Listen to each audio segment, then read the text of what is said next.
Invaders from the Infinite by John W. Campbell.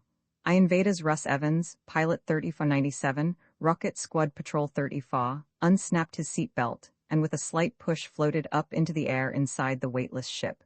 He stretched himself and yawned broadly. "Red, how soon do we eat?" he called. "Shut up, you'll wake the others," replied a low voice from the rear of the swift little patrol ship. "See anything?" "Several million stars," replied Evans in a lower voice. And his tone became suddenly severe. "Assistant Murphy, remember your manners when addressing your superior officer. I've a mind to report you." A flaming head of hair topping a grinning face poked around the edge of the door.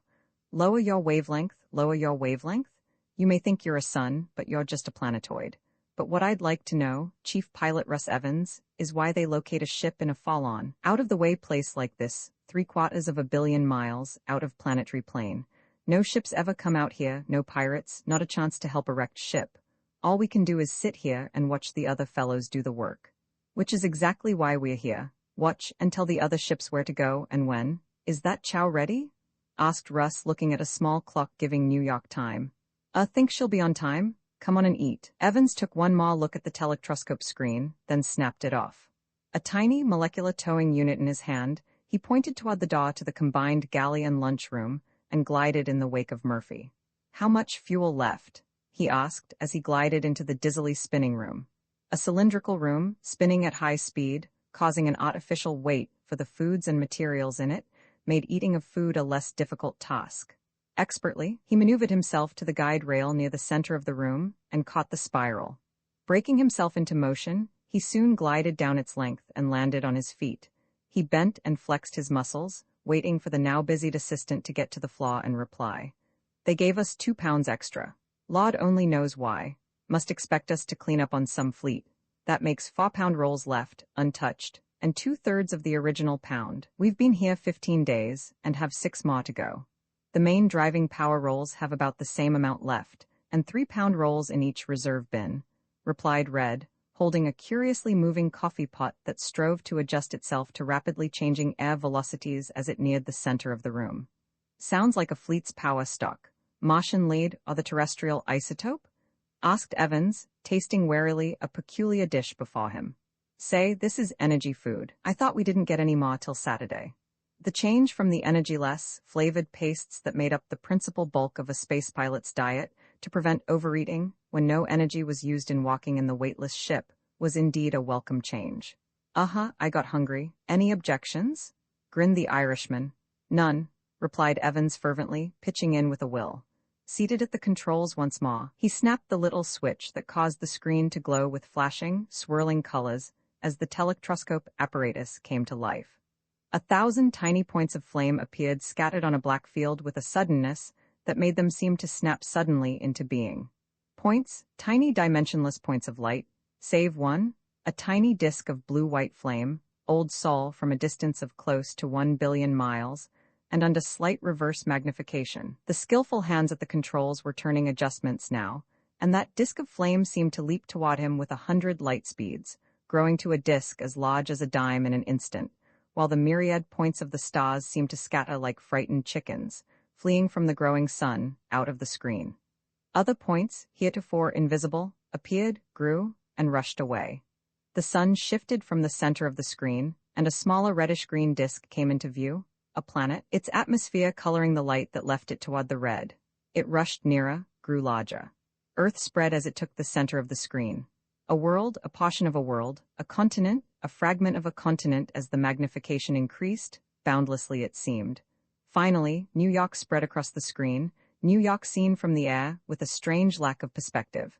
The buildings did not seem all to slant towards some point, but to stand vertical, from a distance of 1 billion miles. The vision lines were practically parallel. Titanic shafts of glowing color in the early summer sun appeared, the hot rays from the sun, now only 82,500,000 miles away, shimmering on the colored metal walls. The new airlines building, 1.5 miles high, supported at various points by actual spaceship driving units, was a riot of shifting, rainbow hues. A new trick in construction had been used here, and Evans smiled at it.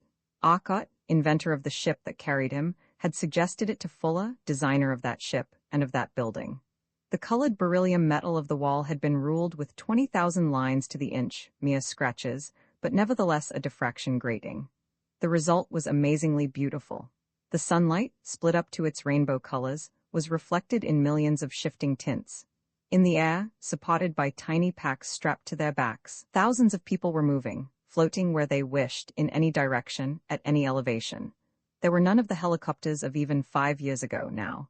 A molecular power suit was far more convenient, cost nothing to operate, and but $50 to buy. Perfectly safe, requiring no skill, everyone owned them.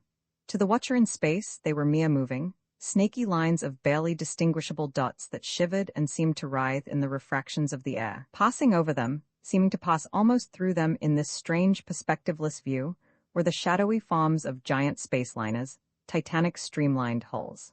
They were streamlined for no good reason, save that they looked faster and more graceful than the more efficient spherical freighters, just as passenger liners of 2 centuries earlier, with their steam engines, had carried 4 funnels and used 2. A space liner spent so minute a portion of its journey in the atmosphere that it was really inefficient to streamline them. "Won't be long," muttered Russ, grinning cheerily at the familiar, sunlit city.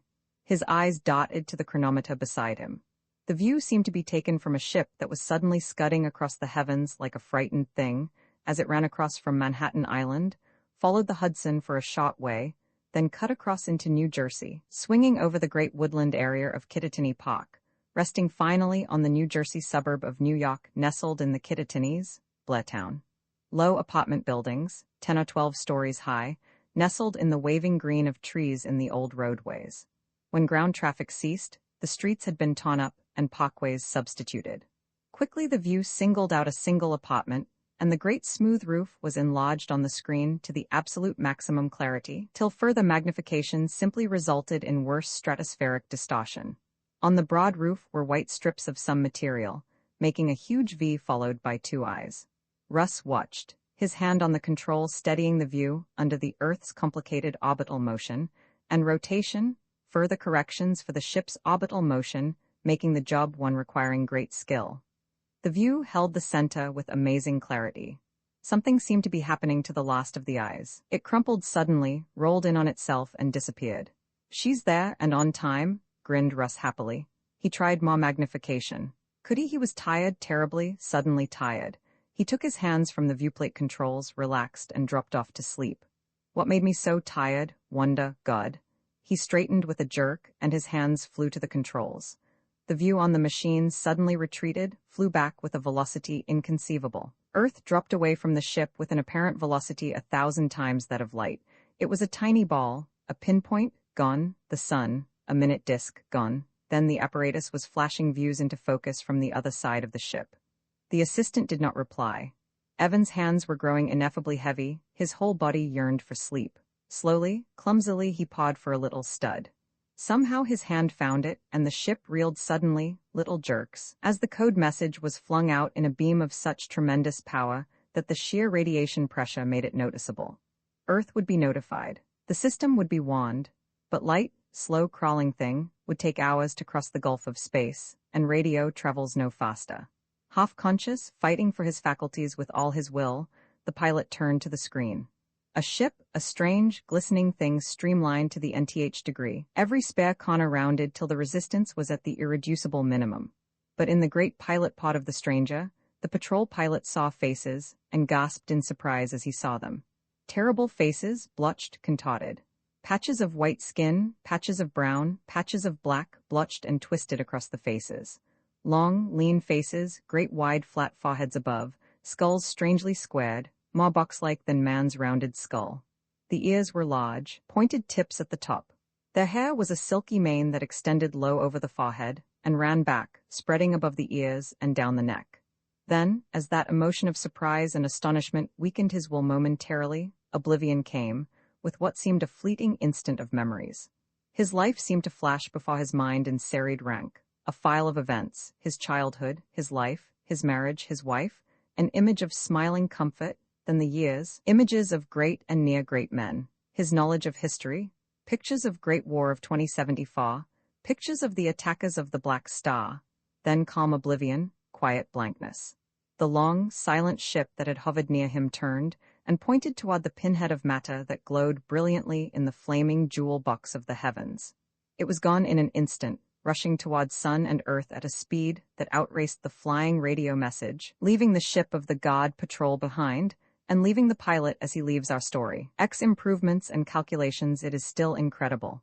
But you have done it. It is certainly successful, said the Talsonian scientist with conviction.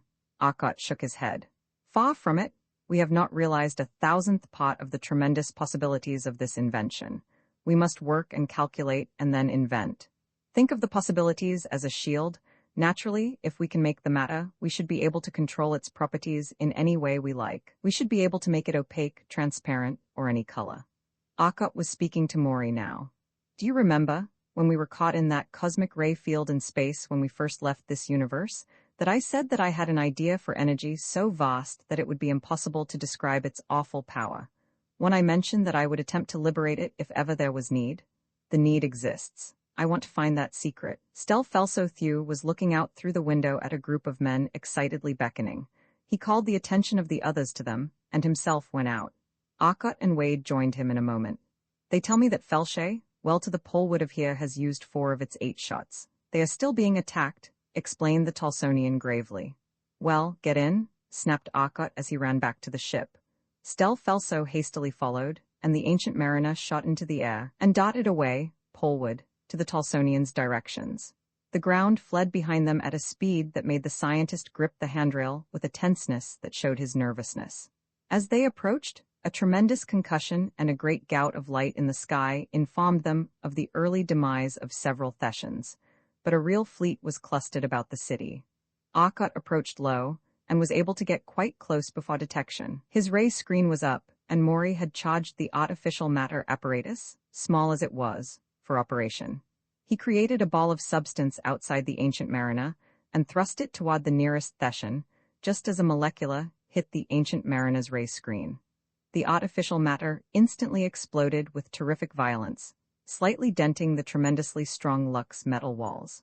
The pressure of the light was so great that the inner Relux walls were dented inward. The ground below was suddenly, instantaneously fused. Lord, they won't pass a ray screen, obviously, Maury muttered, picking himself from where he had fallen. Hey, easy there. You blinked off the ray screen and our Relux is seriously weakened, called Arkot, a note of worry in his voice. No artificial matter with the ray screen up. I'll use the magnet, called Maury. He quickly shut off the apparatus and went to the huge magnet control. The power room was crowded, and now that the battle was raging in truth, with 3 ships attacking simultaneously, even the enormous power capacity of the ship's generators was not sufficient, and the storage coils had been thrown into the operation. Maury looked at the instruments a moment. They were all up to capacity, save the ammeter from the coils. That wasn't registering yet. Suddenly it flicked and the other instrument dropped to 0. They were in artificial space. Come here, will you, Maury? Called Arkot. In a moment, Maury joined his much worried friend.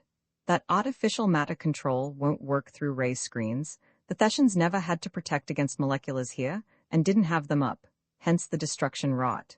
We can't take our screen down, and we can't use our most deadly weapon with it up. If we had a big outfit, we might throw a screen around the whole ship and sail right in. But we haven't.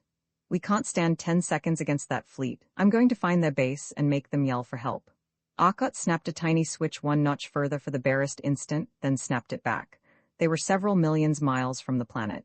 Quicker, he explained, to simply follow those ships back home, go back in time. With the telectroscope, he took views at various distances, thus quickly tracing them back to their base at the pole of the planet. Instantly, Arkot shot down, reaching the pole in less than a second by carefully maneuvering of the space device.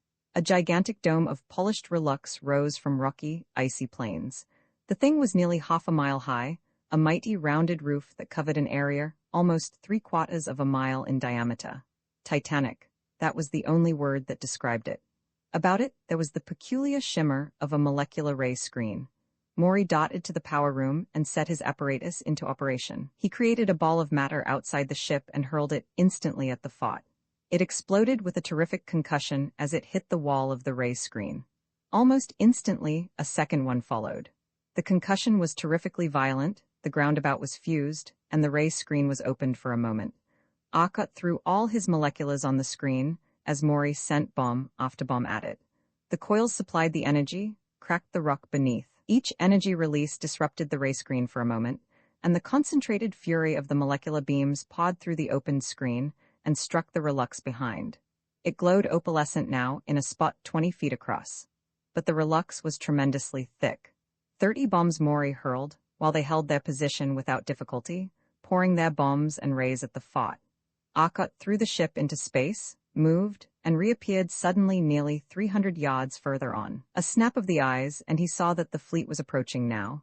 He went again into space and retreated. Discretion was the better part of valor, but his plan had worked. He waited half an hour and returned. From a distance, the telectroscope told him that one lone ship was patrolling outside the fort. He moved toward it, creeping up behind the icy mountains. His magnetic beam reached out. The ship lurched and fell. The magnetic beam reached out toward the fort, from which a molecular ray had flashed already, tearing up the icy waste which had concealed him. The ray screen stopped it, while again Mori turned the magnetic beam on, this time against the fort. The ray remained on. Arkot retreated hastily. They found the secret all right. No use, Mori, come on up, called the pilot. They evidently put magnetic shielding around the apparatus. That means the magnetic beam is no good to us anymore. They will certainly warn every other base and have them install similar protection. Why didn't you try the magnetic ray on our first attack? Asked Zesden Afthan. If it had worked, their sending apparatus would have been destroyed, and no message could have been sent to call their attackers off Felshay. By forcing them to recall their fleet, I got results I couldn't get by attacking the fleet, Arkot said. I think there is little more I can do here, Stel Felsothew. I will take you to Shesto, and then make final arrangements till my return, with apparatus capable of overthrowing your enemies. If you wish to accompany me, you may. He glanced around at the others of his party. And our next move will be to return to Earth with what we have. Then we will investigate the Syrian planets and learn anything they may have of interest thence, to the real outer space, the utter void of intergalactic space, and an attempt to learn the secret of that enormous power. They returned to Shesto, and their Arkot arranged that the only generator they could spare, the one already in their possession, might be used till other terrestrian ships could bring more. They left for Earth. Hour after hour they fled through the void, till at last Old Sol was growing swiftly ahead of them, and finally Earth itself was large on the screens. They changed to a straight molecular drive and dropped to the Vermont field from which they had taken off. During the long voyage, Mori and Arkot had both spent much of the time working on the time distortion field, which would give them a tremendous control over time, either speeding or slowing their time rate enormously. At last, this finished, they had worked on the artificial matter theory, to the point where they could control the shape of the matter perfectly, though as yet they could not control its exact nature. The possibility of such control was, however, definitely proven by the results the machines had given them. Arkot had been more immediately interested in the control of form. He could control the nature, as to opacity or transparency, to all vibrations that normal matter is opaque or transparent to. Light would pass, or not as he chose, but cosmics he could not stop, nor would radio or moleculars be stopped by any present shield he could make. They had signaled, as soon as they slowed outside the atmosphere, and when they settled to the field, Arkot's father and a number of very important scientists had already arrived. Arkot Sr. greeted his son very warmly, but he was tremendously worried, as his son soon saw. "What's happened, Dad? Won't they believe your statements?"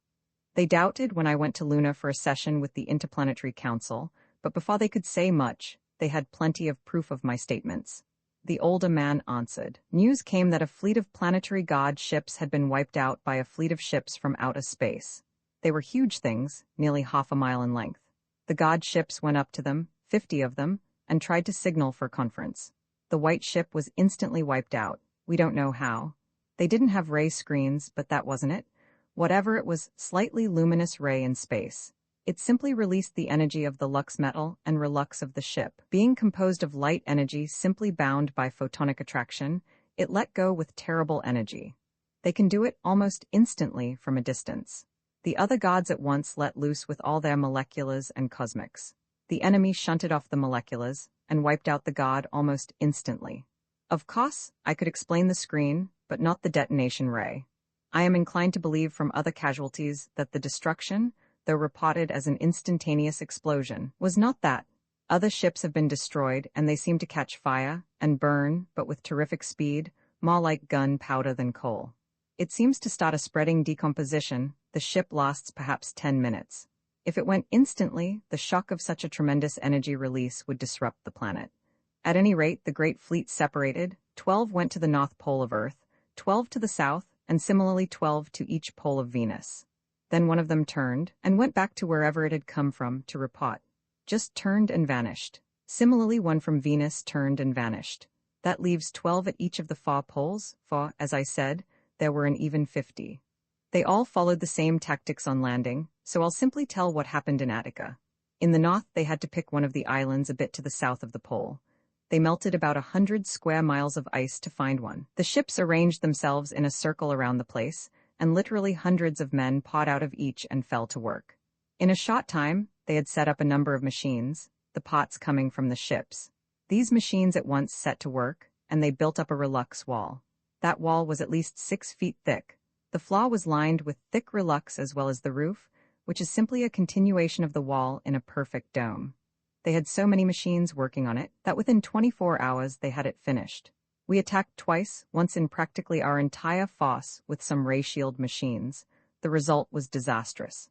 The second attack was made with ray-shielded machines only, and little damage was done to either side, though the enemy were somewhat impeded by masses of ice hurled into their position. Their relux disintegration ray was conspicuous by its absence. Yesterday, and it seems a lot longer than that, son, they started it again. They'd been unloading it from the ship, evidently. We had had ray-shielded machines out, but they simply melted. They went down, and Earth retreated. They're in their fortress now. We don't know how to fight them. Now, for God's sake, tell us you have learned of some weapons, son. The older man's face was lined. His iron-gray head showed his fatigue due to hours of concentration on his work. Some, replied Arkot briefly. He glanced around. Other men had arrived, men whom he met in his work. But there were Venerians here, too, in their protective suits, insulated against the cold of Earth and against its atmosphere. First, though, gentlemen, allow me to introduce Stel Felso Thew of the planet Talso, one of our allies in this struggle, and Zesden Ofthan and Fence of Autol, one of our other allies. As to progress, I can say only that it is in a more or less rudimentary stage. We have the basis for great progress, a weapon of inestimable value, but it is only the basis. It must be worked out. I am leaving with you today the completed calculations and equations of the time field, the system used by the Thessian invaders in propelling their ships at a speed greater than that of light. Also, the uncompleted calculations in regard to another matter, a weapon which our ally, Talso, has given us, in exchange for the aid we gave in allowing them the use of one of our generators. Unfortunately, the ship could not spare more than the single generator. I strongly advise rushing a number of generators to Talso in intergalactic freighters. They badly need power of respectable dimensions. I have stopped on Earth only temporarily, and I want to leave as soon as possible. I intend, however, to attempt an attack on the Arctic base of the Thessians, in strong hopes that they have not armored against one weapon that the ancient mariner carries, though I sadly fear that old Earth herself has played us false here. I hope to use the magnetic beam, but Earth's polar magnetism may have forced them to armor, and they may have sufficiently heavy material to block the effects. Maury already had a ground crew servicing the ship. He gave designs to machinists on hand to make special control panels for the large artificial matter machines. Arkot and Wade got some badly needed equipment.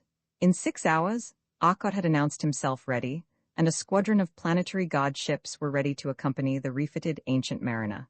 They approached the pole cautiously, and were rewarded by the hiss and roar of ice melting into water, which burst into steam under a ray.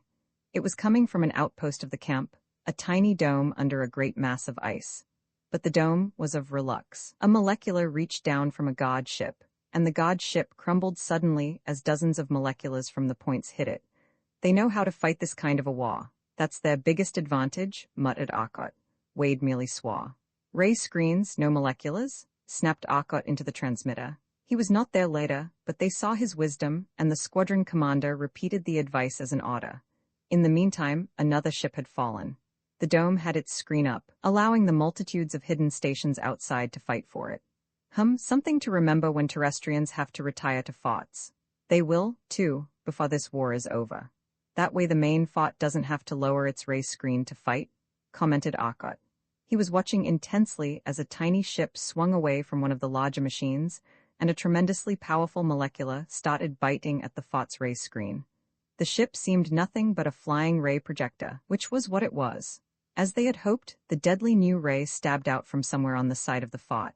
It was not within the FOT. Which means, pointed out Maury, that they can't make stuff to stand that. Probably the projector would be vulnerable. But a barrage of heat rays which immediately followed had no apparent effect. The little radio-controlled molecular beam projector lay on the rock under the melted ice, blazing incandescent with the rapidly released energy of the Relux. Now to try the real test we came here for. Maury clambered back to the power room and turned on the controls of the magnetic beam.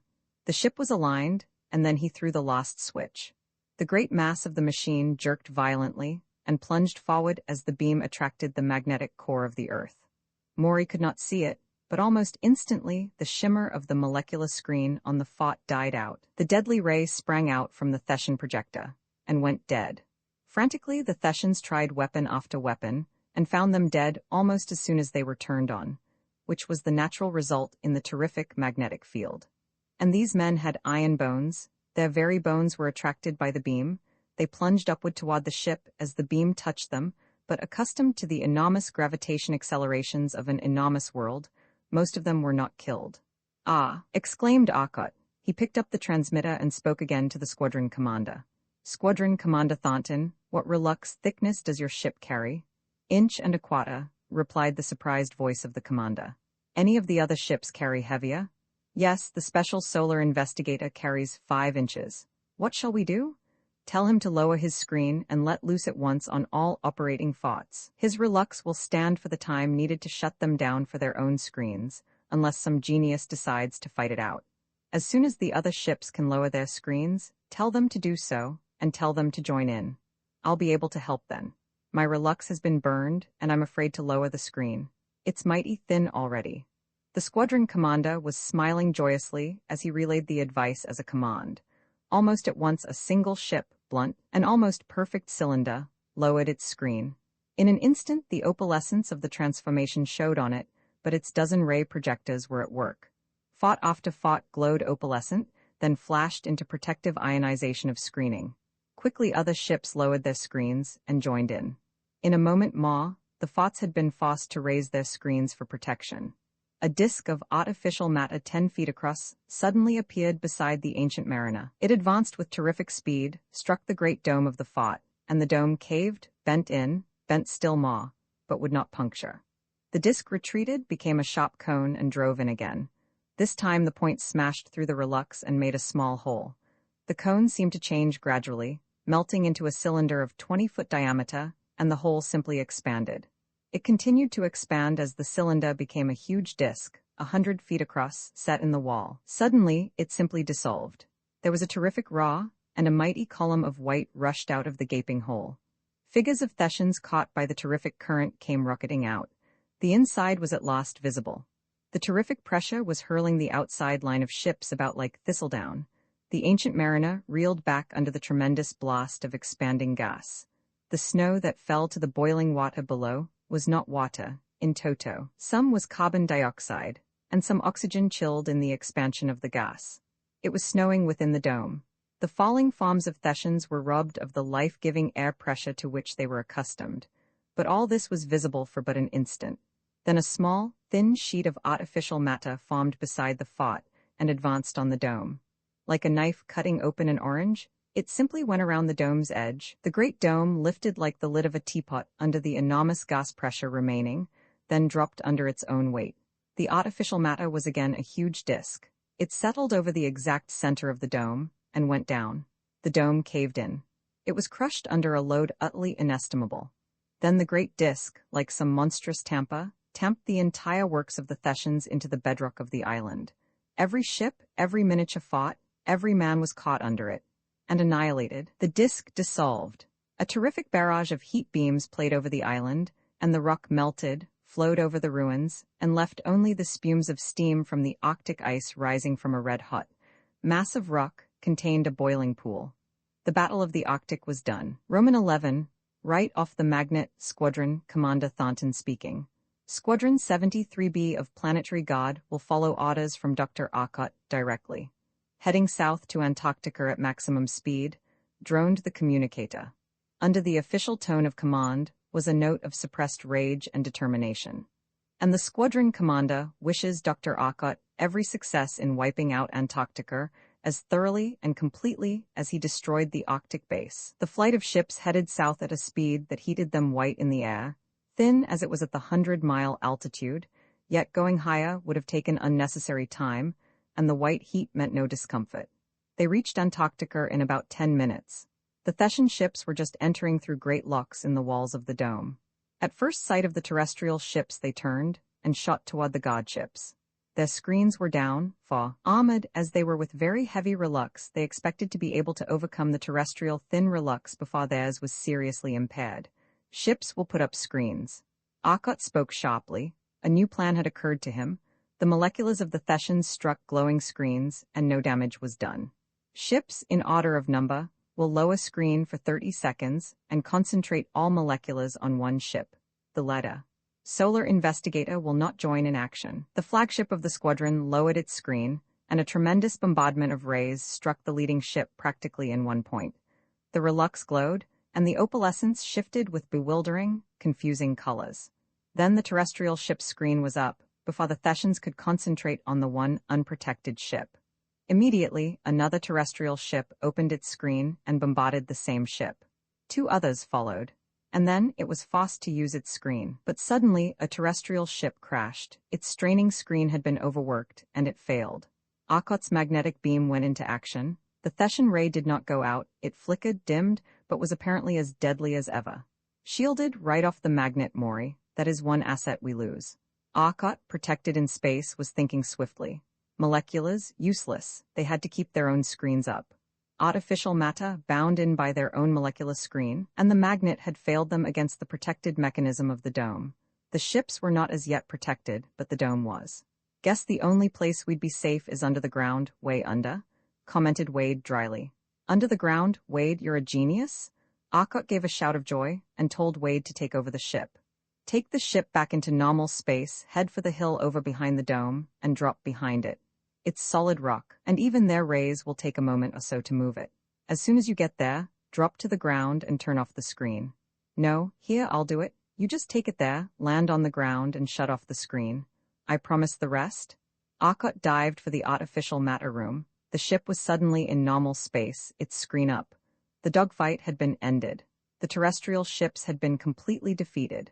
The ancient mariner's appearance was a signal for all the moleculars in sight. 10 huge ships, half a dozen small forts, and now the unshielded dome, joined in.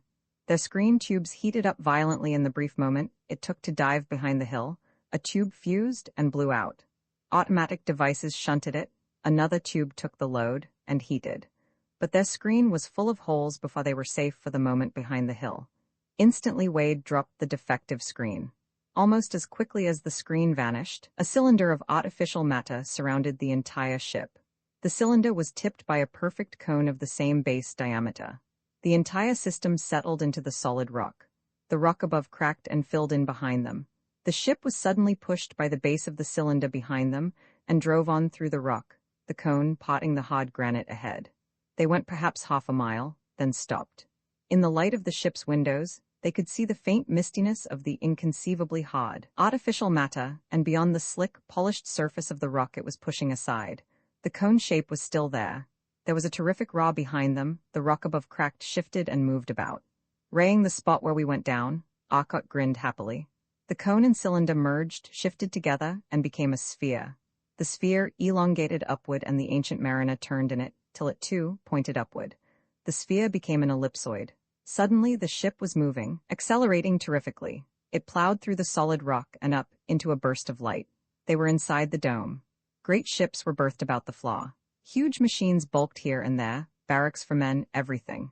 The ellipsoid shrank to a sphere. The sphere grew a protuberance which separated and became a single ball-like cylinder.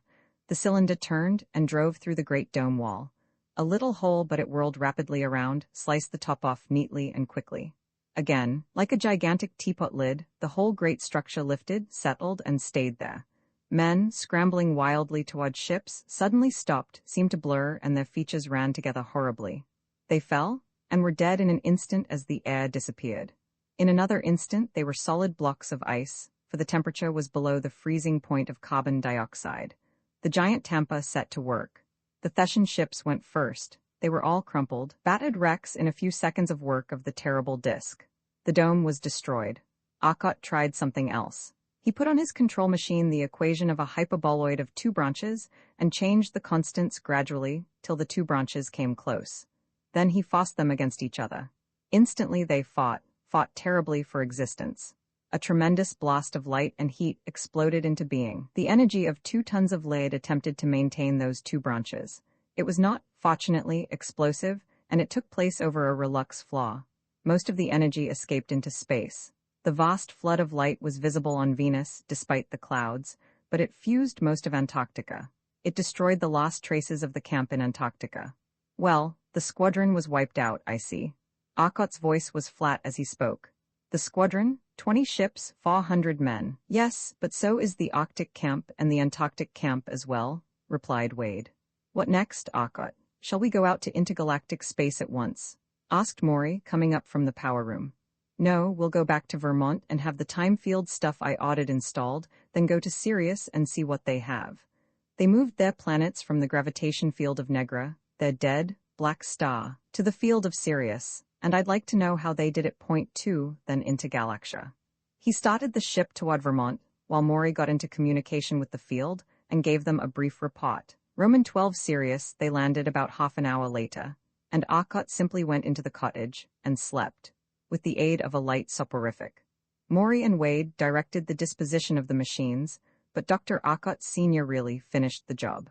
The machines would be installed in less than 10 hours, for the complete plans Arkot and Maury had made, with the modern machines for translating plans to metal and lux, had made the actual construction quick, while the large crew of men employed required but little time. When Arkot and his friends awoke, the machines were ready. Well, Dad, you have the plans for all the machines we have. I expect to be back in 2 weeks. In the meantime, you might set up a number of ships with very heavy relux walls that will stand raised for a while, and equip them with the rudimentary artificial matter machines you have, and go ahead with the work on the calculations. Thet will land other machines here, or on the moon. Probably they will attempt to ray the whole Earth. They won't have concentration of ray enough to move the planet, or to seriously chill it. But life is a different matter. It's sensitive. It is quite apt to let go even under a mild ray. I think that a few exceedingly powerful ray screen stations might be set up, and the heaviside layer used to transmit the vibrations entirely around the Earth. You can see the idea easily enough. If you think it worthwhile, or better, if you can convince the thick-headed politicians of the Interplanetary Defense Commission that it is, beyond that, I'll see you in about 2 weeks. Arkot turned and entered the ship. I'll line up for Sirius and let go. Arkot turned the ship now, for Earth was well behind, and lined it on Sirius, bright in the utter black of space. He pushed his control to a half, and the space closed in about them. Arkot held it there, while the chronometer moved through 6.5 seconds. Sirius was at a distance almost planetary in its magnitude from them. Controlling directly now, he brought the ship closer, till a planet loomed large before them. A large world, its rocky continents, its rolling oceans and jagged valleys white under the enormous energy flood from the gigantic star of Sirius, 26 times more brilliant than the sun they had left. But, Arkot, hadn't you better take it easy? Wade asked. They might take us for enemies, which wouldn't be so good. I suppose it would be wise to go slowly. I had planned, as a matter of fact, on looking up a Thessian ship, taking a chance on a fight and proving our friendship, replied Arkot. Maury saw Arkot's logic, then suddenly burst into laughter. Absolutely, attack a Thessian, but since we don't see any around now, we'll have to make one. Wade was completely mystified and gave Maury a doubtful, sarcastic look. Sounds like a good idea, only I wonder if this constant terrific mental strain. Come along and find out. Arkot threw the ship into artificial space for safety, holding it motionless. The planet, invisible to them, retreated from their motionless ship. In the artificial matter control room, Arkot set to work and developed a very considerable string of forms on his board, the equations of their formations requiring all the available formation controls.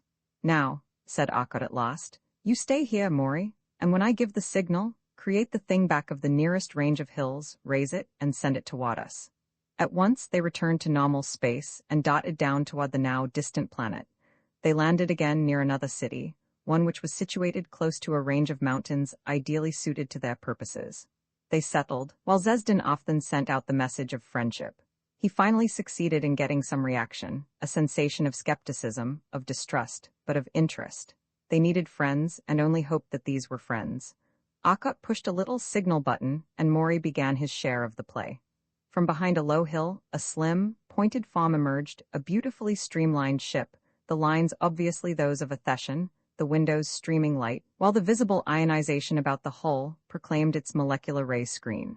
Instantly, Zezdin Ofthan, who had carefully refrained from learning the full nature of their plans, felt the intense emotion of the discovery, called out to the others, while his thoughts were flashed to the Syrians below. From the attacking ship, a body shot with tremendous speed, it flashed by, barely missing the ancient mariner, and buried itself in the hillside beyond. With a terrific explosion it burst, throwing the soil about in a tremendous crater. The ancient mariner spun about, turned toward the other ship, and let loose a tremendous bombardment of molecular and cosmic rays. A great flame of ionized air was the only result. A new ray reached out from the other ship, a fan-like spreading ray. It struck the ancient mariner, and did not harm it, though the hillside behind was suddenly withered and blackened, then smoking as the temperature rose. Another projectile was launched from the attacking ship, and exploded terrifically but a few hundred feet from the ancient mariner. The terrestrial ship rocked and swayed, and even the distant attacker rocked under the explosion.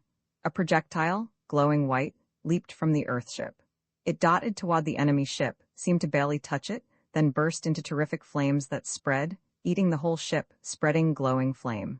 In an instant the blazing ship slumped, started to fall, then seemingly evaporated, and before it touched the ground, was completely gone.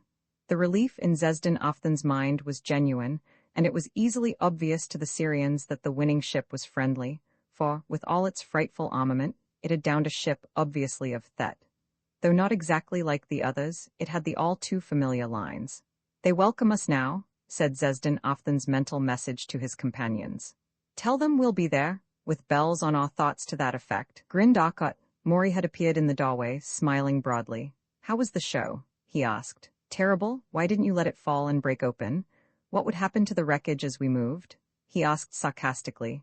"I thought it was a darned good demonstration." "It was convincing," laughed Akkot. "They want us now?" The great ship circled down, landing gently just outside of the city. Almost at once one of the slim, long Syrian ships shot up from a courtyard of the city, racing out and toward the ancient mariner. Scarcely a moment later 100 other ships from all over the city were on the way. Syrians seemed quite humanly curious. "We'll have to be careful here. We have to use altitude suits as the Negrians breathe an atmosphere of hydrogen instead of oxygen," explained Akkot rapidly to the Autolian and the Talsonian who were to accompany him.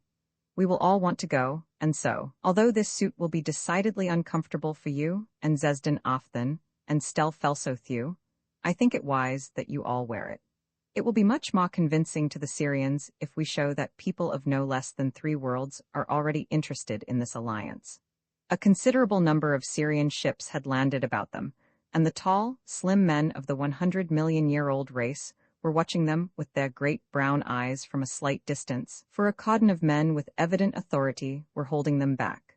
"Who are you, friends?" asked a single man who stood within the cordon. His strongly built frame, a great high brow and broad head designated him a leader at a glance.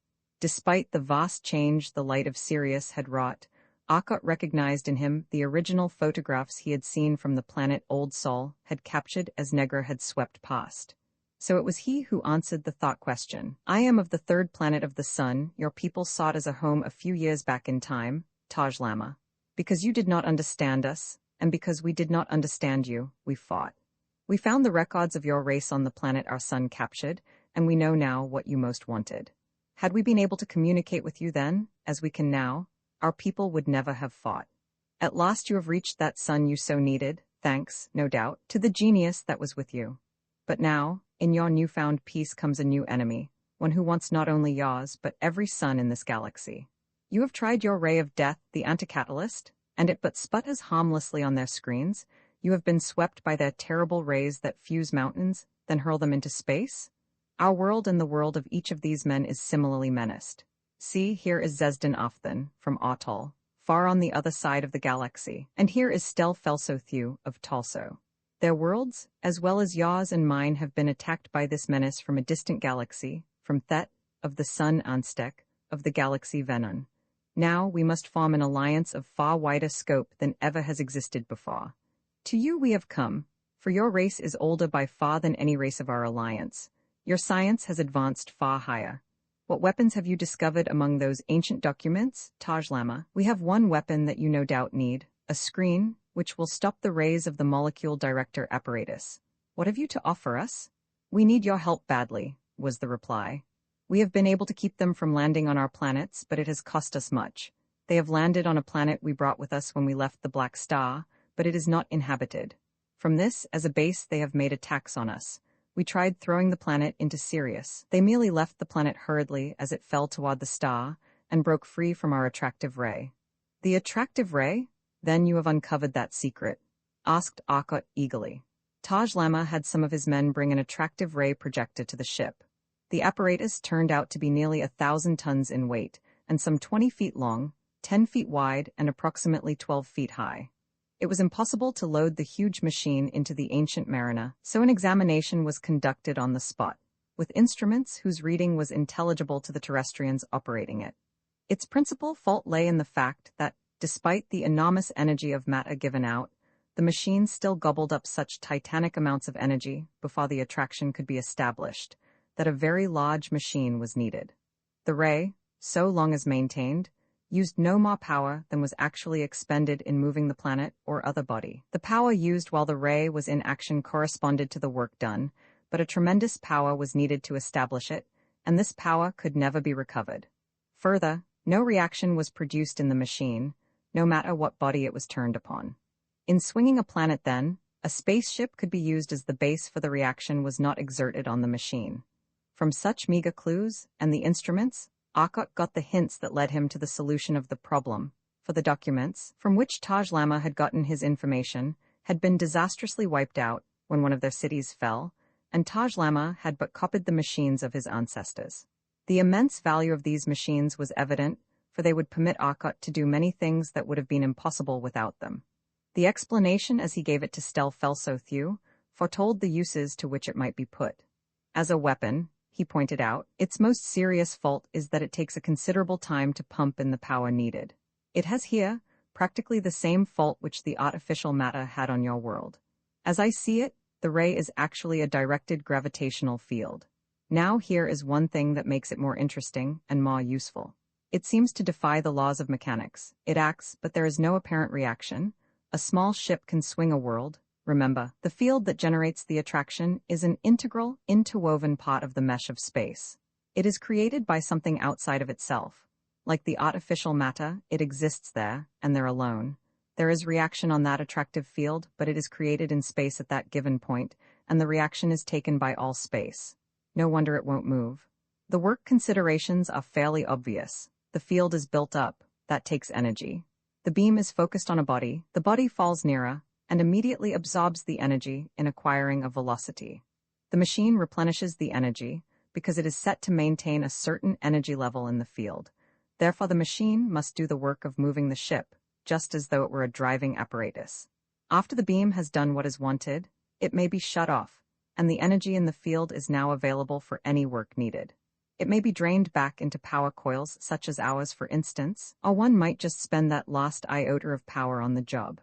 As a driving device, it might be set to pull the entire ship along, and still not have any acceleration detectable to the occupants. I think we'll use that on our big ship, he finished, his eyes far away on some future idea.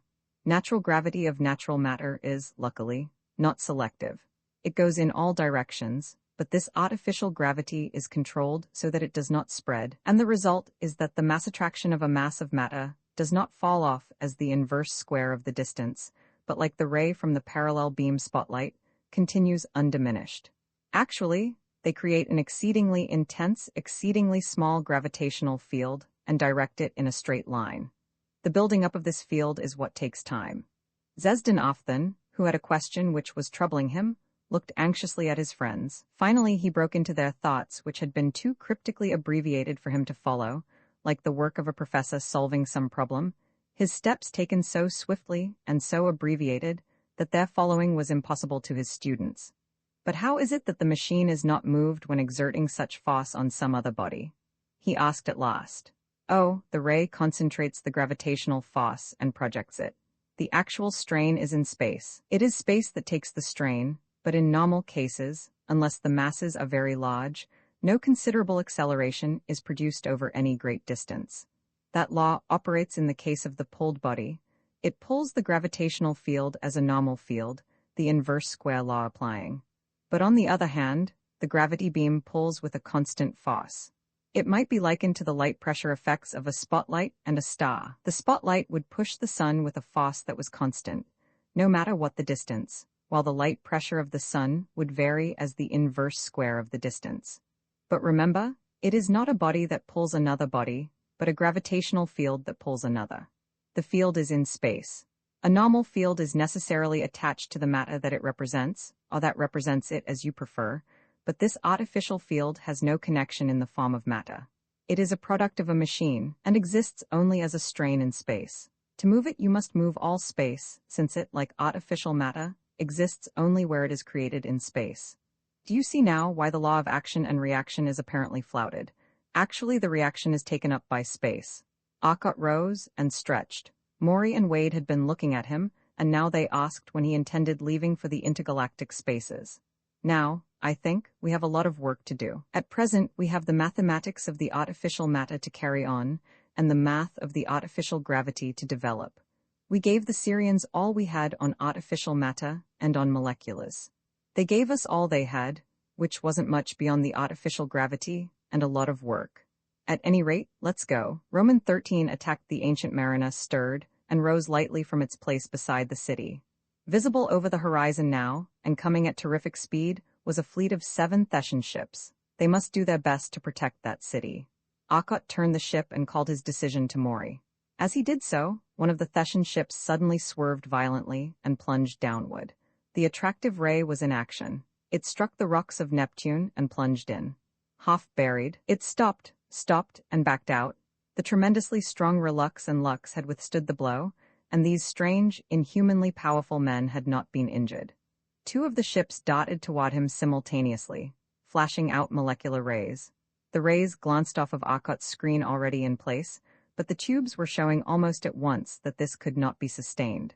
It was evident that the swiftly approaching ships would soon break down the shields. Alcott turned the ship and drove to one side. His eyes went dead.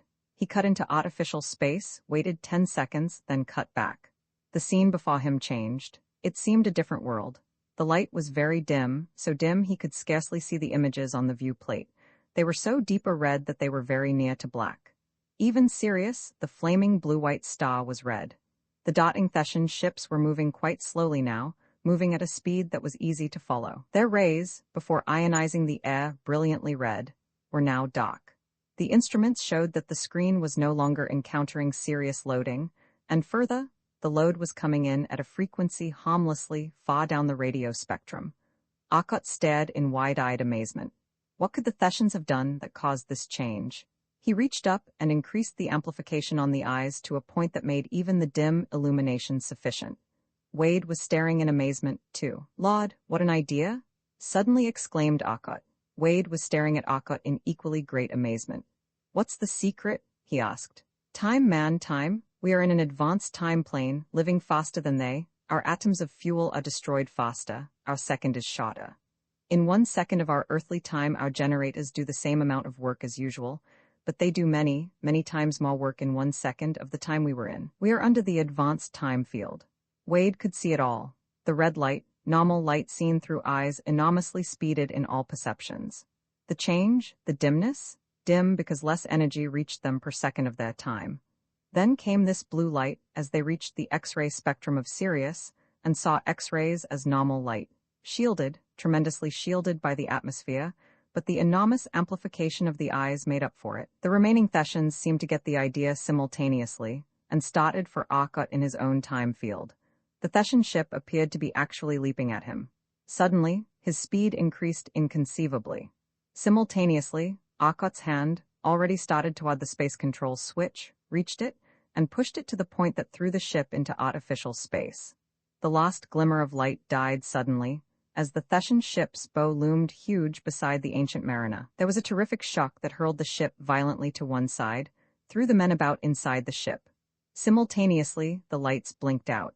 Light returned as the automatic emergency incandescent lights in the room, fed from an energy star coil, flashed on abruptly. The men were white-faced, tense in their positions.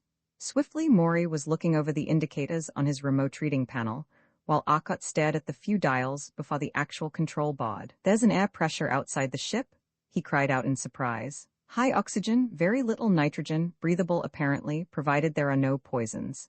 Temperature 10 below 0 C. Lights are off because relays opened when the crash short-circuited them." Maury and the entire group were suddenly shaking. "Nervous shock," commented Zesden Afthan.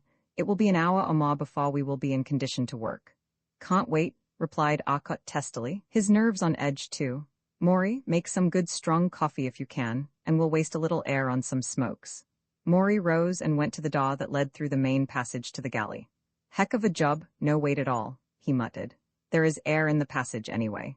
He opened the door, and the air rushed from the control room to the passage till the pressure was equalized.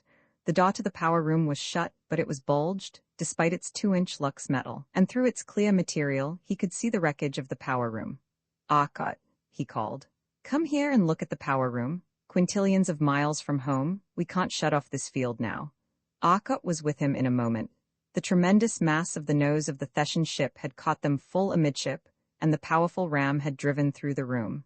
Their lux walls had not been touched. Only a sledgehammer blow would have bent them under any circumstances, let alone breaking them, but the tremendously powerful main generator was split wide open, and the mechanical damage was awful.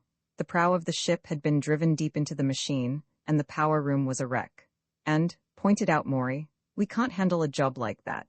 It will take a tremendous amount of machinery back on a planet to work that stuff, and we couldn't bend that bar, let alone fix it." "Get the coffee, will you please, Maury? I have an idea that's bound to work," said Akot, looking fixedly at the machinery. Maury turned and went to the galley. 5 minutes later, they returned to the corridor, where Akot stood still, looking fixedly at the engine room. They were carrying small plastic balloons with coffee in them.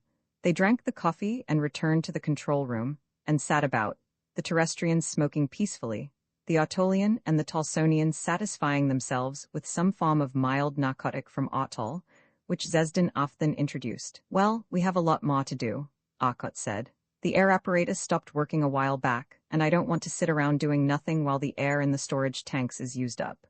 Did you notice our friends, the enemy?" Through the great pilot's window the bulk of the Theshan ship's bow could be seen. It was cut across with an exactitude of mathematical certainty. "Easy to guess what happened," Maury grinned. "They may have wrecked us, but we sure wrecked them. They got half in and half out of our space field. Result, the half that was in stayed in, the half that was out stayed out. The two halves were instantaneously 1,000,000,000 miles apart, and that beautifully exact surface represents the point our space cut across. That being decided, the next question is how to fix this poor old wreck." Maury grinned a bit. "Better, how to get out of here and down to old Neptune." "Fix it?" replied Akot. "Come on, you get in your space suit, take the portable telectroscope and set it up in space, motionless, in such a position that it views both our ship and the nose of the Theshan machine. Will you, Wade? Tune it to 773. Maury rose with Akot and followed him, somewhat mystified, down the passage. At the airlock, Wade put on his space suit and the Autolian helped him with it. In a moment the other 3 men appeared bearing the machine. It was practically weightless, though it would fall slowly if left to itself, for the mass of the ancient mariner and the front end of the Theshan ship made a considerable attractive field. But it was clumsy and needed guiding here in the ship. Wade took it into the airlock, and a moment later into space with him. His hand molecular driving unit pulling him, he towed the machine into place, and with some difficulty got it practically motionless with respect of the 2 bodies, which were now lying against each other. "Turn it a bit, Wade, so that the ancient mariner is just in its range," came Akot's thoughts. Wade did so. "Come on back and watch the fun." Wade returned. Akot and the others were busy placing a heavy emergency lead from the storeroom in the place of one of the broken leads. In 5 minutes they had it fixed where they wanted it. Into the control room went Arkot and started the power room teleview plate. Connected into the system of view plates, the scene was visible now on all the plates in the ship. Well off to one side of the room, prepared for such emergencies, and equipped with individual power storage coils that would run it for several days, the view plate functioned smoothly. "Now, we are ready," said Arkot. The Talsonian proved he understood Arkot's intentions by preceding him to the laboratory. Arkot had two viewplates operating here. One was covering the scene as shown by the machine outside, and the other showed the power room. Arkot stepped over to the artificial matter machine and worked swiftly on it. In a moment, the power from the storage coils of the ship was flowing through the new cable and into the machine. A huge ring appeared about the nose of the Theshan ship, fitting snugly over it. A terrific wrench, and it was free of the ancient mariner. The ring contracted and formed a chunk of the stuff free of the broken nose of the ship. It was carried over to the wall of the ancient mariner, a smaller piece snipped off as before, and carried inside, a piece of perhaps half a ton mass. "I hope they use good stuff," grinned Arkot. The piece was deposited on the floor of the ship, and a disc formed of artificial matter plugged the hole in its side. Another took a piece of the relux from the broken Theshan ship, pushed it into the hole on the ship. The space about the scene of operation was a crackling inferno of energy breaking down into heat and light. Arkot dematerialized his tremendous tools, and the wall of the ancient mariner was neatly patched with relux smoothed over as perfectly as before. A second time, using some of the relux he had brought within the ship, and the inner wall was rebuilt. The job was absolutely perfect, save that now, where there had been lux, there was an outer wall of relux. The main generator was crumpled up and torn out. The auxiliary generators would have to carry the load. The great cables were swiftly repaired in the same manner, a perfect cylinder forming about them, and a piece of relux from the store Arkot had sliced from the enemy ship, welding them perfectly under enormous pressure that made them flow perfectly into one another, as heat alone could not. In less than half an hour, the ship was patched up, the power room generally repaired, save for a few minor things that had to be replaced from the stars. The main generator was gone, but that was not an essential. The door was straightened and the job done. In an hour they were ready to proceed. Roman 14 intergalactic space. "Well, Sirius has retreated a bit," observed Arkot. The star was indeed several trillions of miles away. Evidently they had not been motionless as they had thought, but the interference of the Theshan ship had thrown their machine off. "Shall we go back or go on?" asked Maury. "The ship works, why return?" asked Wade. "I vote we go on." "Seconded," added Arkot. "If they who know most of the ship vote for a continuance of the journey, then assuredly we who know so little can only abide by their judgment." "Let us continue," said Zesden Ofthen gravely. Space was suddenly black about them. Sirius was gone, all the jewels of the heavens were gone in the black of swift flight. 10 seconds later Arkot lowered the space control. Black behind them, the night of space was pricked by points of light, the infinite multitude of the stars. Before them lay nothing. The utter emptiness of space between the galaxies. Like Stiers, "What happened?" asked Maury in amazement, his pet Venerian phrase rolling out in his astonishment. "Tried an experiment, and it was ovally successful," replied Arkot, a worried look on his face. "I tried combining the Theshan high-speed time distortion with our high-speed space distortion, both on low power. There ain't no sich animals, as the old agriculturist remarked of the giraffe. God knows what speed we hit, but it was plenty. We must be 10,000 light-years beyond the galaxy. That's a fine way to start the trip. You have the old star maps to get back, however, have you not?" asked Wade. "Yes, the maps we made on our first trip out this way are in the cabinet. Look 'em up, will you, and see how far we have to go before we reach the cosmic fields?" Arkot was busy with his instruments, making a more accurate determination of their distance from the edge of the galaxy. He adopted the figure of 12,500 light-years as the probable best result. Wade was back in a moment with the information that the fields lay about 16,000 light-years out. Arkot went on, at a rate that would reach the fields in 2 hours. Several hours more were spent in measurements, till at last Arkot announced himself satisfied. "Good enough, back we go." Again in the control room, he threw on the drive and shot through the 27,000 light-years of cosmic ray fields, and then more leisurely returned to the galaxy. The star maps were strangely off.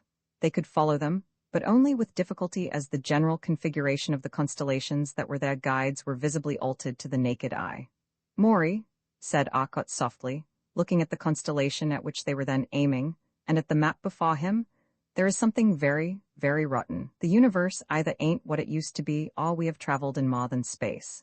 I know it, and I agree with you.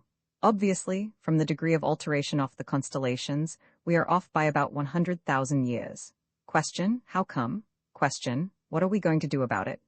Answer 1. Remembering what we observed in Re Sirius, I suspect that the interference of that Thetan ship with its time field opposing our space field did things to our time frame. We were probably thrown off then. As to the second question, we have to determine number 1 first, then we can plan our actions. With Wade's help, and by coming to rest near several of the stars, then observing their actual motions, they were able to determine their time status. The estimate they made finally was of the order of 80,000 years in the past. The Thetan ship had thrown them that much out of their time. This isn't all to the bad, said Maury with a sigh. We at least have all the time we could possibly use to determine the things we want for this fight. We might even do a lot of exploring for the archaeologists of Earth and Venus and Atoll and Tulso. As to getting back, that's a question. Which is, added Arkot, easy to answer now, thank the good Lord. All we have to do is wait for our time to catch up with us. If we just wait 80,000 years, 800 centuries, we will be in our own time. Oh, I think waiting so long would be boring, said Wade sarcastically. What do you suggest we do in the intervening 80 millenniums? Play cards? Oh, cards or chess, something like that, grinned Arkot. Play cards, calculate our fields, and turn on the time rate control. Oh, I take it back, you win? Take all? I forgot all about that, Wade smiled at his friend. That will save a little waiting, won't it? The exploring of our worlds would, without doubt, be of infinite benefit to science, but I wonder if it would not be of more direct benefit if we were to get back to our own time, alive and well. Accidents always happen, and for all our weapons, we might easily meet some animal which would put an abrupt and tragic finish to our explorations. Is it not so? Asked Stel Felsothew. Your point is good, Stel Felsothew. I agree with you. We will do no more exploring than is necessary, or safe. We might just as well travel slowly on the time retarder and work on the way. I think the thing to do is to go back to Earth, or better, the solar system, and follow the sun in its path. They returned, and the desolation that the sun in its journey passes through is nothing to the utter, oppressive desolation of empty space between the stars, for it has its family of planets, and it has no conscious thought. The sun was far from the point that it had occupied when the travelers had left it, billions on billions of miles further on its journey around the gravitational center of our galactic universe. And in the 80 millenniums that they must wait, it would go far. They did not go to the planets now, for, as Arkot said in reply to Stel Felsothew's suggestion, that they determine more accurately their position in time, life had not developed to an extent that would enable them to determine the year according to our calendar. So for 30,000 years, they hung motionless as the sun moved on, and the little spots of light, that were worlds, hurled about it in a mad race. Even Pluto, in its 300-year-long track, seemed madly gyrating beneath them. Mercury was a line of light, as it swirled about the swiftly moving sun. But that 30,000 years was 30 days to the men of the ship. Their time rate immensely retarded, they worked on their calculations. At the end of that month, Arkot had, with the help of Maury and Wade, worked out the last of the formulas of artificial matter, and the machines had turned out the last graphical function of the last branch of research that they could discover. It was a time of labor for them, and they worked almost constantly, stopping occasionally for a game of some sort to relax the nervous tension. At the end of that month, they decided that they would go to Earth. They speeded their time rate now, and flashed toward Earth at enormous speed that brought them within the atmosphere in minutes. They had landed in the valley of the Nile. Arkot had suggested this as a means of determining the advancement of life of man. Man had evidently established some of his earliest civilizations in this valley, where water and sun for his food plants were assured. Look, there are men here? Exclaimed Wade. Indeed, below them were villages of crude huts made of timber and stone and mud. Rubble work walls, for they needed little shelter here, and the people were but savages. Shall we land? Asked Arkot, his voice a bit unsteady with suppressed excitement. Of course, replied Maury without turning from his station at the window. Below them now, less than half a mile down on the patchwork of the Nile Valley, men were standing, staring up, collecting in little groups, gesticulating toward the strange thing that had materialized in the air above them. Does everyone agree that we land? Asked Arkot. There were no dissenting voices, and the ship sank gently toward a road below and to the left. A little knot of watches broke, and they fled in terror as the great machine approached, crying out to their friends, casting affrighted glances at the huge, shining monster behind them. Without a jaw, the mighty weight of the ship touched the soil of its native planet, touched it 50 millenniums before it was made, 500 centuries before it left. Akot's brow furrowed. There is one thing puzzles me. I can't see how we can come back. Don't you see, Maury? We have disturbed the lives of those people. We have affected history.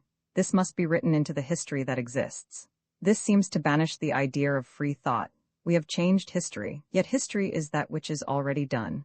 Had I never been born, but I was already? I existed 80,000 years before I was born. Let's go out and think about that later. We'll go to a psych hospital if we don't stop thinking about problems of space and time for a little while. We need some kind of relaxation.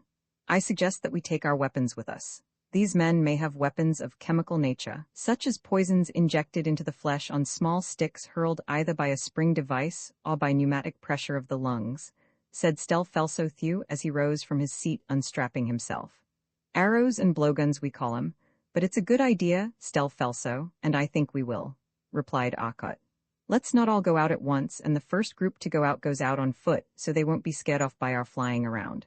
Akot, Wade, Zesden Afthan, and Stelfelso went out. The natives had retreated to a respectful distance and were now standing about, looking on, chattering to themselves. They were edging nearer. Growing bold, grinned Wade. It is the characteristic of intelligent races manifesting itself, curiosity, pointed out Stelfelso. Are these the type of men still living in this valley, or who will be living there in 50,000 years? Asked Zesden Afthan. I'd say they weren't Egyptians as we know them, but typical Neolithic men. It seems they have brains fully as large as some of the men I see on the streets of New York. I wonder if they have the ability to learn as much as the average man of, say, about 1950? The Neolithic men were warming up. There was an orator among them, and his grunts, growls, snots, and gestures were evidently affecting them. They had sent the women back, by the simple and direct process of sweeping them up in one arm and heaving them in the general direction of home. The men were brandishing polished stone knives and axes, various instruments of war and peace. One favorite seemed to be a large club. Let's forestall trouble, suggested Akot. He drew his ray pistol and turned it on the ground directly in front of them, and about halfway between them and the Neoliths. A streak of the soil about 2 feet wide flashed into intense radiation under the impact of millions on millions of horsepower of radiant energy. Further, it was fused to a depth of 20 feet or more, and intensely hot still deeper. The Neoliths took a single look at it, then turned and raced for home. Didn't like our looks, let's go back. They wandered about the world, investigating various peoples, and proved to their own satisfaction that there was no Atlantis, not at this time at any rate. But they were interested in seeing that the polar caps extended much farther toward the equator. They had not retreated at that time to the extent that they had by the opening of history. They secured some fresh game, an innovation in their larder, and a welcome one. Then the entire ship was swept out with fresh, clean air, their water tanks filled with water from the cold streams of the melting glaciers. The air apparatus was given a new stock to work over. Their supplies in a large measure restored, thousands of aerial photographic maps made, they returned once more to space to wait. Their time was taken up for the most part by actual work on the enormous mass of calculation necessary. It is inconceivable to the layman what tremendous labor is involved in the development of a single mathematical hypothesis, and a concrete illustration of it was the long time, with tremendously advanced calculating machines, that was required in their present work. They had worked out the problem of the time field, but there they had been aided by the actual apparatus, and the possibilities of making direct tests on machines already set up. The problem of artificial matter, at length fully solved, was a different matter. This had required within a few days of a month by their clocks, close to 30,000 years of Earth's time, for they had really been forced to develop it all from the beginning. In the small improvements Akot had instituted in Stelfelso-Thew's device, he had really merely followed the particular branch that Stelfelso-Thew had stumbled upon. Hence it was impossible to determine with any great variety the type of matter created. Now, however, Akot could make any known kind of matter, and many unknown kinds. But now came the greatest problem of all. They were ready to start work on the data they had collected in space. What? Asked Zesden Afthan. As he watched the 3 terrestrians begin their work, Is the nature of the thing you are attempting to harness? In a word, energy, replied Arkot, pausing. We are attempting to harness energy in its primeval form, in the form of a space field. Remember, mass is a measure of energy. 2 centuries ago, a scientist of our world proposed the idea that energy could be measured by mass, and proceeded to prove that the relationship was the now firmly entrenched formula E equals mc2. The sun is giving off energy. It is giving off mass, then, in the form of light photons. The field of the sun's gravity must be constantly decreasing as its mass decreases. It is a collapsing field. It is true, the sun's gravitational field does decrease, by a minute amount, despite the fact that our sun loses 1,000 million tons of matter every 4 minutes. The percentage change is minute, but the energy released is immeasurable. But I am going to invent a new power unit often. I will call it the sol, the power of a sun. 1 sol is the rating of our sun, and I will measure the energy I use in terms of sun powers, not horsepower. That may tell you of its magnitude? But, Zesden often asked, while you men of Earth work on this problem, what is there for us? We have no problems save the problem of the fate of our world. Still 50,000 years of your time in the future. It is terrible to wait, and think of what may be happening in that other time. Is there nothing we can do to help? I know our hopeless ignorance of your science. Stel Felso-Thew can scarcely understand the thoughts you use, and I can scarcely understand his explanations. I cannot help you there, with your calculations, but is there nothing I can do? There is, Autolian, decidedly. We badly need your help, and as Stel Felso-Thew cannot aid us here as much as he can by working with you, I will ask him to do so. I want your knowledge of psychomechanical devices to help us. Will you make a machine controlled by mental impulses? I want to see such a system and know how it is done that I may control machines by such a system. Gladly. It will take time, for I am not the expert worker that you are, and I must make many pieces of apparatus, but I will do what I can, exclaimed Zesden often eagerly. So, while Arkot and his group continued their work of determining the constants of the space energy field, the others were working on the mental control apparatus. Roman 15 all-powerful gods again, there was a period of intense labor. While the ship drifted through time, following Earth in its mad careening about the sun, and the sun as it rushed headlong through space. At the end of a 30-day period, they had reached no definite position in their calculations, and the Tolsonian reported, as a medium between the 2 parties of scientists, that the work of the Autolian had not reached a level that would make a scientific understanding possible. As the ship needed no replenishing, they determined to finish their present work before landing, and it was nearly 40,000 years after their first arrival that they again landed on Earth. It was changed now. The ice caps had retreated visibly, the Nile Delta was far longer, far more prominent, and cities showed on the Earth here and there. Greece, they decided, would be the next stop, and to Greece they went, landing on a mountainside. Below was a village, a small thing of huts and hovels. But the villages attacked, swarming up the hillside furiously, shouting and shrieking warnings of their terrible prowess to these men who came from the shining house, ordering them to flee from them and turn over their possession to them. "What'll we do?" asked Maury. He and Arkot had come out alone this time.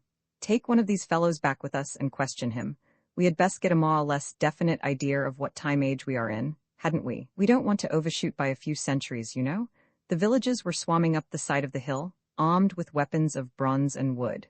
The bronze implements of murder were rare and evidently costly, for those that had them were obviously lighter and better dressed than the others. "Hang it all, I have only a molecular pistol. Can't use that, it would be a plain massacre," exclaimed Arkot. But suddenly several others who had come up from one side appeared from behind a rock. The scientists were wearing their power suits and had them on at low power, leaving a weight of about 50 pounds. Maury, with his normal weight well over 200, jumped far to one side of a clumsy rush of a peasant, leaped back, and caught him from behind. Lifting the smaller man above his head, he hurled him at 2 others following. The 3 went down in a heap. Most of the men were about 5 feet tall, and rather lightly built. The Greek god had not yet materialized among them. They were probably poorly fed and heavily worked. Only the leaders appeared to be in good physical condition, and the men could not develop to large stature. Arkot and Maury were giants among them, and with their greater skill, tremendous jumping ability, and far greater strength, easily overcame the few who had come by the side. One of the leaders was picked up and trussed quickly in a rope a fellow had carried. "Look out," called Wade from above. Suddenly he was standing beside them, having flown down on the power suit. "Caught your thoughts," rather Zezdin Ofthen did. He handed Arkot a ray pistol. The rest of the Greeks were near now, crying in amazement and running more slowly. They didn't seem so anxious to attack. Arkot turned the ray pistol to one side. "Wait," called Mori. A face peered from around the rock toward which Arkot had aimed his pistol. It was that of a girl, about 15 years old in appearance, but hard work had probably aged her face. Mori bent over, heaved on a small boulder, about 200 pounds of rock, and rolled it free of the depression it rested in, then caught it on a molecular ray, hurled it up. Arkot turned his heat ray on it for an instant, and it was white hot. Then the molecular ray threw it over toward the great rock, and crushed it against it. 3 children shrieked and ran out from the rock, scurrying down the hillside. The soldiers had stopped. They looked at Mori. Then they looked at the great rock, 300 yards from him. They looked at the rock fragments. "They think you threw it?" grinned Arkot. "What else? They saw me pick it up, saw me roll it, and it flew. What else could they think?" Arkot's heat ray hissed out, and the rock sputtered and cracked, then glowed white. There was a dull explosion, and chips of rock flew up. Water, imprisoned, had been turned into steam. In a moment, the whistle and crackle of combined heat and molecular rays stabbing out from Arkot's hands had built a barrier of fused rocks. Leisurely, Arkot and Mori carried their now revived prisoner back to the ship, while Wade flew ahead to open the locks. Half an hour later, the prisoner was discharged, much to his surprise, and the ship rose. They had been able to learn nothing from him. Even the Greek gods, Zeus, Hermes, Apollo, all the later Greek gods, were unknown, or so greatly changed that Arkot could not recognize them. "Well," he said at length, "it seems all we know is that they came before any historical Greeks we know of. That puts them back quite a bit, but I don't know how far. Shall we go see the Egyptians?" They tried Egypt, a few moments across the Mediterranean, landing close to the mouth of the Nile. The people of a village nearby immediately set out after them. Better prepared this time, Arkot flew out to meet them with Zezdin Ofthen and Stel Felso-Thew. Surely, he felt, the sight of the strange men would be no more terrifying than the ship or the men flying, and that did not seem to deter their attack. Apparently the proverb that discretion is the better part of valor had not been invented. Arkot landed near the head of the column and cut off 2 or 3 men from the rest with the aid of his ray pistol. Zezdin Ofthen quickly searched his mind, and with Arkot's aid, they determined he did not know any of the gods that Arkot suggested. Finally, they had to return to the ship, disappointed. They had had the slight satisfaction of finding that the sun god was Ralts. The later Egyptian Ra might well have been an evolved form of that name. They restocked the ship, fresh game and fruits again appearing on the menu. Then once again they launched forth into space to wait for their own time. "It seems to me that we must have produced some effect by our visit," said Arkot, shaking his head solemnly. "We did, Arkot," replied Mori softly. "We left an impress in history, an impress that still is, and an impress that affected countless thousands. Meet the Egyptian gods with their heads strange to terrestrians, the gods who fly through the air without wings, come from a shining house that flies, whose pointed finger melts the desert sands and the moist soil," he continued softly, nodding toward the Artolian and the Tulsonian. "Their impossible gods existed and visited them. Indubitably some genius saw that here was a chance for fame and fortune and sold charms against the gods. Result, we are carrying with us some of the oldest deities. Again, we did leave our imprint in history. And," cried Wade excitedly, "meet the great Hercules who threw men about. I always knew that Mori was a brainless brute, but I never realized the marvelous divining powers of those Greeks so perfectly. Now, the incarnation of dumb power." Dramatically, Wade pointed to Mori, unable even now to refrain from some unnecessary comments. "All right, Mercury, the messenger of the gods speaks." The little flaps on Wade's flying shoes must indeed have looked like the winged shoes of legend. Wade was Mercury, too brainless for anything, but carrying the words of wisdom uttered by others. "And Arkot," continued Mori, releasing Wade from his condescending stare, "is Jove, hurling the rock-fusing, destroying thunderbolts? The gods that my friends have been talking of," explained Arkot to the curious Artolians, "are legendary deities of earth. I can see now that we did leave an imprint on history in the only way we could, as gods, for surely no other explanation could have occurred to those men." The days passed swiftly in the ship as their work approached completion.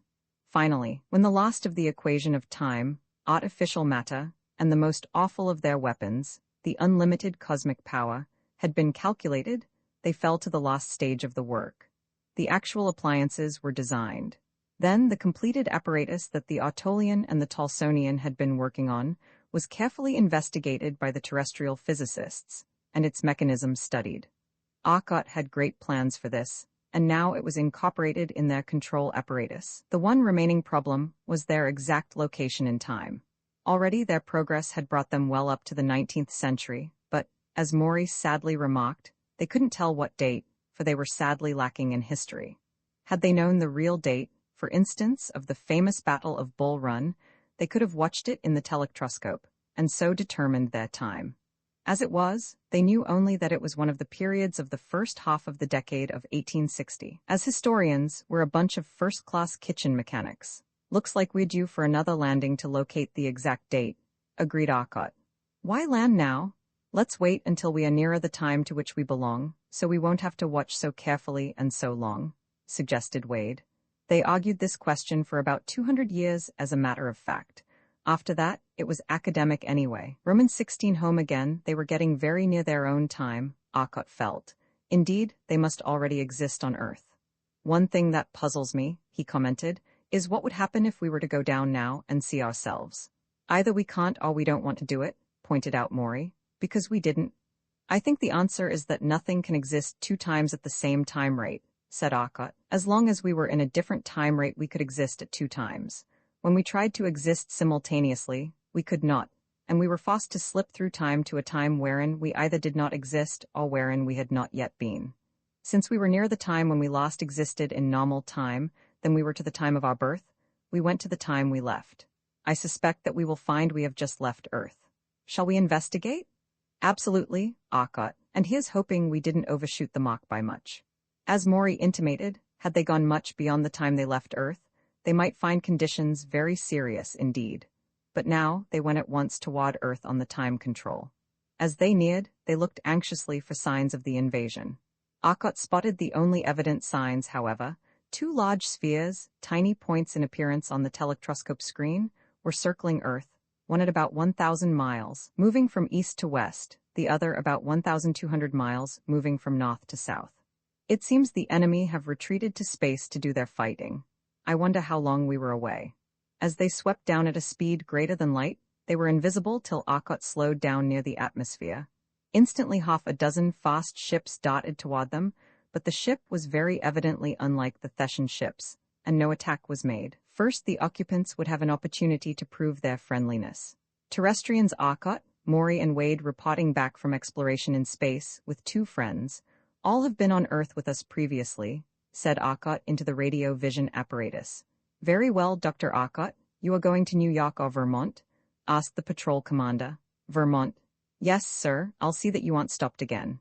And thanks to the message thus sent ahead, they were not, and in less than half an hour, they landed once more in Vermont, on the field from which they had started. The group of scientists who had been here on their last call had gone, which seemed natural enough to them, who had been working for 3 months in the interval of their trip. But to Dr. Arcot Sr., as he saw them, it was a misfortune. Now I never will get straight all you'll have ready, and I didn't expect you back till next week. The men have all gone back to their laboratories, since that permits of better work on the part of each, but we can call them here in half an hour. I'm sure they'll want to come. What did you learn, son, or haven't you done any calculating on your data as yet? We learned plenty, and I feel quite sure that a hint of what we have would bring all those learning hounds around us pretty quickly, Dad, laughed Arcot Jr., and believe it or not, we've been calculating on this stuff for 3 months since we left yesterday. What? Yes, it's true. We were on our time field and turned on the space control, and a Thessian ship picked that moment to run into us. We cut the ship in half as neatly as you please, but it threw us 80,000 years into the past. We have been coasting through time on retarded rate while Earth caught up with itself, so to speak. In the meantime, 3 months in a day. But don't call those men. Let them come to the appointment while we do some work, and we have plenty of work to do, I assure you. We have a list of things to order from the standard supply houses, and I think you better get them for us, Dad. Arcot's manner became serious now. We haven't gotten our government expense research cards yet, and you have. Order the stuff and get it out here while we get ready for it. Honestly, I believe that a few ships such as this apparatus will permit will be enough in themselves to do the job. It really is a pity that the other men didn't have the opportunity we had for crowding much work into little time. But then, I wouldn't want to take that road to concentration again myself. Have the enemy amused you in my absence?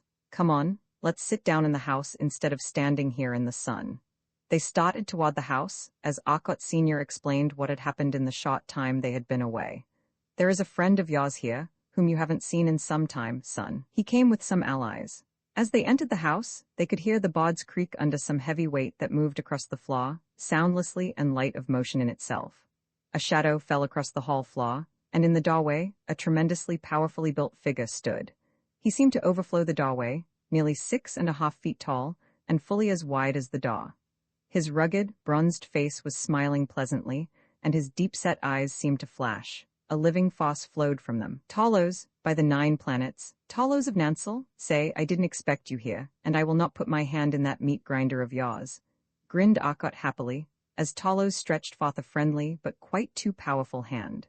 Talos of Nansel, that planet Akot had discovered on his first voyage across space, far in another island of space, another island universe, was not constructed as our human beings of Earth, nor of Venus, Talso, or Atal, but most nearly resembled, save in size, the Thessians. Their framework, instead of being stone, as is ours, was iron. Their bones were pure metallic iron, far stronger than bone. On these far stronger bones were great muscles of an entirely different sort, a muscle that used heat of the body as its fuel, a muscle that was utterly tireless and unbelievably powerful. Not a chemical engine, but a molecular motion engine. It had no chemical fatigue products that would tire it, and needed only the constant heat supply the body sucked from the air to work indefinitely. Unlimited by waste-carrying considerations, the strength was enormous. It was one of the commercial space freighters plying between Nansel, Seta, Earth and Venus that had brought the news of this war to him, Talos explained, and he, as the new trade coordinator and fourth of the four who now ruled Nansel, had suggested that they go to the aid of the man who had so aided them in their great war with Seta. It was Akot's gift of the secret of the molecular ray and the molecular ship that had enabled them to overcome their enemy of centuries and force upon them an unwelcome peace. Now, with a fleet of 50 interstellar, or beta, intergalactic battleships, Nansel was coming to Earth's aid. The battleships were now on patrol with all of Earth's and Venus' fleet, but the Nansalian ships were all equipped with the enormously rapid space distortion system of travel of Kos and were a shock troop in the patrol. The terrestrian and Venerian patrols were not so equipped in full. And Akot, from what I have learned from your father, it seems that I can be of real assistance, finished Talos. But now, I think I should know what the enemy has done. I see they built some forts. Yes, replied Akot Sr., they did. They decided that the system used on the forts of North and South Poles was too effective.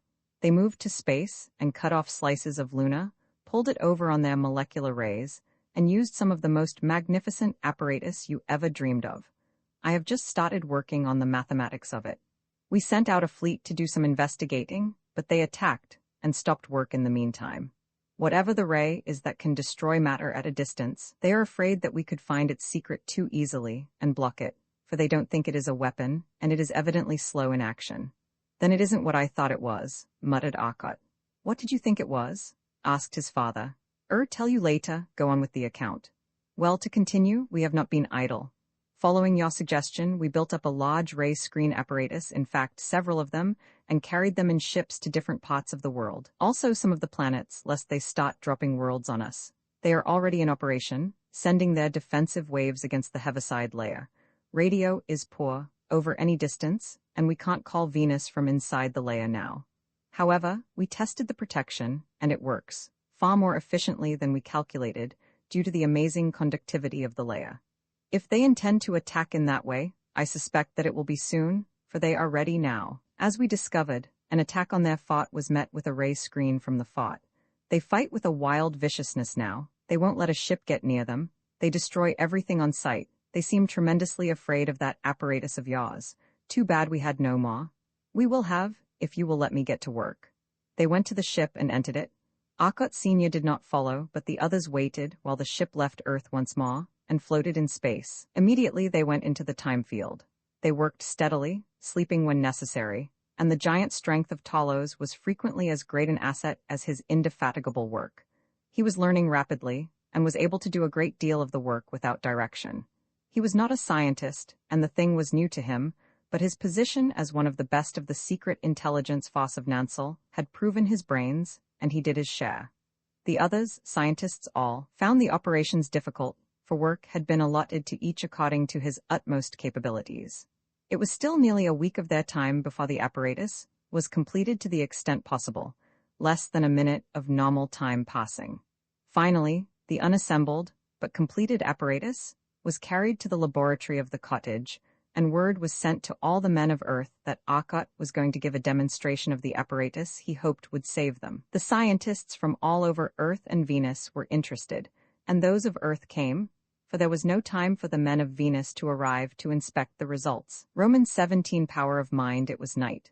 The stars visible through the laboratory windows winked violently in the disturbed air of the heaviside layer, for the molecular ray screen was still up. The laboratory was dimly lighted now, all save the front of the room. There, a mass of compact boxes were piled one on another, and interconnected in various and indeterminate ways, and one table lay in a brilliant path of illumination. Behind it stood Arcot. He was talking to the dim white group of faces beyond the table, the scientists of Earth assembled. I have explained our power. It is the power of all the universe, cosmic power, which is necessarily vaster than all others combined. I cannot explain the control in the time I have at my disposal, but the mathematics of it, worked out in 2 months of constant effort, you can follow from the printed work which will appear soon. The second thing, which some of you have seen before, has already been partly explained. It is, in brief, artificially created matter.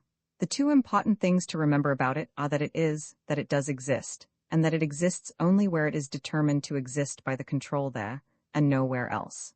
These are all coordinated under the new mental relay control. Some of you will doubt this last, but think of it under this light. Will, thought, concentration, they are efforts, they require energy. Then they can exert energy. That is the key to the whole thing. But now for the demonstration. Arcot looked toward Maury, who stood off to one side. There was a heavy thud as Maury pushed a small button. The relay had closed. Arcot's mind was now connected with the controls. A globe of cloudiness appeared. It increased in density and was a solid, opalescent sphere. There is a sphere, a foot in diameter, 10 feet from me, droned Arcot. The sphere was there. It is moving to the left. The sphere moved to the left at Arcot's thought. It is rising. The sphere rose. It is changing to a disk 2 feet across. The sphere seemed to flow, and was a disk 2 feet across as Arcot's toneless voice of concentration continued. It is changing into a hand, like a human hand. The disk changed into a human hand, the fingers slightly bent, the soft, white fingers of a woman with the pink of the flesh and the wrinkles at the knuckles visible. The wrist seemed to fade gradually into nothingness. The end of the hand was as indeterminate as are things in a dream, but the hand was definite. The hand is reaching for the bar of lux metal on the floor. The soft little hand moved, and reached down and grasped the half-ton bar of lux metal, wrapped dainty fingers about it, and lifted it smoothly and effortlessly to the table, and laid it there. A mistiness suddenly solidified to another hand. The second hand joined the first, and fell to work on the bar, and pulled. The bar stretched finally under an enormous load. One hand let go, and the thud of the highly elastic lux metal bars returned to its original shape echoed through the soundless room. These men of the 22nd century knew what relux and lux metals were, and knew their enormous strength. Yet it was putty under these hands, the hands that looked like a woman's. The bar was again placed on the table, and the hands disappeared. There was a thud, and the relay had opened. I can't demonstrate the power I have. It is impossible. The power is so enormous that nothing short of a sun could serve as a demonstration hall. It is utterly beyond comprehension under any conditions. I have demonstrated artificial matter and control by mental action. I'm now going to show you some other things we have learned. Remember, I can control perfectly the properties of artificial matter by determining the structure it shall have. Watch. Maury closed the relay. Arcot again set to work. A heavy ingot of iron was raised by a clamp that fastened itself upon it, coming from nowhere. The iron moved and settled over the table. As it approached, a mistiness that formed became a crucible. The crucible showed the gray of pure iron, but it was artificial matter.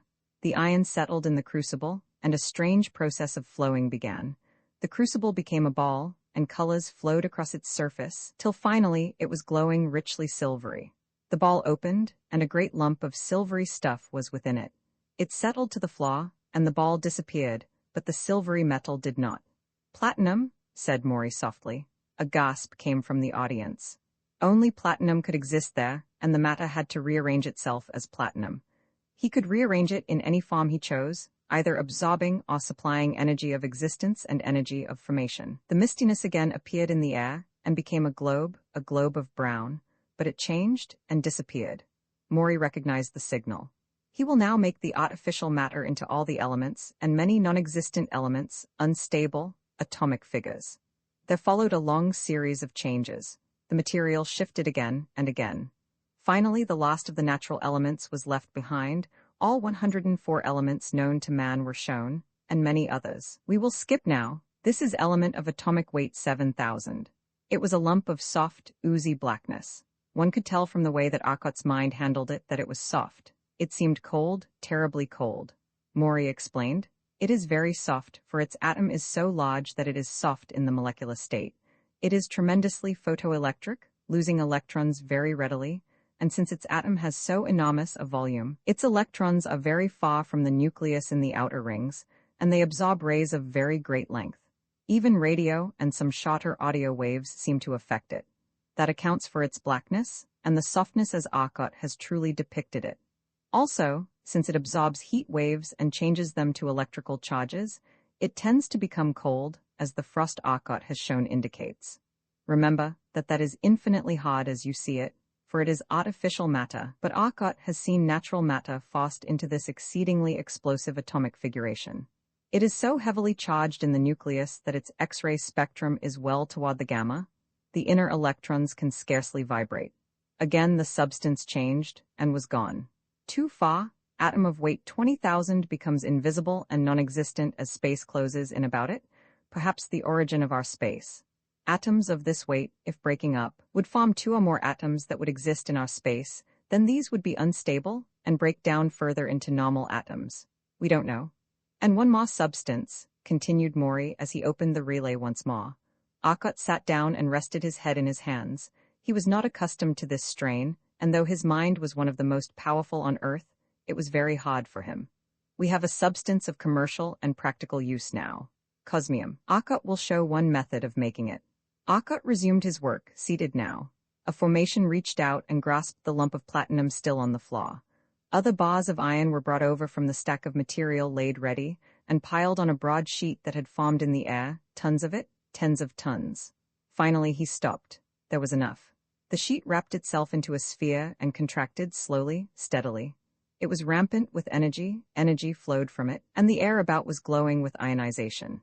There was a feeling of awful power that seeped into the minds of the watchers and held them spellbound before the glowing, opalescent sphere. The tons of matter were compressed now to a tiny ball.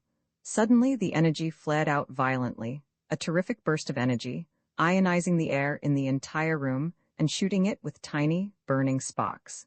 Then it was over. The ball split and became 2 planes. Between them was a small ball of a glistening solid. The planes moved slowly together, and the ball flattened and flowed. It was a sheet.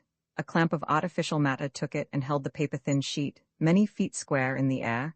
It seemed it must bend under its own enormous weight of tons, but thin as it was it did not.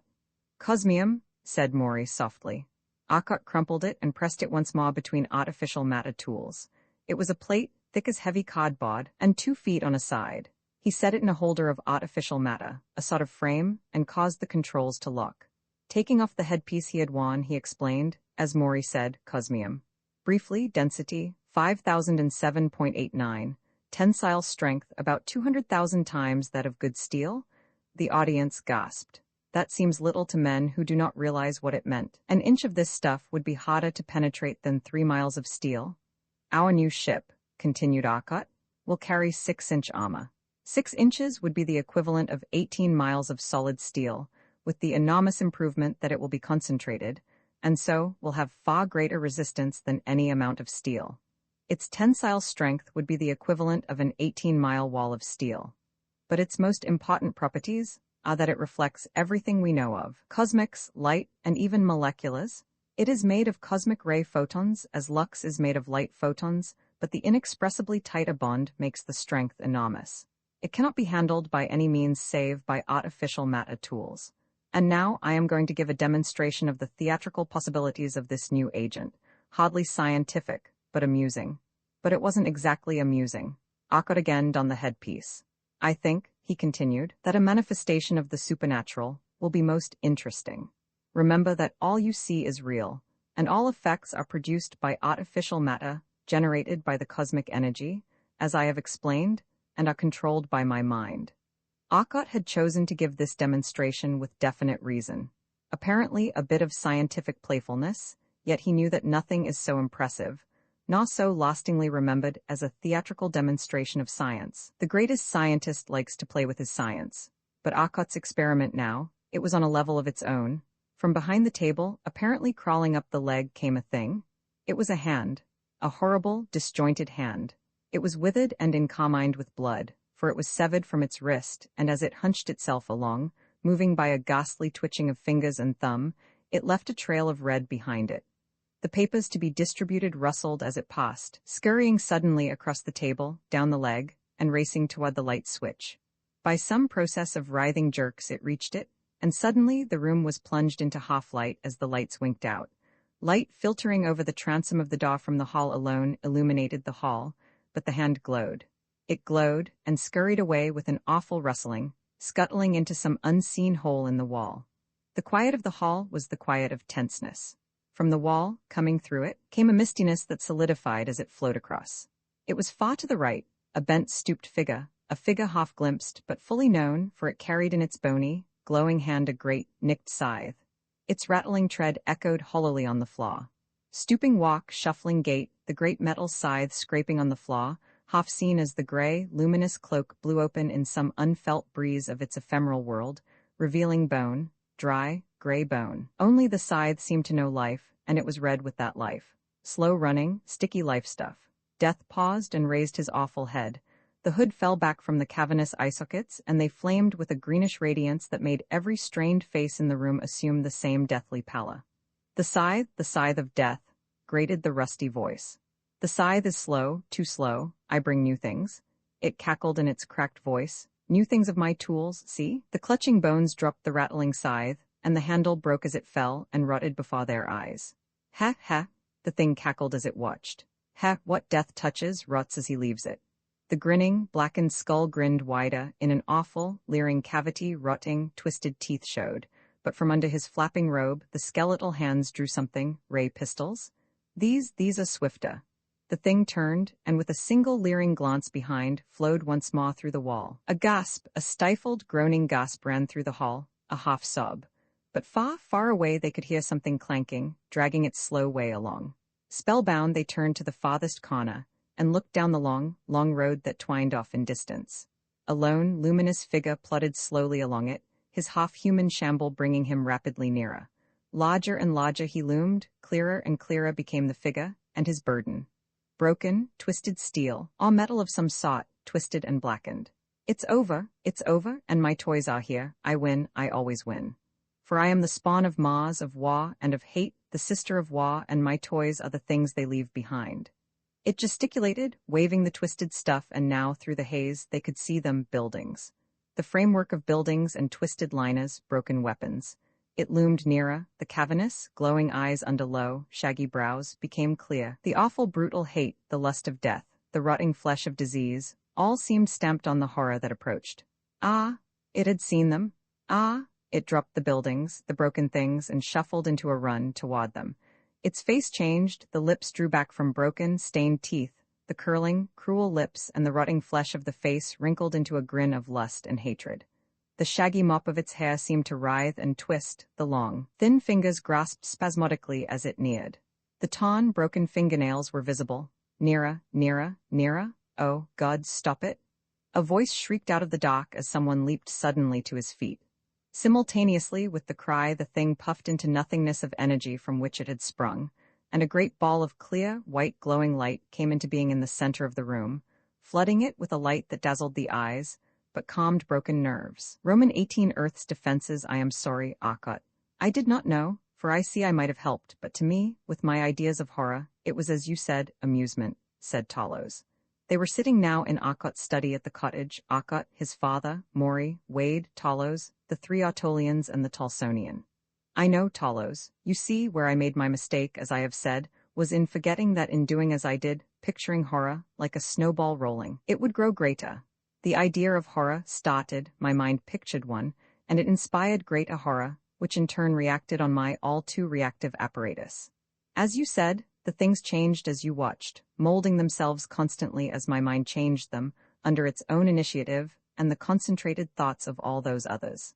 It was a very foolish thing to do, for that last thing. Well, remember it existed, and the idea of hate and lust it portrayed was caused by my mind, but my mind could picture what it would do, if such were its emotions, and it would do them because my mind pictured them, and nothing could resist it? Arcot's face was white once more as he thought of the danger he had run, of the terrible consequences possible of that amusement. I think we had best start on the ship. I'll go get some sleep now, and then we can go.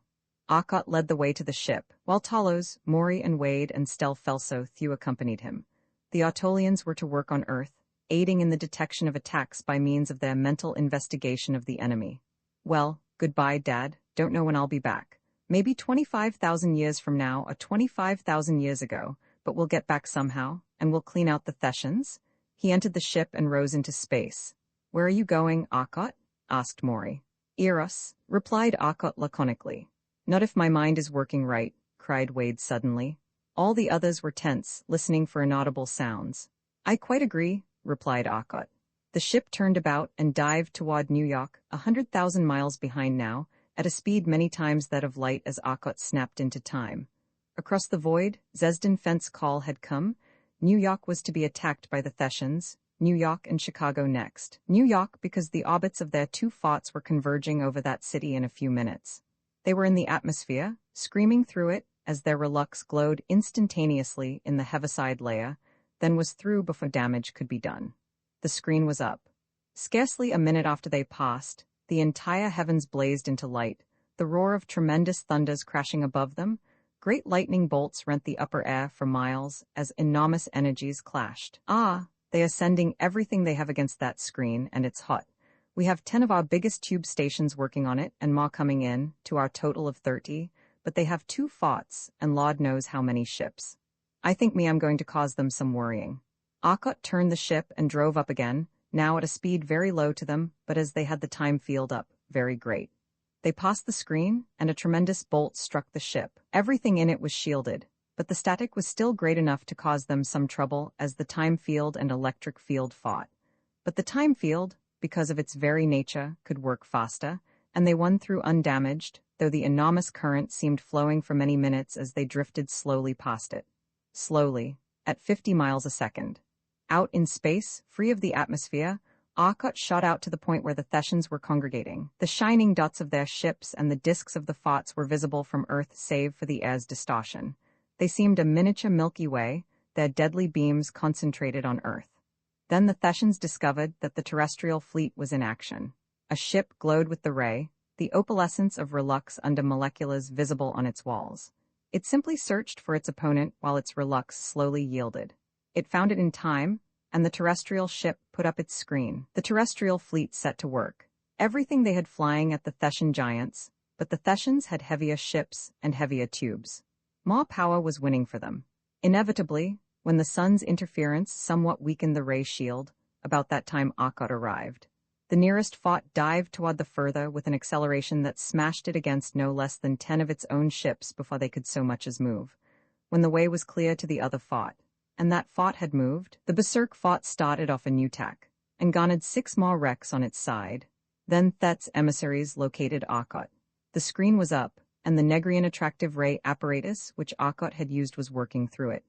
The screen flashed here and there, and collapsed under the full barrage of half the Thessian fleet, as Arcot had suspected it would. But the same force that made it collapse operated a relay that turned on the space control, and Thet's molecular ray energy steamed off to outer space. We worried them, then dug our hole and dragged it in after us as usual, but damn it, we can't hurt them, said Arcot disgustedly. All we can do is tease them, then go hide where it's perfectly safe in artificial. Arcot stopped in amazement. The ship had been held under such space control that space was shut in about them, and they were motionless. The dials had reached a steady point, the current flow had become 0, and they hung there with only the very slow drain of the sun's gravitational field and that of the planet's field pulling on the ship. Suddenly the current had leaped, and the dials giving the charge in the various coil banks had moved them down toward zero. Hey, they've got a wedge in here and are breaking out our hole. Turn on all the generators, Maury. Arcot was all action now. Somehow, inconceivable though it was, the Thessians had spotted them and got some means of attacking them, despite their invulnerable position in another space. The generators were on, pouring enormous power into the coils, and the dials surged, stopped, and climbed ever so slowly. They should have jumped back under that charge, ordinarily dangerously heavy. For perhaps 30 seconds they climbed, then they started down at full speed. Arcot's hand darted to the time field and switched it on full. The dial jerked, swung, then swung back, and started falling in unison with the dials, stopped and climbed. All climbed swiftly, gaining ever more rapidly. With what seemed a jerk, the time dial flew over and back as Arcot opened the switch. They were free, and the dial on the space control coils was climbing nominally now. By the 9 planets did they drink out our energy, the energy of 6 tons of lead just like that. How'd they do it? Asked Wade. Talos kept silent and helped Maury replace the coils of lead wire with others from stock. Same way we tickled them, replied Arcot, carefully studying the control instruments. With the gravity ray, we knew all along that gravitational fields drank out the energy. They simply pulled it out faster than we could pump it in, and used far different rays on us doing it. Which speaks well for a little ship. But they burned off the relux on one room here, and it's a wreck. The molex hit everything in it. Looks like something bad, called Arcot. The room was Maury's, but he'd find that out himself. In the meantime, see if you can tell where we are. I got loose from their rays by going on both the high-speed time field and the space control at full, with all generators going full blast. Man, they had a stranglehold on us that time. But wait till we get that new ship turned out. With the telectroscope, they could see what was happening. The terrific bombardment of rays was continuing, and the fleets were locked now in a struggle, the combined fleets of Earth and Venus and of Nansel, far across the void. Many of the terrestrian, or beta, Solarian ships were equipped with space distortion apparatus, now, and had some measure of safety in that the attractive rays of the Thessians could not be so concentrated on them. In numbers was safety. Arcot had been endangered because he was practically alone at the time they attacked, but it was obvious that the Solarian fleet was losing. They could not compete with the heavier ships, and now the frequent flaming bursts of light that told of a ship caught in the new deadly ray showed another danger. I think Earth is lost if you cannot aid it soon, Arcot, for other Thessian ships are coming, said Stelfelso Thew softly. From out of the plane of the planetary orbits they were coming, across space from some other world, a fleet of dozens of them. They were visible as one after another leapt into normal time rates. Why don't they fight in advanced time? Asked Maury, half aloud. Because the genius that designed that apparatus didn't think of it. Remember, Maury, those ships have their time apparatus connected with their power apparatus so that the power has to feed the time continuously. They have no coils like ours. When they advance their time, they're weakened every other way. We need that new ship. Are we going to make it? Demanded Arcot. Take weeks at best. What chance? Asked Maury. Plenty, watch. As he spoke, Arcot pulled open the time controls and spun the ship about. They headed off toward a tiny point of light far beyond. It rushed toward them, grew with the swiftness of an exploding bomb, and was suddenly a great, rough fragment of a planet hanging before them, miles in extent. Eros, explained Wade laconically to Talos, part of an ancient planet that was destroyed before the time of man, all life on Earth. The planet got too near the sun when its orbit was irregular, and Old Sol pulled it to pieces. This is one of the pieces. The other asteroids are the rest. All planetary surfaces are made up of great blocks. They aren't continuous, you know. Like blocks of concrete in a building, they can slide a bit on each other, but friction holds them till they slip with a jar, and we have earthquakes. This is one of the planetary blocks. We see Eros from Earth intermittently, for when this thing turns broadside it reflects a lot of light. Edge on it does not reflect so much. It was a desolate bit of rock, bare, airless, waterless rock of enormous extent. It was contorted and twisted, but there were no great cracks in it, for it was a single planetary block. Arcot dropped the ship to the barren surface and anchored it with an attractive ray at low concentration. There was no gravity of consequence on this bit of rock. Come on, get to work. Space suits and rush all the apparatus out, snapped Arcot. He was on his feet, the power of the ship in neutral now. Only the attractor was on. In the shortest possible time they got into their suits and under Arcot's direction set up the apparatus on the rocky soil as fast as it was brought out. In all, Less than 15 minutes were needed, yet Akkot was hurrying them more and more. Talo's tremendous strength helped, even on this gravitationless world, for he could accelerate more quickly with his burdens. At last it was up for operation. The artificial matter apparatus was operated by cosmic power and controlled by mental operation, or by mathematical formula as they pleased. Immediately, Akkot set to work. A giant hollow cylinder drilled a great hole completely through the thin, curved surface of the ancient planetary block, through 12 miles of solid rock, a cylinder of artificial matter created on a scale possible only to cosmic power. The cylinder, half a mile across, contained a huge plug of matter. Then the artificial matter contracted swiftly, compressing the matter, and simultaneously treating it with the tremendous fields that changed its energy form. In seconds, it was a tremendous mass of cosmium.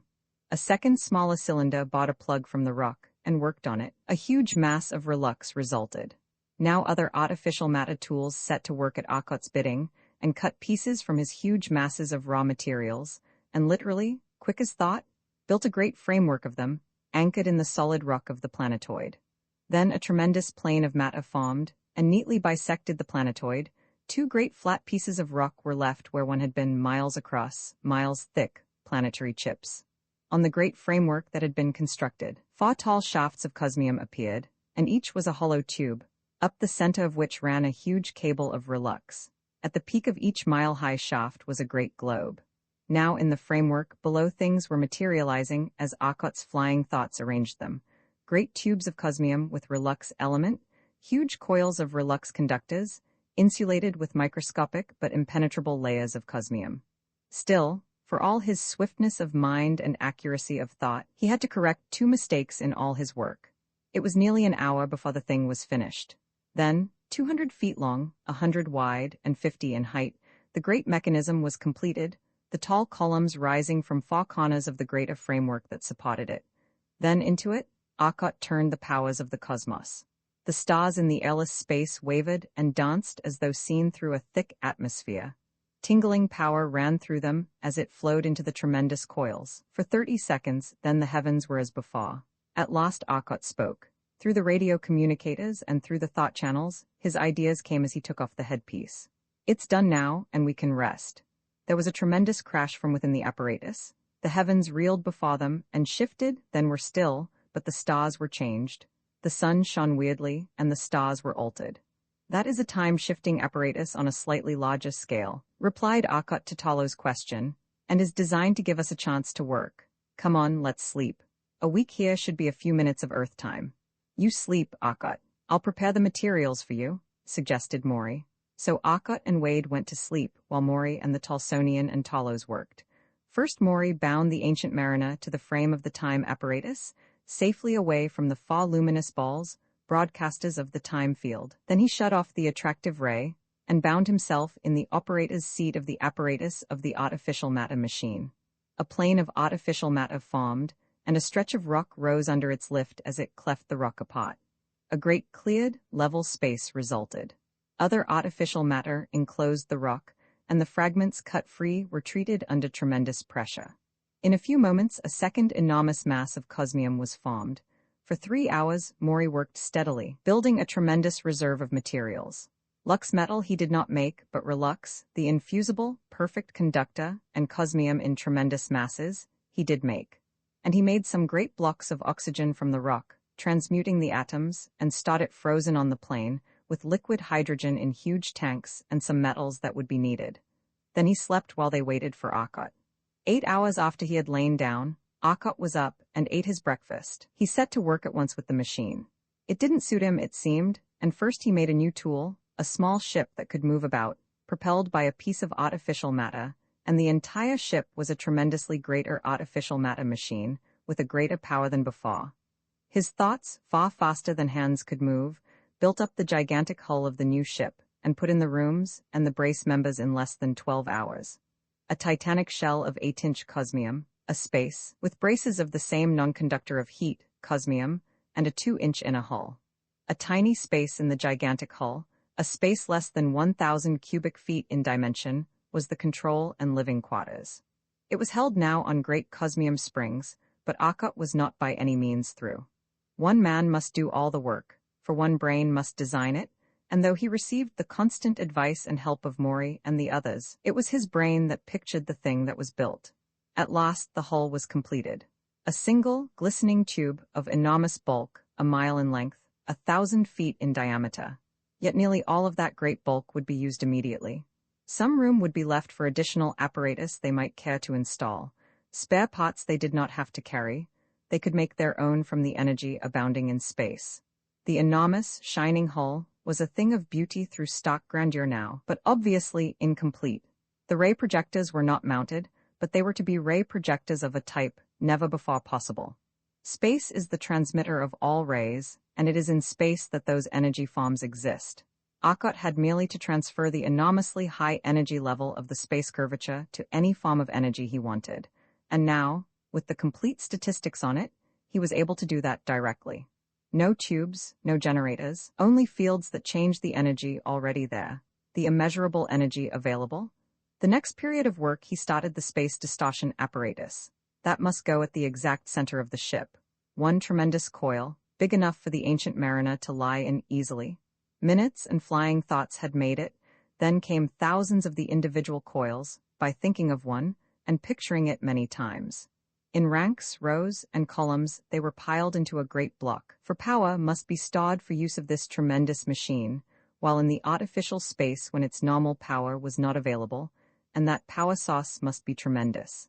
Then the time apparatus, and after that the driving apparatus. Not the molecular drive now, but an attraction ray focused on their own ship, with projectors scattered about the ship that it might move effortlessly in every direction. And provision was made for a force drive by means of artificial matter, planes of it pushing the ship where it was wanted.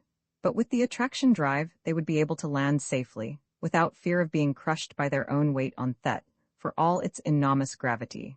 The control was now suspended finally, with a series of attraction drives about it, locking it immovably in place, while smaller attraction devices stimulated gravity for the occupants. Then, finally, the main apparatus, the power plant, was installed. The enormous coils which handled, or better, caused space to handle as they directed, powers so great that whole suns could be blasted instantaneously, were put in place, and the field generators that would make and direct their ray screen if need be, and handle their artificial matter. Everything was installed, and all but a rather small space was occupied. It had been 6 weeks of continuous work for them, for the mind of each was aiding in this work, indirectly or directly, and it needed completion now. But we need one more thing, Arcot, that could never land on any planet smaller than Jupiter. What is its mass? Suggested Maury. Don't know, I'm sure, but it is of the order of 1 billion tons. I know you are right. What are we going to do? Put on a tender. Why not the ancient mariner? Asked Wade. It isn't fitting. It was designed for individual use anyway, replied Maury. I suggest something more like this on a small scale. We won't have much work on that. Merely think of every detail of the big ship on a small scale, with the exception of the control cube furnishings. Instead of the numerous decks, swimming pool and so forth, have a large, single room. Good enough, replied Arcot. As if by magic, a machine appeared, a small machine of 200-foot length, modified slightly in some parts, its bottom flattened, and equipped with an attractor anchor. Then they were ready. We will leave the mariner here, and get it later. This apparatus won't be needed any longer, and we don't want the enemy to get it. Our trial trip will be a fight, called Arcot as he leaped from his seat. The mass of the giant ship pulled him, and he fell slowly toward it. Into its open pot he flew, the others behind him, their suits still on. The door shut behind them as Arcot, at the controls, closed it. As yet they had not released the air supplies. It was airless. Now the hiss of air and the quickening of heat crept through it. The water in the tanks thawed as the heat came, soaking through from the great heaters. In minutes the air and heat were normal throughout the great bulk. There was air in power compartments, though no one was expected to go there, for the control room alone need be occupied. Vision screens here viewed every part of the ship, and all about it. The eyes of the new ship were set in recesses of the tremendously strong cosmium wall, and over them, protecting them, was an infinitely thin but infinitely strong wall of artificial matter, permanently maintained. It was opaque to all forms of radiation, known from the longest Hertzian to the shortest cosmics, save for the very narrow band of visible light. Whether this protection would stop the Thetian beam that was so deadly to Lux and Relux was not, of course, known. But Arcot hoped it would, and if that beam was radiant energy, or material particles, it would. We'll destroy our station here now, and leave the ancient mariner where it is. Of course we are a long way out of the orbit this planetoid followed, due to the effect of the time apparatus, but we can note where it is, and we'll be able to find it when we want it, said Arkot, seated at the great control board now. There were no buttons now, or visible controls, all was mental. A tiny sphere of artificial matter formed and shot toward the control board of the time machine outside. It depressed the main switch, and space about them shifted, twisted, and returned to normal. The time apparatus was off for the first time in 6 weeks. Can't fuse that, and we can't crush it. It's made of cosmium, and trying to crush it against the rock would just drive it into it. We'll see what we can do though, muttered Arkot. A plane of artificial matter formed just beneath it, and sheared it from its bed on the planetoid, cutting through the heavy cosmium anchors. The framework lifted, and the apparatus with it. A series of planes, a gigantic honeycomb formed, and the apparatus was cut across again and again, till only small fragments were left of it. Then these were rolled into a ball, and crushed by a sphere of artificial matter beyond all repair. The enemy would never learn their secret. A huge cylinder of artificial matter cut a great gouge from the plane that was left where the apparatus had been, and a clamp of the same material picked up the ancient mariner, deposited it there, then covered it with rubble and broken rock. A cosmic flashed on the rock for an instant, and it was glowing, incandescent lava. The ancient mariner was buried under 100 feet of rapidly solidifying rock, but rock which could be fused away from its infusible walls when the time came. We're ready to go now. Get to work with the radio, Maury, when we get to Earth. The gravity seemed normal here as they walked about. No accelerations affected them as the ship darted forward, for all its inconceivably great mass, like an arrow, then flashed forward under time control. The sun was far distant now. For 6 weeks they had been traveling with the section of Eros under time control. But with their tremendous time control plant, and the space control, they reached the solar system in very little time. It seemed impossible to them that that battle could still be waging, but it was. The ships of Earth and Venus, battling now as a lost, hopeless stand, over Chicago, were attempting to stop the press of a great Thessian fleet. Thin, long Negrian, Osirian ships had joined them in the hour of Earth time that the men had been working. Still, despite the reinforcements, they were falling back. Roman 19, the Battle of Earth. It had been an anxious hour for the forces of the solar system. They were in the last fine stages of Earth's defense when the General Staff received notice that a radio message of tremendous power had penetrated the ray screen, with advice for them. It was signed Arkot. Bringing new weapon. Draw all ships within the atmosphere when I start action, and drive Thessians back into space. Retire as soon as a distance of 10,000 miles is reached. I will then handle the fleet, was the message. Gentlemen, we are losing. The move suggested would be eminently poor tactics unless we are sure of being able to drive them. If we don't, we are lost in any event. I trust Arkot. How vote you? Asked General Hetzar Esthel. The message was relayed to the ships. Scarcely a moment after the message had been relayed, a tremendous battleship appeared in space just beyond the battle. It shot forward and planted itself directly in the midst of the battle, brushing aside 2 huge Thessians in its progress. The Thessian ships bounced off its sides and reeled away. It lay waiting, making no move. All the Thessian ships above poured the full concentration of their molecules into its tremendous bulk. A diffused glow of opalescence ran over every ship, save the giant. The molecules were being reflected from its sides, and their diffused energy attacked the very ships that were sending them. A thought moved up, and the deadly beam of destruction reached out, luminous even in space. Now, muttered Maury, we shall see what cosmium will stand. A huge spot on the side of the ship had become incandescent. A vapor, a strange puff of smokiness exploded from it and disappeared instantly. Another came, and faster they followed each other. The cosmium was disintegrating under the ray, but very slowly, breaking first into gaseous cosmic rays, then free, and spreading. We will not fight, muttered Maury happily as he saw Arkot shift in his seat. Arkot picked the molecules. They reached out, touched the heavy relux of the thought, and it exploded into opalescence that was hazily white. The colors shifted so quickly. A screen sprang into being, and the ray was chopped off. The screen was a mass of dotting flames as energies of stupendous magnitude clashed. Arkot used a bit more of his inconceivable power. The ray struck the screen, and it flashed once, then died into blackness. The fort suddenly crumpled in like a dented can and rolled clumsily away. The other fort was near now and started an attack of its own. Arkot chose the artificial matter this time. He was not watching the many attacking ships. The great ship careened suddenly, fell over heavily to one side. "Foolish of me," said Arkot. "They tried crashing us." A mass of crumpled, broken relics and lucks surrounded by a haze of gas lying against a slight scratch on the great sides, told the story. 8 inches of cosmium does not give way. Yet another ship tried it, but it stopped several feet away from the real wall of the ship. It struck a wall even more unyielding, artificial matter. But now Arkot was using this major weapon, artificial matter. Ship after ship, whether fleeing or attacking, was surrounded suddenly by a great sphere of it, a sudden terrific blaze of energy, as the sphere struck the ray shield. The control forces now backed by the energy of all the millions of stars of space, shattered it in an instant. Then came the inexorable crush of the artificial matter, and a ball of matter alone remained. But the pressing disk of the battlefront, which had been lowering on Chicago, greatest of Earth's metropolises, was lifted. This disk front was staggering back now, as Arkot's mighty ship weakened its strength and destroyed its morale, under the steady drive of the now hopeful Solarians. The other gigantic fort moved up now, with 20 of the largest battleships.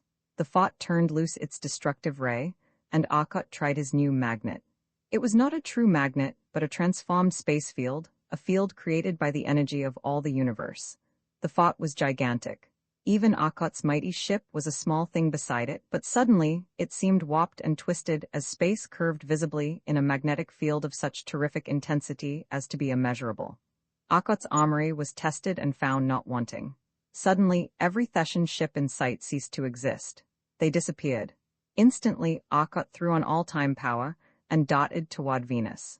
The Thetians were already nearing the planet, and no possible rays could overtake them. An instantaneous touch of the space control, and the mighty ship was within hundreds of miles of the atmosphere. Space twisted about them, reeled, and was firm. The Thetan fleet was before them in a moment, visible now as they slowed to normal speed. Startled, no doubt, to find before them the ship they had fled, they charged on for a space. Then, as though by some magic, they stopped and exploded in gouts of light. When space had twisted, seconds before, it was because Arkot had drawn on the enormous power of space to an extent that had been appreciable even to its 10 souls. That was 40 million tons of matter a second, and for 100th part of a second it had flowed. Before them, in a vast plain, had been created an infinitesimally thin film of artificial matter, 400,000 tons of it, and into this invisible, infinitely hard barrier, the Thetan fleet had rammed. And it was gone. "I think," said Arkot softly, as he took off his headpiece, "that the beginning of the end is in sight." "And I," said Maury, "think it is now out of sight. 6 ships stopped, and they are gone now to warn the others." "What warning? What can they tell?" "Only that their ships were destroyed by something they couldn't see." Arkot smiled. "I'm going home. Roman 2 canine people and that," said Arkot between puffs, "will certainly be a great boon to the rocket patrol, you must admit. They don't like dueling with these space pirates using the molecular rays, and since molecular rays have such a tremendous commercial value, we can't prohibit the sale of ray apparatus. Now, if you will come into the workshop, Fulla, I'll give a demonstration with friend Maury's help." The 4 friends rose, Maury, Wade, and Fulla following Arkot into his laboratory on the 37th floor of the Arkot Research Building. As they went, Arkot explained to Fulla the results and principles of the latest product of the ingenuity of the triumvirate, as Arkot, Maury, and Wade had come to be called in the news dispatches. "As you know, the molecular rays make all the molecules of any piece of matter they are turned upon move in the desired direction. Since they supply no new energy, but make the body they are turned upon supply its own, using the energy of its own random molecular motion of heat, they are practically impossible to stop. The energy necessary for molecular rays to take effect is so small that the usual type of filter lets enough of it pass. A ship equipped with filters is no better off when attacked than one without. The rays simply drove the front end into the rear, or vice versa, or tore it to pieces as the pirates desired. The rocket patrol could kill off the pirates, but they lost so many men in the process, it was a Pyrrhic victory. For some time Maury and I have been working on something to stop the rays. Obviously, it can't be by means of any of the usual metallic energy absorption screens. We finally found a combination of rays, beta frequencies, that did what we wanted. I have such an apparatus here. What we want you to do, of course, is the usual job of rearranging the stuff so that the apparatus can be made from dies and put into quantity production. As the official designer for the AL, you ought to do that easily. Arcot grinned as Fuller looked in amazement at the apparatus Arcot had picked up from the bench in the workshop. Don't get worried, laughed Maury.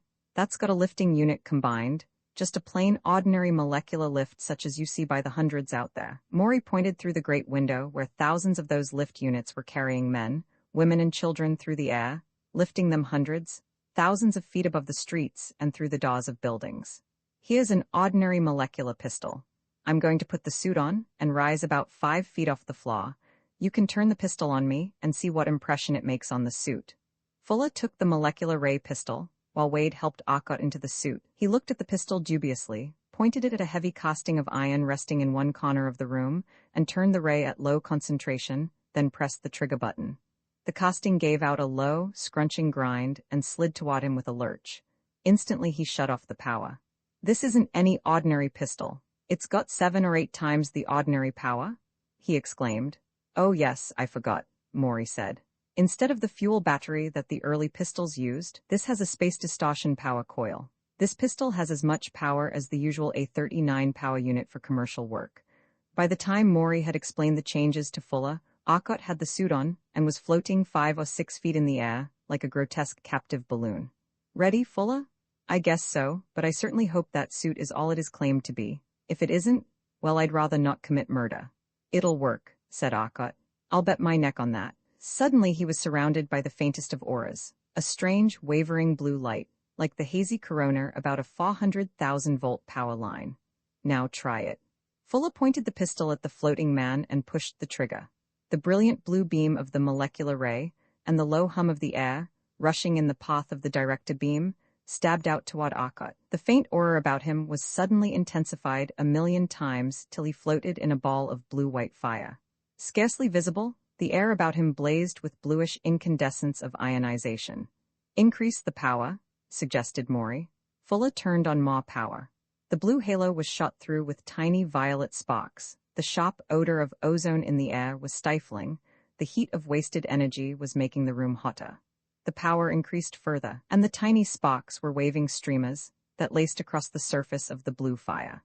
Little jets of electric flame reached out along the beam of the ray now. Finally, as full power of the molecular ray was reached, the entire halo was buried under a mass of writhing sparks that seemed to leap up into the air above the man's head, wavering up to extinction. The room was unbearably hot, despite the molecular ray coolers absorbing the heat of the air and blowing cooled air into the room. Fuller snapped off the ray and put the pistol on the table beside him. The halo died and went out a moment later, and Arcot settled to the floor. This particular suit will stand up against anything the ordinary commercial sets will give. The system now, remember that the rays are short electrical waves. The easiest way to stop them is to interpose a wave of opposite phase and cause interference. Fine, but try to get in tune with an unknown wave when it is moving in relation to your center of control.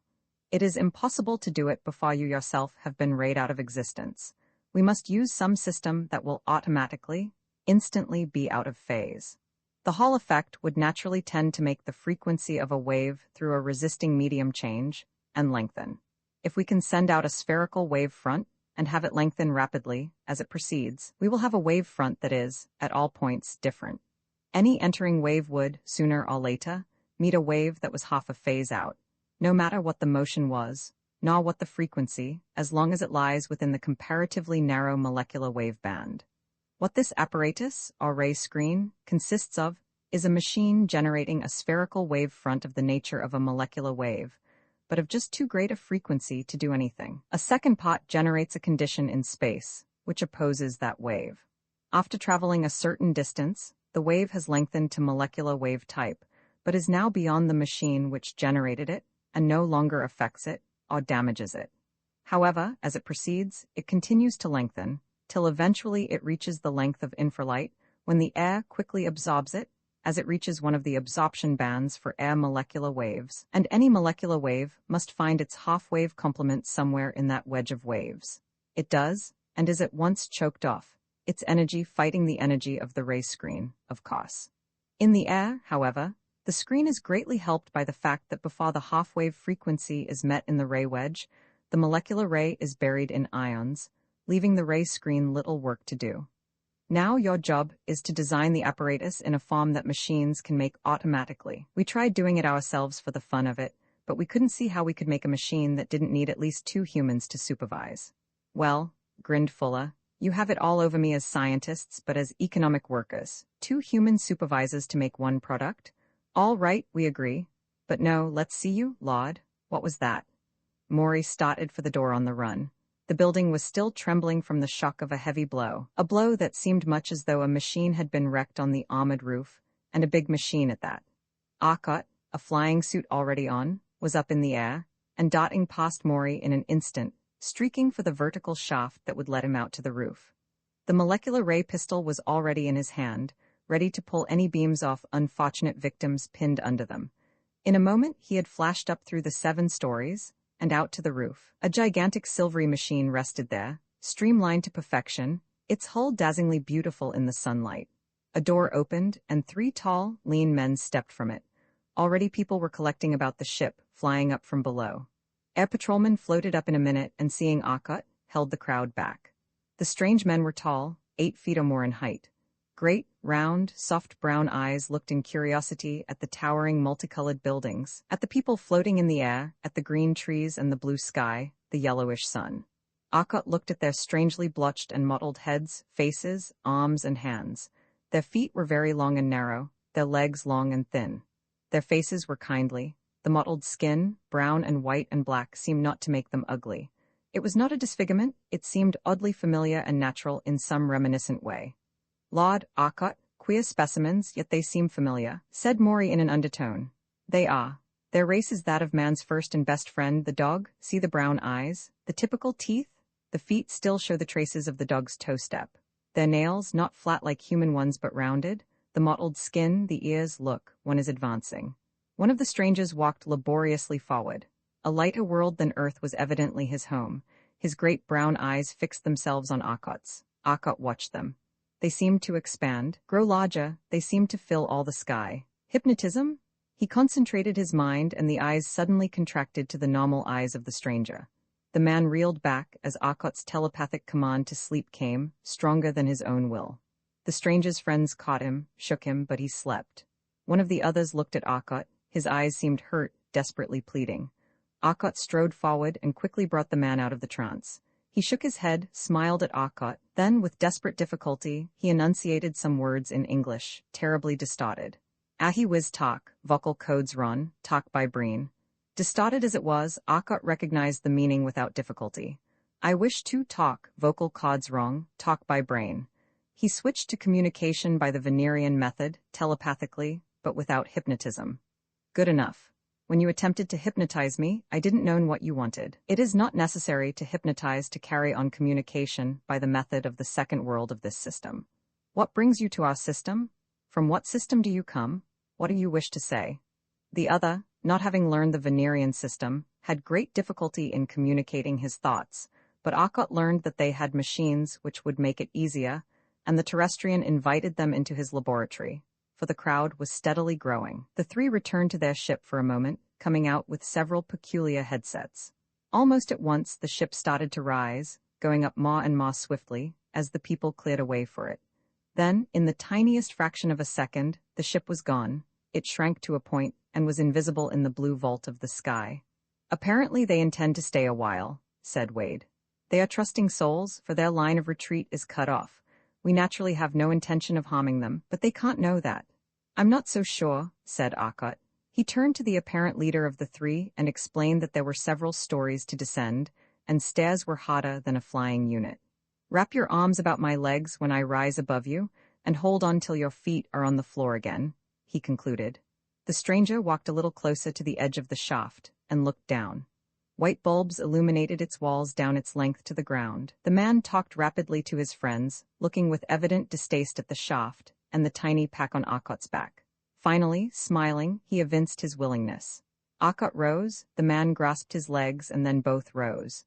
Over the shaft and down to his laboratory was the work of a moment. Arcot led them into his consultation room, where a number of comfortable chairs were arranged, facing each other.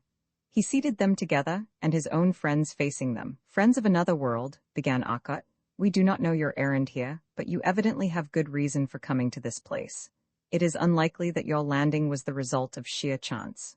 What brought you? How came you to this point?" "It is difficult for me to reply. First we must be en rapport. Our system is not simple as yours, but more effective, for yours depends on thought ideas, not altogether universal. Place these on your heads for only a moment. I must induce temporary hypnotic coma. Let one try first if you desire." The later of the visitors held out one of the several headsets they had brought, cap-like things, made of laminated metal apparently. Akkot hesitated, then with a grin slipped it on. "Relax," came a voice in Akkot's head, a low, droning voice, a voice of command. "Sleep," it added. Akkot felt himself floating down an infinite shaft on some superflying suit that did not pull at him with its straps, just floating down lightly, down and down and down. Suddenly he reached the bottom, and found to his surprise that it led directly into the room again. He was back. "You are awake. Speak," came the voice. Akkot shook himself and looked about. A new voice spoke now, not the tonelessly melodious voice but the voice of an individual, yet a mental voice. It was perfectly clear and perfectly comprehensible. "We have traveled far to find you, and now we have business of the utmost import. Ask these others to let us treat them, for we must do what we can in the least possible time. I will explain when all can understand. I am Zesden Fence, first student of thought. He who sits on my right is Zesden Ofthen, and he beyond him is Zesden Inthel, of physics and of chemistry, respectively." And now Akkot spoke to his friends. "These men have something of the greatest importance to tell us, it seems. They want us all to hear, and they are in a hurry. The treatment isn't at all annoying. Try it." The man on the extreme right, as we face them, is Zesden Fence of Thought, Zesden apparently meaning something like professor, or first student of. Those next him are Zesden Ofthen of physics and Zesden Inthel of chemistry. Zesden Ofthen offered them the headsets, and in a moment everyone present was wearing one. The process of putting them en rapport took very little time, and shortly all were able to communicate with ease. "Friends of Earth, we must tell our strange story quickly for the benefit of your world as well as ours, and others too. We cannot so much as annoy. We are helpless to combat them. Our world lies far out across the galaxy. Even with incalculable velocity of the great swift thing that bore us, 3 long months have we traveled toward your distant worlds, hoping that at last the invaders might meet their masters. We landed on this roof because we examined mentally the knowledge of a pilot of one of your patrol ships. His mind told us that here we would find the 3 greatest students of science of this solar system. So it was here we came for help. Our race has arisen," he continued, "as you have so surely determined from the race you call canines. It was artificially produced by the ancient masters when their hour of need had come. We have lost the great science of the ancient ones, but we have developed a different science, a science of the mind. Dogs are far more psychic than are men. They would naturally tend to develop such a civilization," said Akkot judiciously. Roman 20 destruction sometime later, Akkot spoke. "I have just received a message from Zesden Fence that he has an important communication to make, so I will go down to New York instead of to Chicago, if you gentlemen do not mind. Maury will take you to Chicago in the tender, and I can find Zesden Fence." Zesden Fence's message was brief. He had discovered from the minds of several who had been killed by the magnetic field Akkot had used, and not destroyed, that they had a base in this universe. That base was somewhere near the center of the galaxy, on a system of unusually large planets, circling a rather small star. But what star their minds had not revealed. "It's up to us then to locate said star," said Akkot, after listening to Zesden Fence's account. "I think the easiest way will be to follow them home. We can go to your world, Zesden Fence, and see what they are doing there, and drive them off. Then to yours, Stel Felso. I place your world second, as it is far better able to defend itself than is Autal. It is agreeable?" It was, and the ship which had been hanging in the atmosphere over New York, where Zesden Ofthen, Fence and Inthel had come to it in a taxi ship, signaled for the crowd to clear away above. The enormous bulk of the shining machine, the savior of Earth, had attracted a very great amount of attention, naturally, and thousands on thousands of haughty souls had braved the cold of the 15-mile height with altitude suits or in small ships. Now they cleared away, and as the ship slowly rose, the tremendous concentrated mental well-wishing of the thousands reached the men within the ship. "That," observed Molly, is one thing Cosmium won't stop. In some ways I wish it would, because the mental power that could be wielded by any great number of those highly advanced Thessians, if they know its possibilities, is not a thing to neglect. I can answer that, terrestrian, thought Zesden Afthan.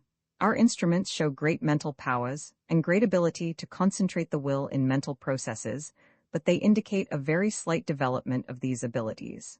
Our race, despite the fact that our mental powers are much less than those of such men as Arkot and yourself, have done, and can do many things your greater minds cannot, for we have learned the direction of the will. We need not fear the will of the Thessians. I feel confident of that. The ship was in space now, and as Arkot directed it toward Atoll, far, far across the island, he threw on, for the moment, the combined power of space distortion and time fields.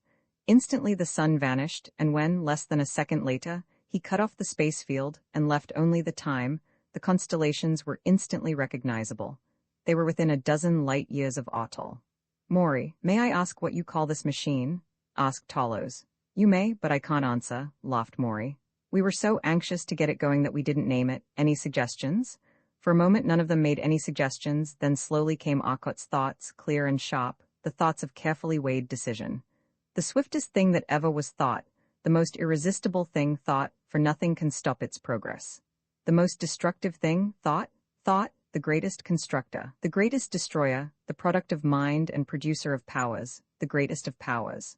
Thought is controlled by the mind. Let us call it thought. Excellent, Arkot, excellent. The thought, the controller of the powers of the cosmos, cried Maury. But the thought has not been christened, save in battle, and then it had no name. Let us emblazon its name on it now, suggested Wade, stopping their motion through space, but maintaining a time field that permitted them to work without consuming precious time. Arkot formed some more cosmium, but now he subjected it to a special type of converted field, and into the cosmium he forced some light photons, half-bound, half-free. The fixture he formed into the letters, and welded forever on the gigantic prow of the ship, and on its huge sides. Thought, it stood in letters 10 feet high, made of clear transparent cosmium, and the golden light photons, imprisoned in it, the slowly disintegrating lux metal, would cause those letters to shine for countless eons with the steady golden light they now had. The thought continued on now, and as they slowed their progress for Atoll, they saw that messengers of Thet had barely arrived. The thought here too had been raised to the ground, and now they were concentrating over the largest city of Atoll. Their rays were beating down on the great ray screen that terrestrial engineers had set up, protecting the city, as Earth had been protected. But the fleet that stood guard was small, and was rapidly being destroyed. A thought broke free, and plunged at last for the ray screen. Its relux walls glowed 1,000 colors, as the tremendous energy of the ray screen struck them, but it was through. A molecular ray reached down for the city, and stopped halfway in a tremendous coruscating burst of light and energy. Yet there was none of the sheen of the ray screen, merely light. The thought was still driving downward.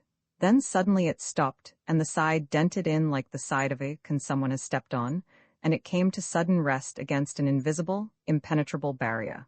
A molecular reached down from somewhere in space, hit the ray screen of Atoll, which the Thessians had attacked for hours, and the screen flashed into sudden brilliance and disappeared. The ray struck the Thessian thought, and the thought burst into tremendous opalescence, while the invisible barrier the ray had struck was suddenly a great sheet of flaming light. In less than half a second the opalescence was gone, the thought shuddered, and shrieked out of the planet's atmosphere, a mass of lux now, and susceptible to the moleculars, and everything that lived within that thought had died instantly and painlessly. The fleet which had been preparing to follow the leading thought was suddenly stopped. It halted indecisively. Then the thought became visible as its great golden letters showed suddenly, streaking up from distant space. Every ship turned cosmic and moleculars on it. The cosmic rebounded from the cosmium walls, and from the artificial matter that protected the eyes. The moleculars did not affect either, but the invisible protective sheet that the thought was maintaining in the Autolian atmosphere became misty as it fought the slight molecular rebounds. The thought went into action. The thought which remained was the point of attack. The thought had turned its destructive ray on the cosmium ship with the result that, as before, the cosmium slowly disintegrated into puffs of cosmic rays. The vapor seemed to boil out, puffed suddenly, then was gone. Arkot put up a wall of artificial matter to test the effect. The ray went right through the matter, without so much as affecting it. He tried a sheet of pure energy, an electromagnetic energy stream of tremendous power. The ray bent sharply to one side, but in a moment the Thessians had realigned it. It's a photonic stream, but of some type that doesn't affect ordinary matter, but only artificial matter such as lux, relux, or cosmium. If the artificial matter would only fight it, I'd be all right. The thought running through Arkot's mind reached the others. A tremendous burst of light energy to the rear announced the fact that a Thessian had crashed against the artificial matter wall that surrounded the ship. Arkot was throwing the Thessian destructive beam from side to side now, and twice succeeded in misdirecting it so that it hit the enemy machines. The thought sent out its terrific beam of magnetic energy. The ray was suddenly killed, and the thought cruised helplessly on. Its driving apparatus was dead. The diffused cosmic reached out, and as the magnetic field, the relux and the cosmics interacted, the great thought was suddenly blue-white. Then instantly a dust that scattered before an enormous blast of air.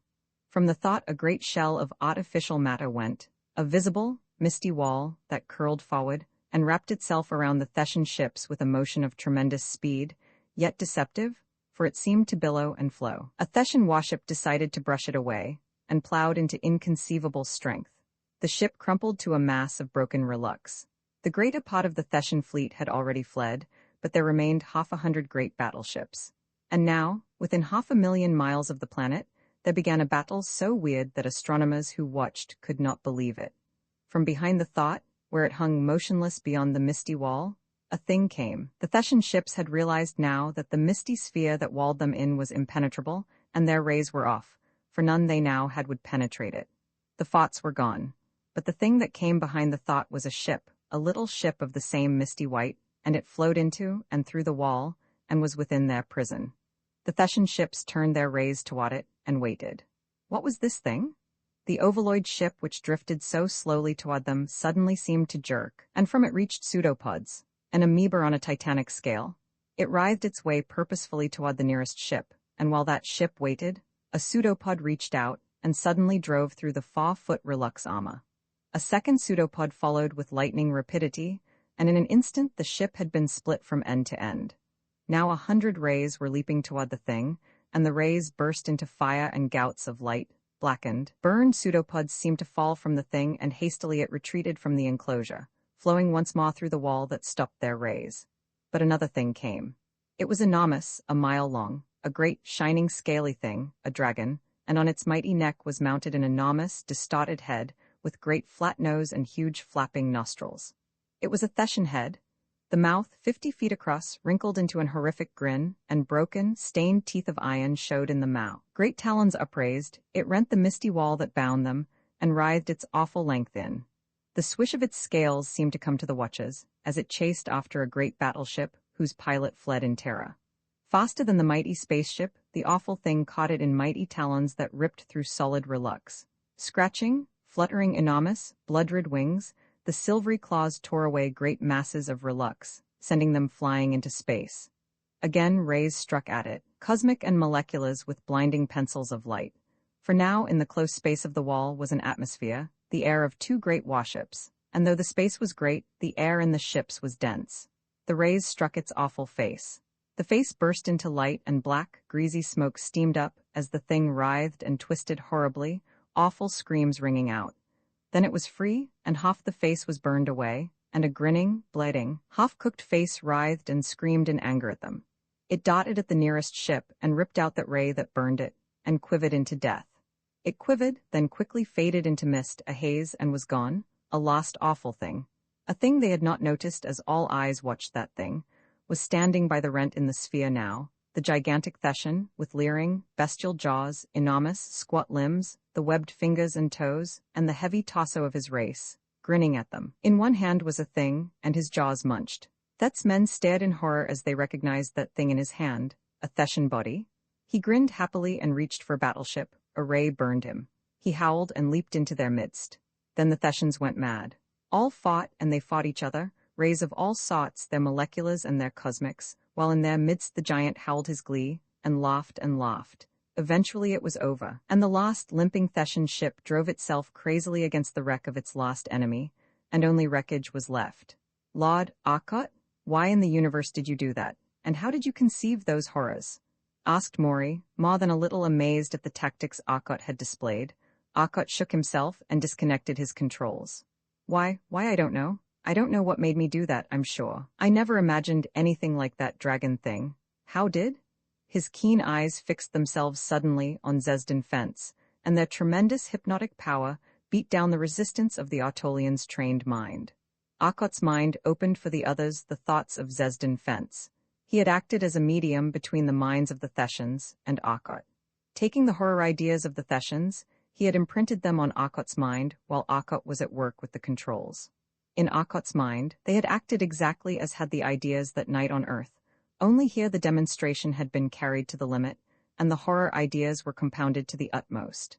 The Thessians, highly developed minds though they were not resistant and they had broken. The allies, with their different horror ideas, had been but slightly affected. We will leave you on Otol, Zesden Fence. We know you have done much, and perhaps your own mind has given a bit. We hope you recover. I think you agree with me, Zesden Afthan and Inthel, thought Arkot. We do, heartily, and are heartily sorry that one of our race has acted in this way. Let us proceed to Talso as soon as possible. You might send Fence down in a shell of artificial matter, suggested Zesden Afthan. Which, said Arkot, after this had been done, and they were on their way to Talso, shows the danger of a mad thought. Roman 21 the power of the thought, but it seemed, or must have seemed to any infinite being capable of watching it as it moved now, that the thought was a mad thought. With the time control open to the limit, and a touch of the space control, it fled across the universe at a velocity such as no other thing was capable of. One star, it flashed to a disk, loomed enormous, overpowering. Then suddenly they were flashing through it. The enormous coils fed their current into the space coils and the time field, and the ship seemed to twist and writhe in distorted space as the gravitational field of a giant star, and a giant ship's space field fought for a fraction of time, so short as to be utterly below measurement. Then the ship was gone, and behind it, a star, the center of which had suddenly been hurled into another space forever. As the counteracting, gravitational field of the outer layers was removed for a moment, and only its own enormous density affected space, writhed and collapsed upon itself, to explode into a mighty sea of flames. Planets it formed, we know, by a process such as can happen when only this man-made accident happens. But the ship fled on, its great coils partly discharged, but still far more charged than need be. It was minutes to Talso, where it had been hours with the ancient mariner, but now they traveled with the speed of thought.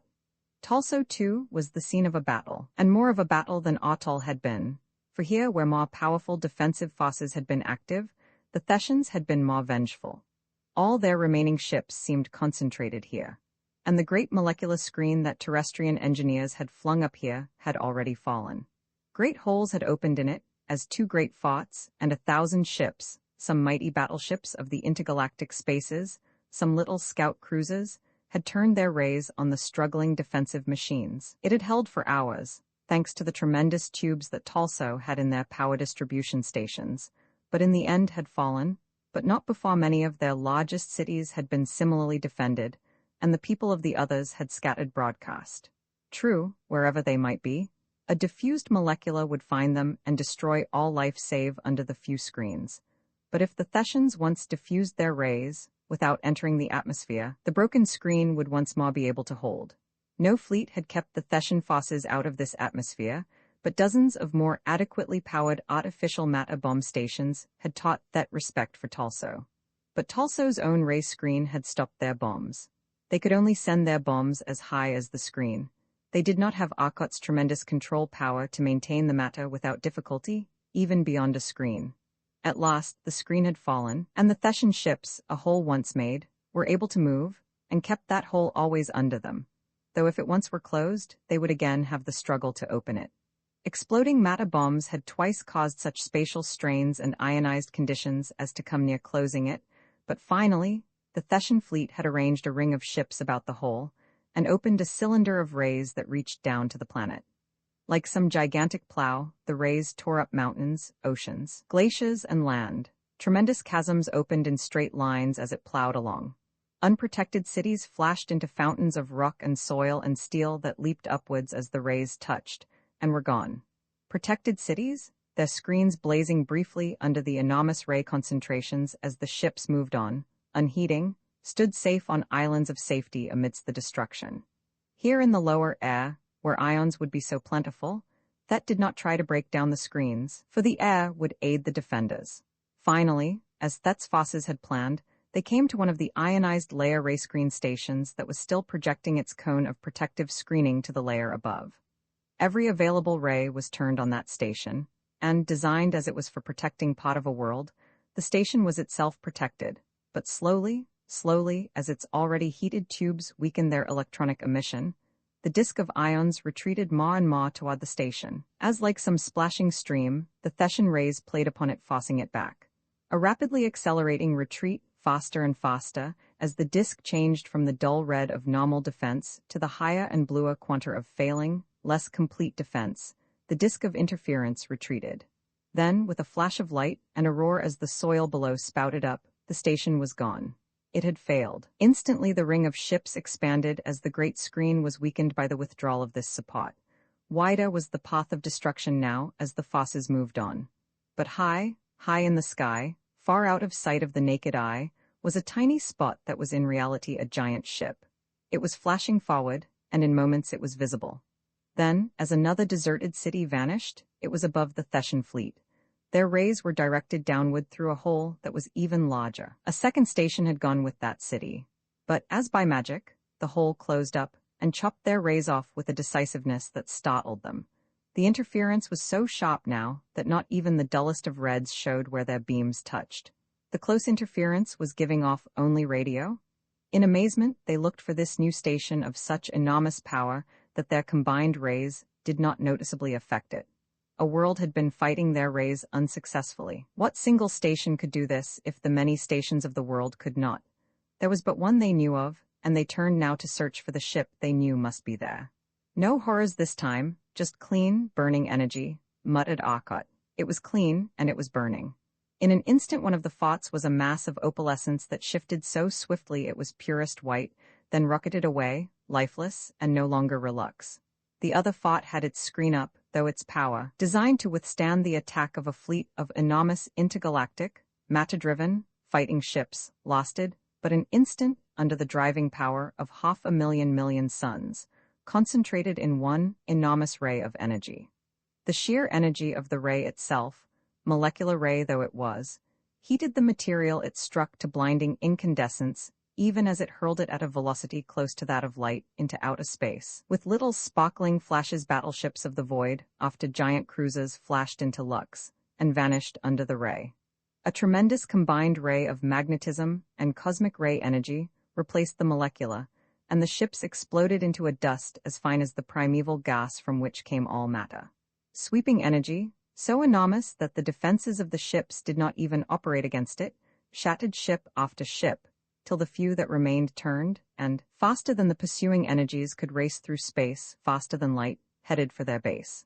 That was fair fight, energy against energy, said Arcot delightedly, for his new toy, which made playthings of suns and fed on the cosmic energy of a universe, was behaving nicely.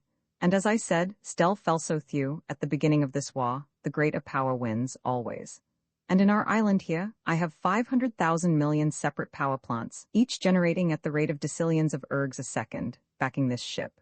Your world will be safe now, and we will head for our lost, embattled ally, Sirius. The titanic ship turned and disappeared from the view of the madly rejoicing billions of Tulso below, as it sped, far faster than light, across a universe to relieve another sorely tried civilization. Knowing their cause was lost, hopeless in the knowledge that nothing known to them could battle that enormous force concentrated in one ship.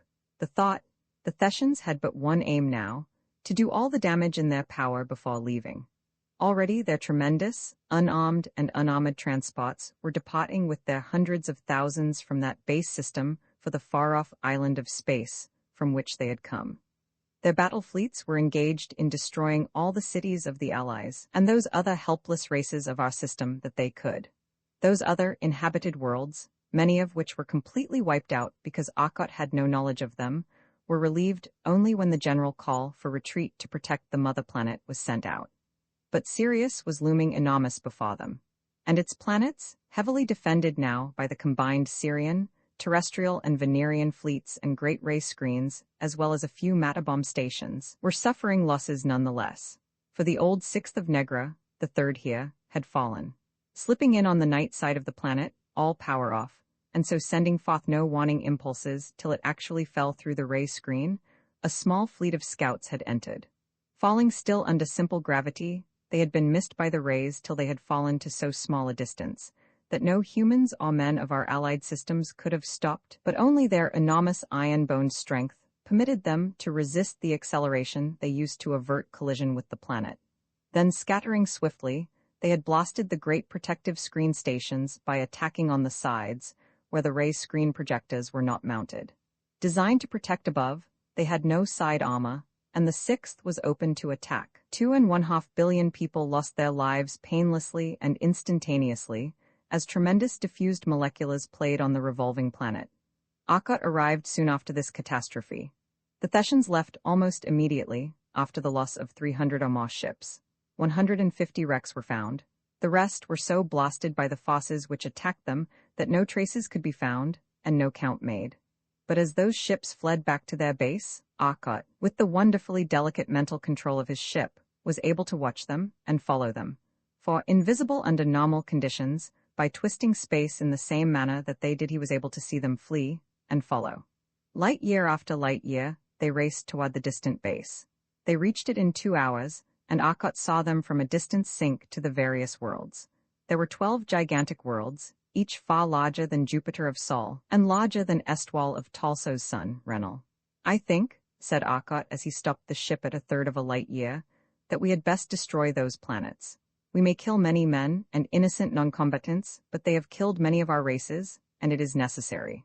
There are, no doubt, other worlds of this universe here that we do not know of that have felt the vengeance of Thet, and if we can cause such trouble to them by destroying these worlds, and putting the fear of our attacking their mother world into them, they will call off those other fleets. I could have been invisible to Thet's ships as we followed them here, and for the greater part of the way I was, for I was sufficiently out of their time rate, so that they were visible only by the shot ultraviolet, which would have put in their infrared, and no photoelectric cell will work on quanta of such low energy. When at last I was sure of the sun for which they were heading, I let them see us, and they know we are aware of their base, and that we can follow them. I will destroy one of these worlds, and follow a fleet as it starts for their home nebula. Gradually, as they run, I will fade into invisibility, and they will not know that I have dropped back here to complete the work, but will think I am still following. Probably they will run to some other nebula in an effort to throw me off, but they will most certainly send back a ship to call the fleets here to the defense of Thet. I think that is the best plan. Do you agree?" "Arcot," asked Maury slowly, "if this race attempts to settle another universe, what would that indicate of their own?" That it was either populated by their own race or that another race held the parts they did not, and that the other race was stronger," replied Arcot. "The thought idea in their minds has always been a single world, single solar system as their home, however. And single solar systems cannot originate in this space," replied Maury, referring to the fact that in the primeval gas from which all matter in this universe and all others came, no condensation of mass less than thousands of millions of times that of a sun could form and continue. We can only investigate, and hope that they do not inhabit the whole system, for I am determined that, unpleasant as the idea may be, there is one race that we cannot afford to have visiting us, and it is going to be permanently restrained in one way or another. I will first have a conference with their leaders, and if they will not be peaceful, the thought can destroy or make a universe. But I think that a second race holds part of that universe, for several times we have read in their minds the thought of the mighty Wallace ones of Venon. "And how do you plan to destroy so large a planet as these are?"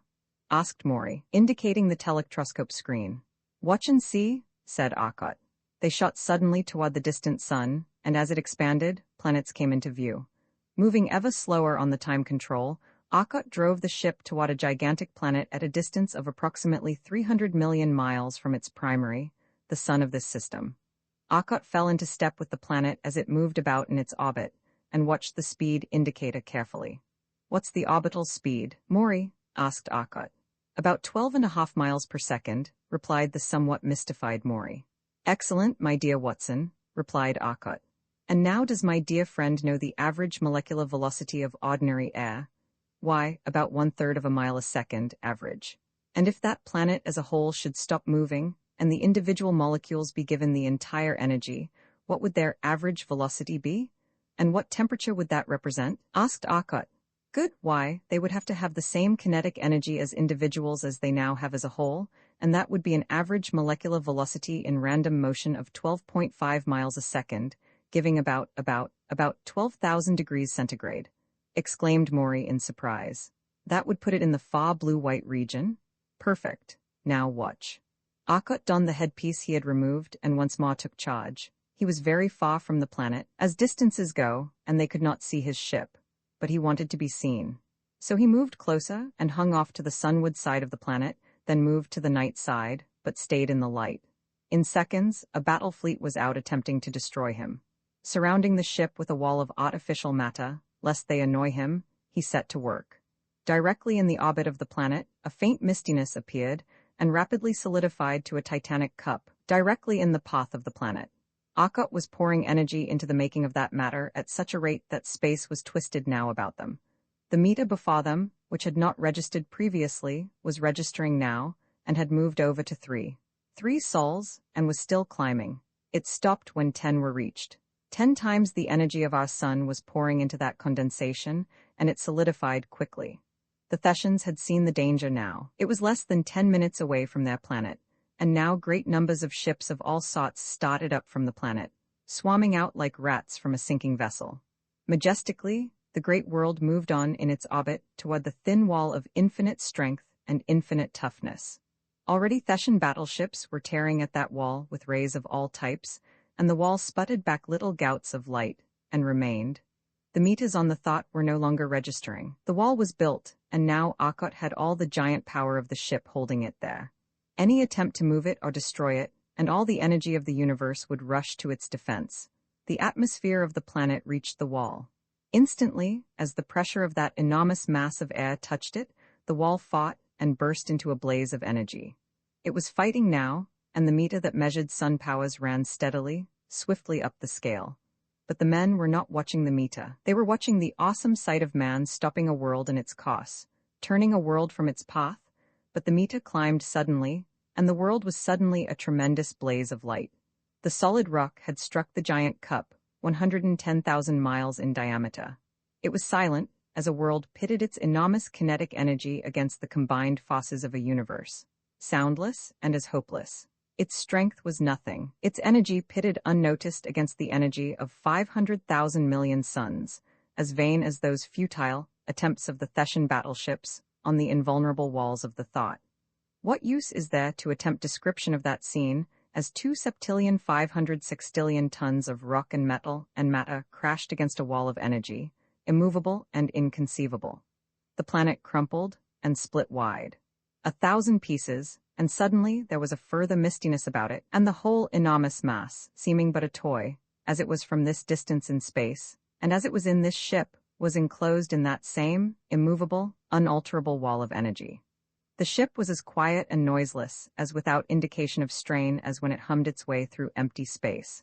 But the planet crumpled and twirled, and great seas of energy flashed about it. The world, seeming tiny, was dashed helpless against a wall that stopped it, but the wall flared into equal and opposite energy, so that matter was raised not to the 12,000 Maury had estimated, but nearer 24,000 degrees. It was over in less than half an hour, and a broken, misshapen mass of blue incandescence floated in space. It would fall now, toward the sun, and it would, because it was motionless and the sun moved, take an eccentric orbit about that sun. Eventually, perhaps it would wipe out the 4 inferior planets, or perhaps it would be broken as it came within the Roche's limit of that sun. But the planet was now a miniature sun, and not so very small, at that. And from every planet of the system was pouring an assorted stream of ships, great and small, and they all set panic-stricken across the void in the same direction. They had seen the power of the thought, and did not contest any longer its right to this system. Roman 22 that through the utter void of intergalactic space sped a tiny shell, a wee mite of a ship. Scarcely 20 feet long, it was one single power plant.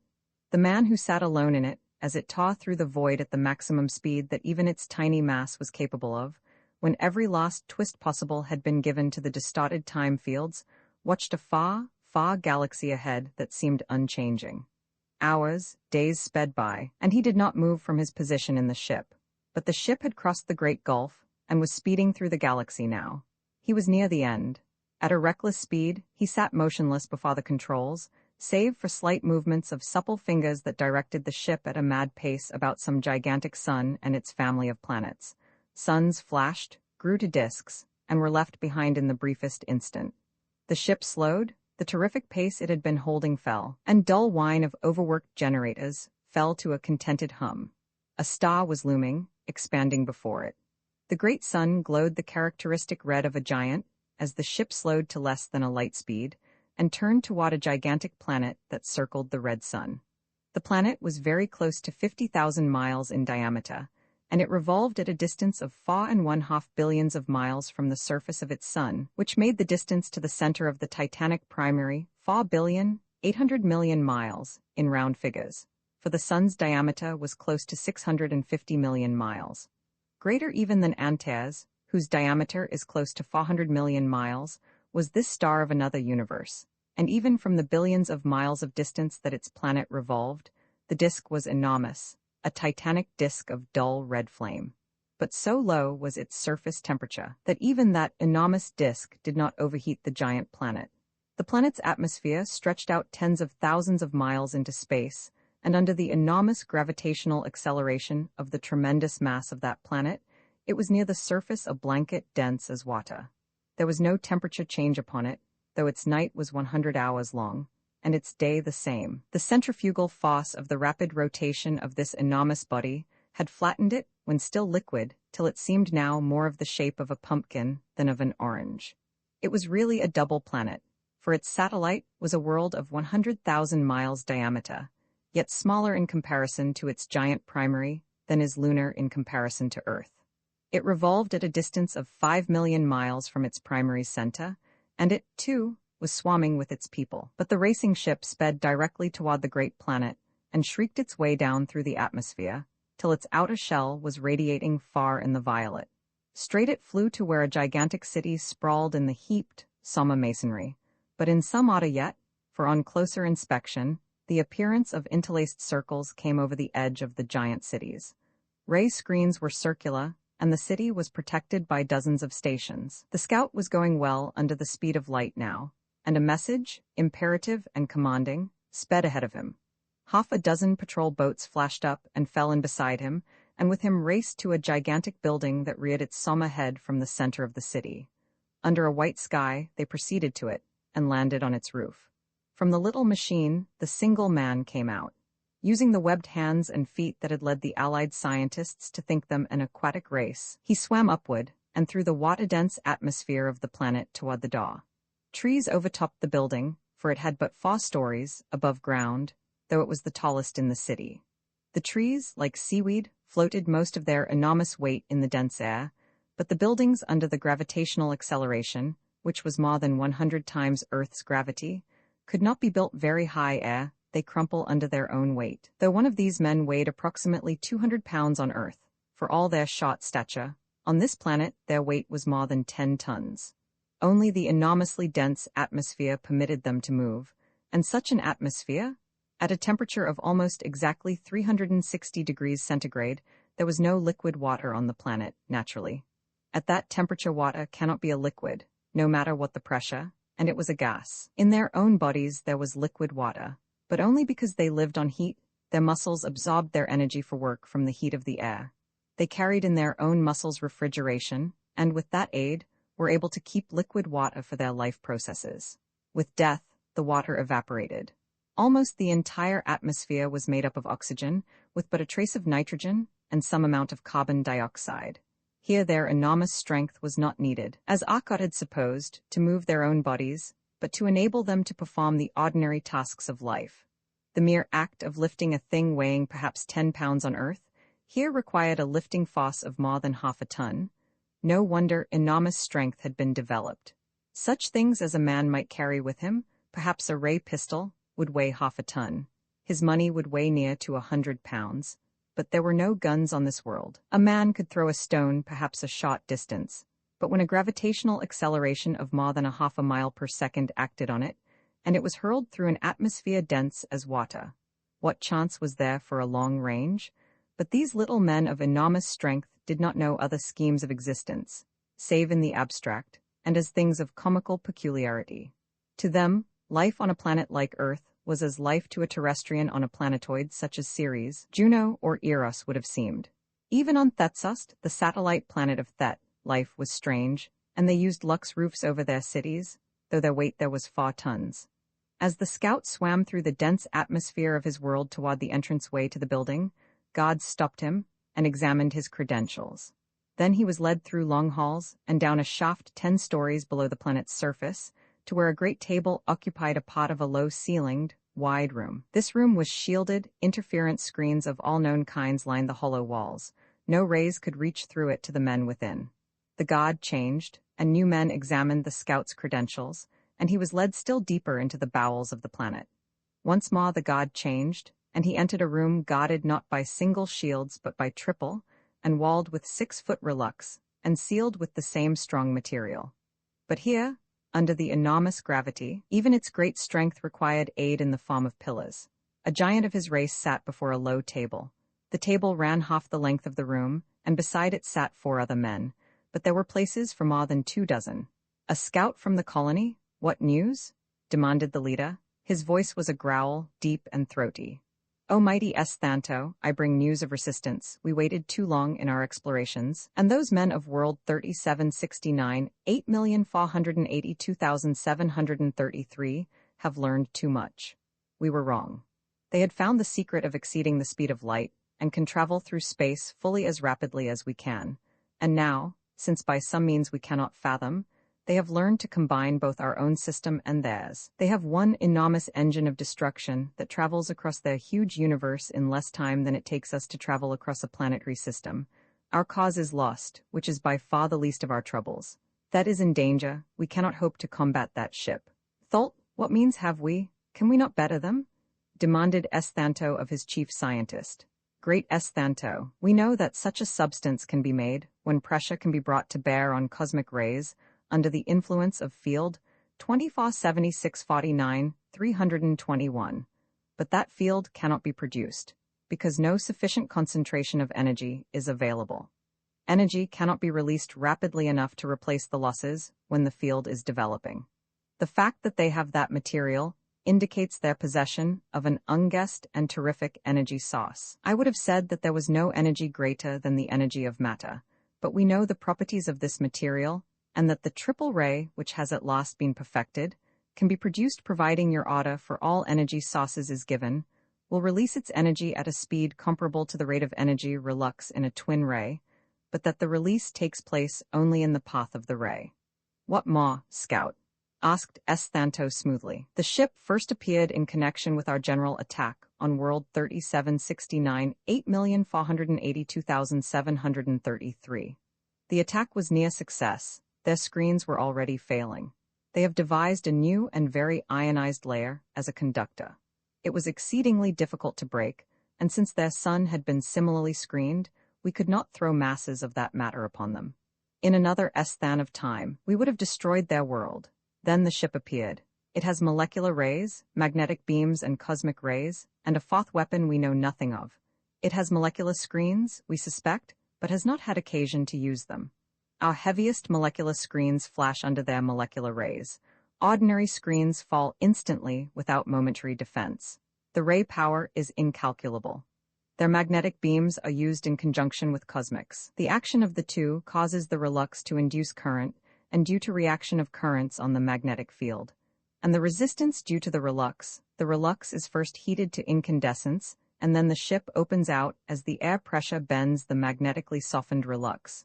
Finished Tholt. No, the effect is even more terrific. It explodes into powder, replied the scout. And what happens to worlds that the magnetic ray touches? Inquired the scientist. A corner of it touched the world we fought over, and the world shook, replied the colonist. And the lost weapon? Asked Esthanto, his voice soft now. It seems a ghost. It is a mistiness that comes into existence like a cloud, and what it touches is crushed, what it rams is shattered.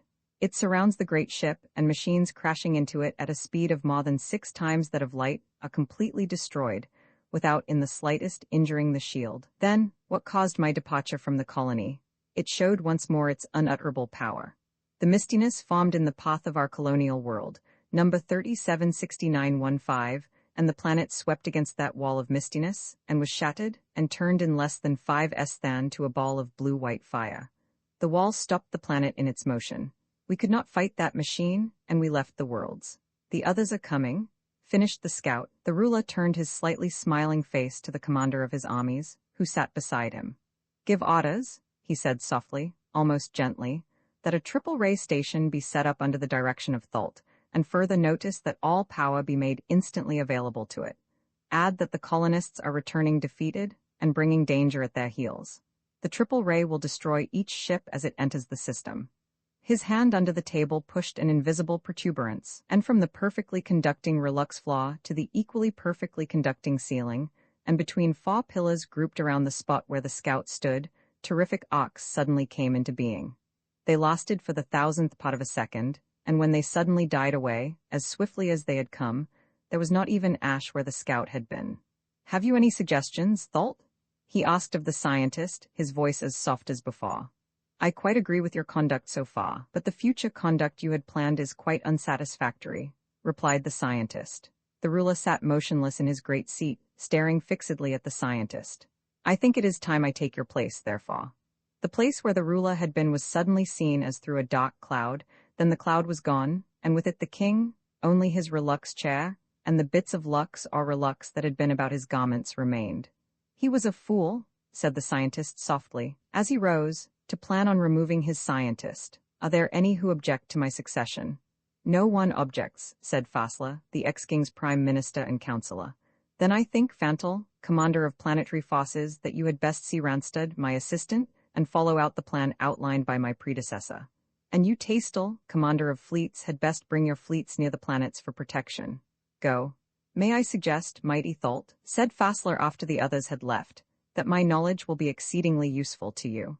You have 2 commanders, neither of whom loves you, and neither of whom is highly capable.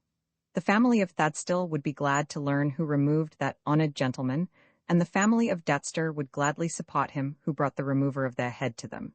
This would remove 2 unwelcome menaces, and open places for such as Randstad and your son Wartil.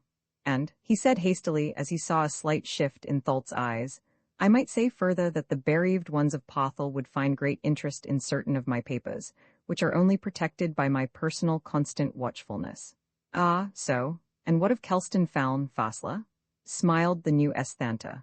Thult's hand relaxed, and they started a conversation and discussion on means of defense. Roman 23 Venon up from Earth, out of its clear blue sky, and into the glare and dark of space and near a sun the ship soared. They had been holding it motionless over New York, and now as it rose, hundreds of tiny craft and a few large excursion ships followed it until it was out of Earth's atmosphere. Then, it was gone across space, racing toward that far universe at a speed no other thing could equal. In minutes the great disk of the universe had taken form behind them, as they took their route photographs to find their way back to Earth after the battle, if still they could come. Then into the stillness of the intergalactic spaces. This will be our first opportunity to test the full speed of this ship. We have never tried its velocity, and we should measure it now. Take a sight on the diameter of the island, as seen from here, Maury. Then we will travel 10 seconds, and look again. 500,000 light-years from the center of the island now, the great disk spread out over the vast space behind them, apparently the size of a dinner plate at about 30 inches distance. It was more than 250,000 light-years across. Checking carefully, Maury read their distance as just shy of 500,000 light-years. Hold on, here we go, called Arkot. Space was suddenly black, and beside them ran the twin ghost ships that follow always when space is closed to the smallest compass. For light leaving, goes around a space whose radius is measured in miles, instead of light centuries, and returns. There was no sound, no slightest vibration. Only Talo's iron bones felt a slight shock as the inconceivable currents flowed into the gigantic space distortion coil from the storage fields, the shielded magnetic flux leaking by in some slight degree. For 10 seconds that seemed minutes, Arkot held the ship on the course under the maximum combined powers of space distortion and time field distortion. Then he released both simultaneously. The velvet black of space was about them as before, but now the disk of the nebula was tiny behind them. So tiny was it that these men, who knew its magnitude, gasped in sudden wonder. None of them had been able to conceive of such a velocity as this ship had shown. In seconds, Maury announced a moment later, they had traveled 1,100,000 light-years. Their velocity was 660 quadrillion miles per second. Then it will take us only a little over 1,000 seconds to travel the 150 million light-years at 110,000 light-years per second. That's about the radius of our galaxy, isn't it? Exclaimed Wade. They started on now, and 1,010 seconds, or a little more than 18 minutes later, they stopped again. So far behind them now as to be almost lost in the far-scattered universes, lay their own island, and carefully they photographed the universe that now lay less than 20 million light-years ahead. Still, it was further, even after crossing this enormous gulf, than are many of those nebulae we see from Earth, many of which lie within that distance. They must proceed cautiously now, for they did not know the exact distance to the nebula. Carefully, running forward in jumps of 5 million light-years, 45-second drives, they worked nearer. Then finally they entered the island and drove toward the denser center. "Good Lord, Arcot, look at those suns!"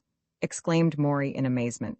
For the first time they were seeing the suns of this system at a range that permitted observation, and Arcot had stopped to observe. The first one they had chosen had been a blue-white giant of enormous mass, nearly 150 times as heavy as our own sun, and all the enormous surface was radiating power into space at a rate of nearly 30,000 horsepower per square inch. No planets circled it, however, in its journey through space. "I've been noticing the number of giants here. Look around." The thought moved on to other suns. They must find one that was inhabited. They stopped at last near a great orange giant and examined it. It had indeed planets, and as Arcot watched, he saw in the telectroscope a line of gigantic freighters rise from the world and whisk off to nothingness as they exceeded the speed of light. Instantly, he started the thought searching in time fields for the freighters. He found them and followed them as they raced across the void.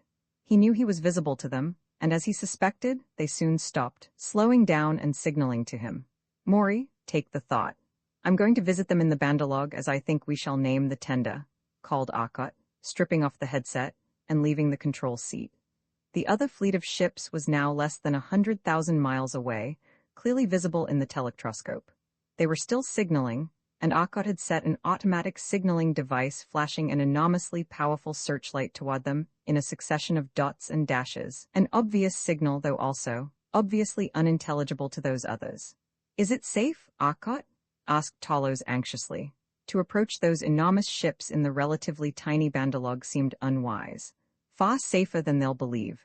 Remember, only the thought could stand up against such weapons as even the Bandalog carries, run as they are by cosmic energy, replied Arcot, diving down toward the little tender.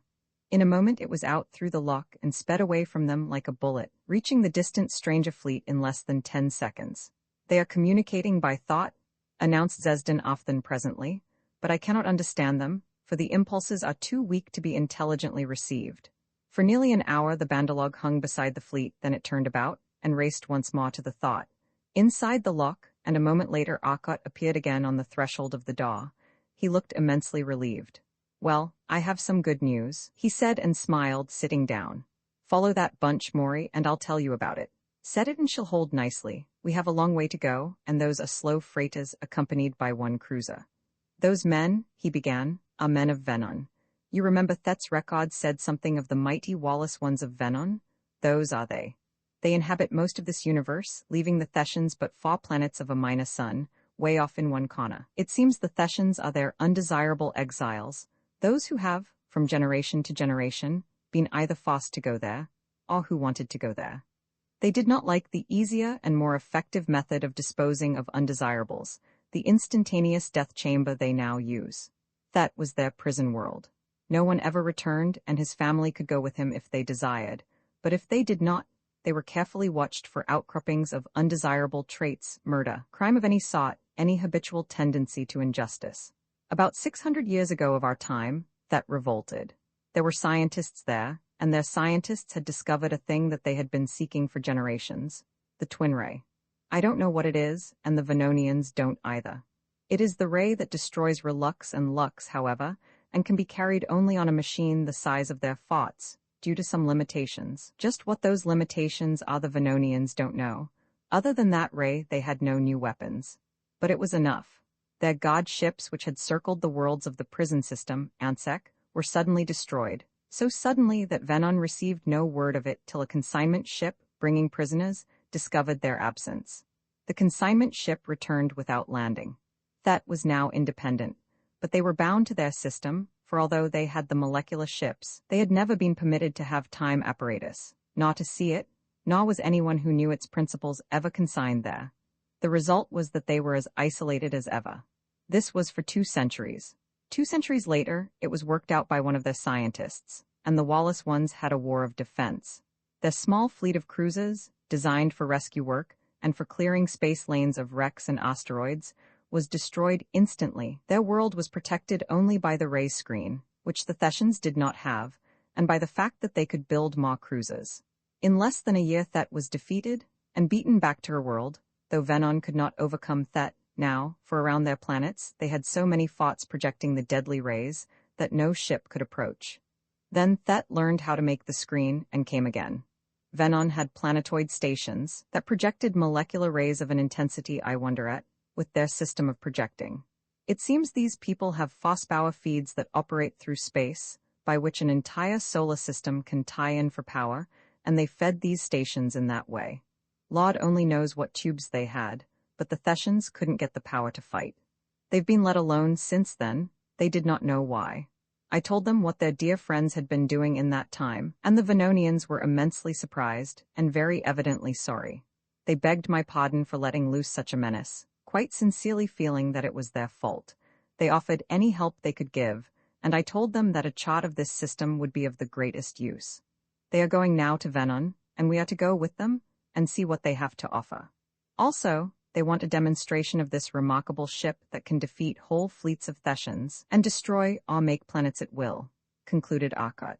I do not in the least blame them for wanting to see this ship in operation, Arkot, but they are, very evidently, a much older race than yours, said Talos, his thoughts coming clear and sharp as those of a man who has thought over what he says carefully. Are you not running danger that their minds may be more powerful than yours, that this story they have told you is but a ruse to get this ship on their world, where millions can concentrate their will against you and capture the ship by mind where they cannot capture it by force? That, agreed Arkot, is where the rub comes in, as an ancient poet of Earth put it. I don't know, and I did not have a chance to see, wherefore I am about to do some work. Let me have the controls, Maury, will you? Arkot made a new ship. It was made entirely, perforce, of cosmium, lux and relux, for those were the only forms of matter he could create in space permanently from energy. It was equipped with gravity drive and time distortion speed apparatus, and his far better trained mind finished this smaller ship with his titanic tools in less than the 2 days that it took them to reach Venon. In the meantime, the Venonian cruiser had drawn close, and watched in amazement as the ship was fashioned from the energy of space, became a thing of glistening matter, materializing from the absolute void of space, and forming under titanic tools such as the commander could not visualize.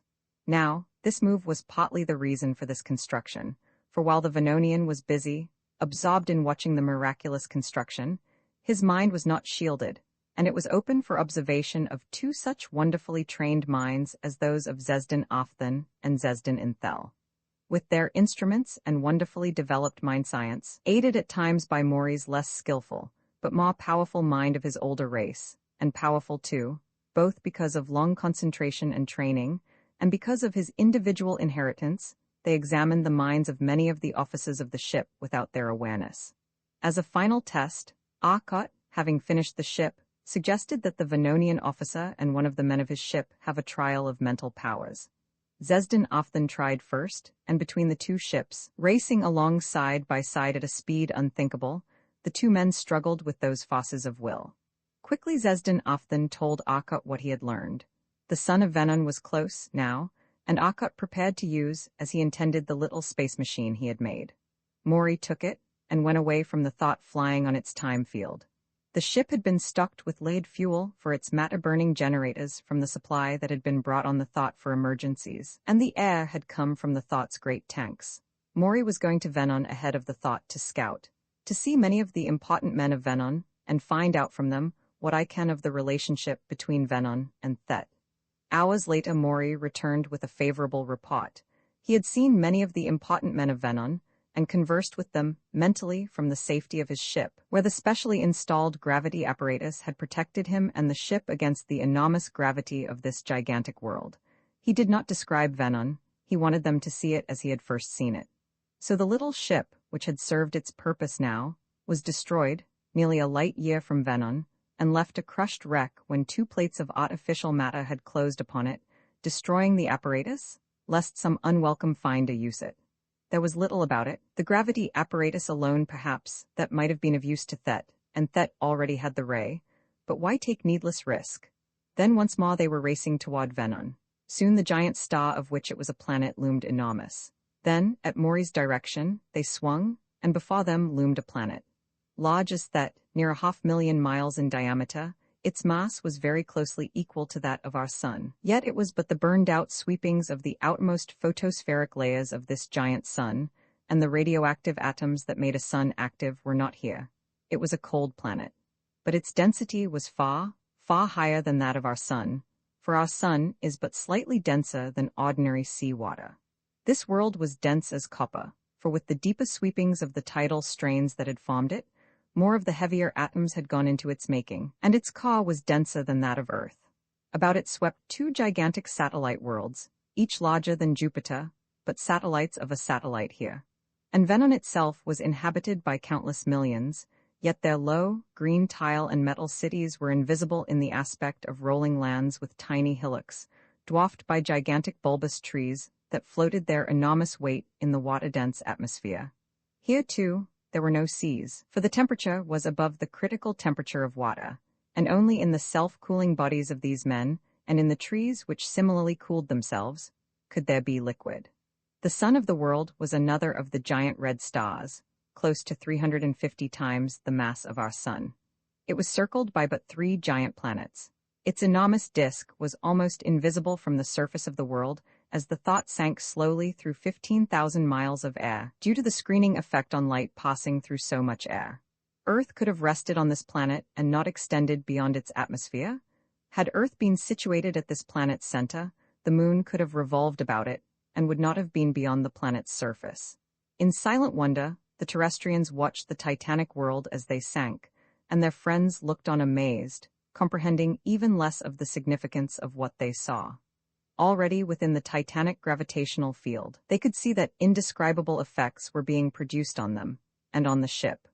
Akkot alone could know the enormous gravitation, and his accelerometer told him now that he was subject to a gravitational acceleration of 3,487 feet per second, or almost exactly 109 times Earth's pull. The thought weighs 1,206,500,000 tons, with tenda, on Earth. Here it weighs approximately 121 billion tons, said Akkot softly. Can you set it down? It may crush under this load if the gravity drive isn't supporting it, asked Talos anxiously. 8 inches cosmium and everything else supported by cosmium. I made this thing to stand any conceivable strain. Watch if the planet's surface will take the load, replied Akkot. They were still sinking, and now a number of small, marvelously streamlined ships were clustered around the slowly settling giant. In a few moments, more people, hundreds, thousands of men were flying through the air up to the ship. A cruiser had appeared, and was very evidently intent on leading them somewhere, and Akkot followed it as it streaked through the dense air. No wonder they streamline, he muttered, as he saw the enormous force it took to drive the gigantic ship through this air. The air pressure outside their ship now was so great that the sheer crushing effect of the air pressure alone was enormous. The pressure was well over 9 tons to the square inch on the surface of that enormous ship. They landed approximately 50 miles from a large city, which was the capital. The land seemed absolutely level, and the horizon faded off in distance in an atmosphere absolutely clear. There was no dust in the air at their height of nearly 300 feet, for dust was too heavy on this world. There were no clouds. The mountains of this enormous world were not large, could not be large, for their sheer weight would tear them down, but what mountains there were jagged, tortured rock, exceedingly sharp in outline. No rain, no temperature change to break them down, said Wade looking at them. The zone of fracture can't be deep here. What weight is the zone of fracture? Asked Talls. Rock has weight. Any substance, no matter how brittle, will flow if sufficient pressure is brought to bear from all sides. A thing which can flow will not break or fracture. You can't imagine the pressure to which the rock 300 feet down is subject to. There is the enormous mass of atmosphere, the tremendous mass of rock above, and all forced down by this gravitation. By the time you get down half a mile, the rock is under such an inconceivably great pressure that it will flow like mud. The rock there cannot break, it merely flows under pressure. Above, the rock can break instead of flowing. That is the zone of fracture. On Earth, the zone of fracture is 10 miles deep. Here it must be of the order of only 500 feet, and the planetary blocks that made a planet's surface float on the zone of flowage, they determine the zone of fracture. The gigantic ship had been sinking, and now, suddenly, it gave a very unexpected demonstration of Wade's words. It had landed, and Arcot shut off the power. There was a roaring, and the giant ship trembled, rocked, and rolled along a bit. Instantly, Arcot drove it into the air.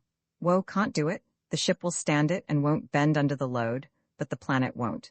We caused a Venon quake. One of those planetary blocks Wade was talking about slipped under the added strain. Quickly, Wade explained that all the planetary blocks were floating, truly floating, and in equilibrium just as a boat must be. The added load had been sufficiently great, so that, with an already extant overload on this particular planetary block, this boat had sunk a bit further into the flowage zone, till it was once more at rest and balanced. They wish us to come out that they may see us, strangers and friends from another island, interrupted Zesden Ofthen. Tell them they'd have to scrape us up off the ground if we attempted it. We come from a world where we weigh about as much as a pebble here, said Wade, grinning at the thought of terrestrians trying to walk on this world. Don't tell them we'll be right out, said Arcot sharply. All of us.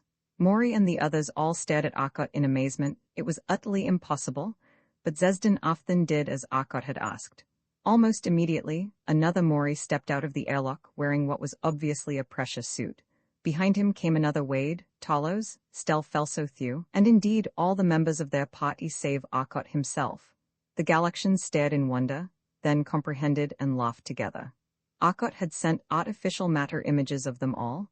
Their images stepped out, and the Venonian crowd which had collected stared in wonder at the giants, looming twice their height above them. You see not us, but images of us. We cannot withstand your gravity nor your air pressure, save in the protection of our ship, but these images are true images of us. For some time then they communicated, and finally Arcot agreed to give a demonstration of their power. At the suggestion of the cruiser commander, who had seen the construction of a spaceship from the emptiness of space, Arcot rapidly constructed a small, very simple, molecular drive machine of pure cosmium, making it entirely from energy. It required but minutes, and the Venonians stared in wonder as Arcot's unbelievable tools created the machine before their eyes. The completed ship Arcot gave to an official of the city who had appeared. The Venonian looked at the thing skeptically, and half expecting it to vanish like the tools that made it, gingerly entered the pot. Powered as it was by lead-burning cosmic ray generators, the lead alone having been made by transmutation of natural matter, it was powerful and speedy. The official entered it, and finding it still existing, tried it out. Much to his amazement it flew, and operated perfectly. Nearly 10 hours Arcot and his friends stayed at Venon, and before they left, the Venonians, for all their vast differences of structure, had proven themselves true, kindly, honest men, and a race that our alliance has since found every reason to respect and honor. Our commerce with them, though carried on under difficulties, is none the less a bond of genuine friendship. Roman 24 Thet prepares streaking through the void toward Thet was again a tiny scout ship. It carried but a single man, and with all the power of the machine he was darting toward distant Thet, at a speed insanely reckless. But he knew that he must maintain such a speed if his mission were to be successful. Again, a tiny ship entered Thet's far-flung atmosphere, and slowed to less than a light speed, and sent its signal call ahead. In moments the patrol ship, less than 300 miles away, had reached it, and together they streaked through the dense air in a screaming dive toward Chetensoma, the capital city. It was directly beneath, and it was not long before they had reached the great palace grounds and settled on the upper roof. Then the scout leaped out of his tiny craft and dove for the door. Flashing his credentials, he dove down and into the first shielded room. Here precious seconds were wasted while a check was made of the credentials the man carried, then he was sent through to the council room. And he, too, stood on that exact spot where the other scout, but a few weeks before, had stood, and vanished. Waiting, it seemed, were four counselors and the new Esthanto, Tholt. "What news, Scout?" asked the Esthanto. "They have arrived in the universe to Venon and gone to the planet Venon. They were on the planet when I left. None of our scouts were able to approach the place, as there were innumerable Venonian watchers who would have recognized our deeper skin color and destroyed us. 2 scouts were raided, though the Galaxians did not see this. Finally, we captured 2 Venonians who had seen it and attempted to force the information we needed from them. A young man and his chosen mate. The man would tell nothing, and we were hurried, so we turned to the girl. These accursed Venonians are courageous for all their pacifism. We were hurried, and yet it was long before we forced her to tell what we needed to know so vitally. She had been one of the note-takers for the Venonian government. We got most of their conversation, but she died of burns before she finished. The Galaxians know nothing of the twin ray beyond its action, and that it is an electromagnetic phenomenon, though they have been able to distort it by using a sheet of pure energy. But their walls are impregnable to it, and their power of creating matter from the pure energy of space, as we saw from a distance, would enable them to easily defeat it, were it not that the twin ray passes through matter without harming it. Any ray which will destroy matter of the natural electrical types will be stopped. The girl was damnably clever, for she gave us only the things we already knew, and but few new facts. Knowing that she would inevitably die soon, she talked, but it was empty talk. The one thing of import we have learned is that they burn no fuel, use no fuel of any sort, but in some inconceivable manner get their energy from the radiations of the suns of space. This could not be great, but we know she told the truth, and we know their power is great. She told the truth, for we could determine when she lied, by mental action of course. But more we could not learn. The man died without telling anything, merely cursing. He knew nothing anyway, as we already had determined, concluded the scout. Silently the Esthanto sat in thought for some moments, then he raised his head and looked at the scout once more. "You have done well. You secured some information of import, which was more than we had dared hope for, but you managed things poorly. The woman should not have died so soon, we can only guess. The radiation of the suns of space, Esthanto Tholt's brow wrinkled in thought. The radiation of the suns of space. Were his power derived from the sun near which he is operating, he would not have said suns. It was more than one? It was, O Esthanto, replied the scout positively. His power is unreasonable. I doubt that he gave the true explanation. It may well have been that he did not trust the Venonians. I would not, for all their lawless ways. But surely the sons of space give very little power at any given point at random, else space would not be cold. But go, scout, and you will be assigned a position in the fleet. The colonial fleet, the remains of it have arrived, and the colonists been removed. They failed. We will use their ships, you will be assigned. The scout left and was indeed assigned to a ship of the colonists. The incoming colonial transports had been met at the outposts of the system and rayed out of existence at once, failures, and bringing danger at their heels. Besides, there was no room for them on Thet without Thetians being crowded uncomfortably. As their battleships arrived, they were conducted to one of the satellites, and each man was fumigated, lest he bring disease to the mother planet.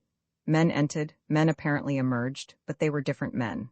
It seems, said the Esthanto softly, after the scout had left, that we will have little difficulty, for they are, we know, vulnerable to the triple ray, and if we can but once destroy their driving units, they will be helpless on our world. I doubt that wild tale of their using no fuel. Even if that be true, they will be helpless with their power apparatus destroyed, and, if we miss the first time, we can seek it out, or drive them off. All of which is dependent on the fact that they attack at a point where we have a triple ray station to meet them. There are but 3 of these, actually, but I have had dummy stations, apparently identical with our other real stations, set up in many places. This gibberish we hear of creating matter, it is impossible and surely unsuitable as a weapon. The misty wall, that may be a false plane, but I know of no such possibility. The artificial substance, though, why should anyone make it? It but consumes energy, and once made is no more dangerous than ordinary matter, save that there is the possibility of creating it in dangerous position.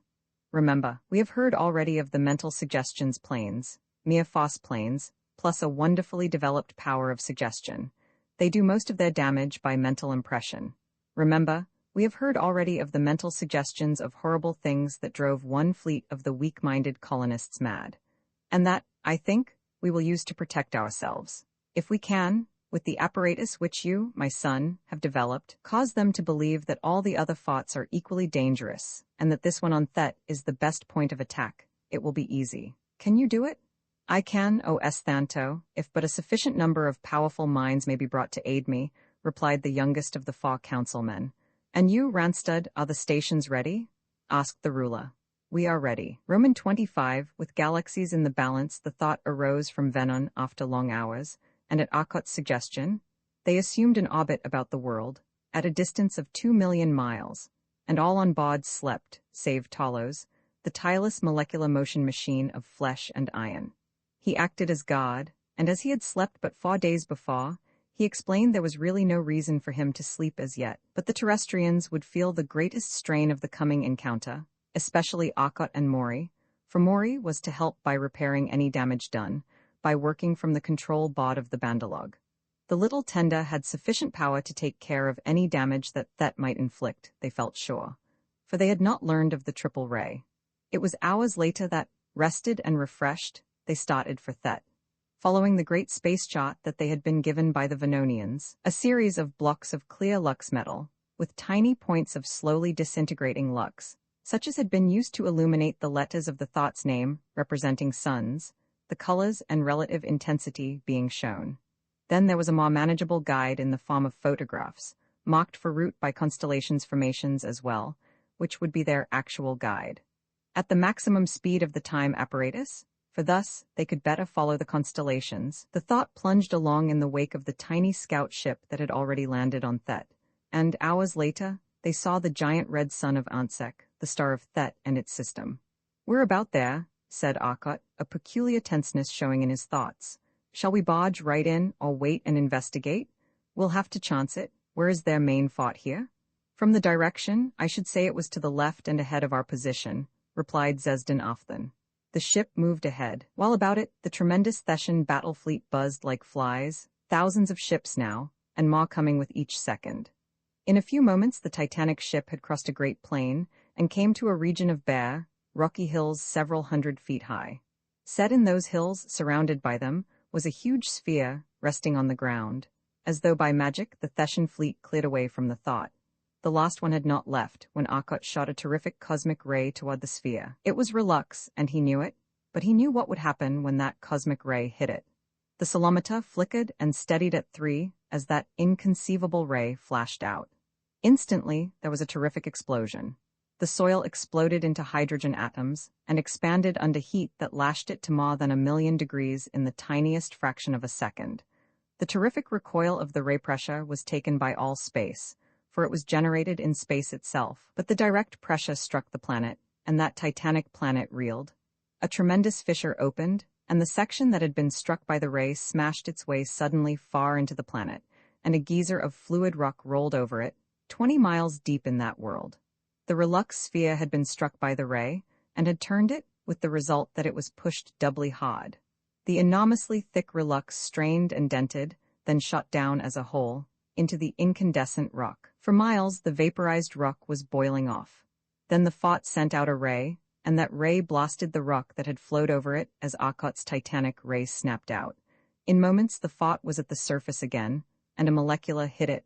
The molecula did not have the energy the cosmic had carried, but it was a single concentrated beam of destruction 10 feet across.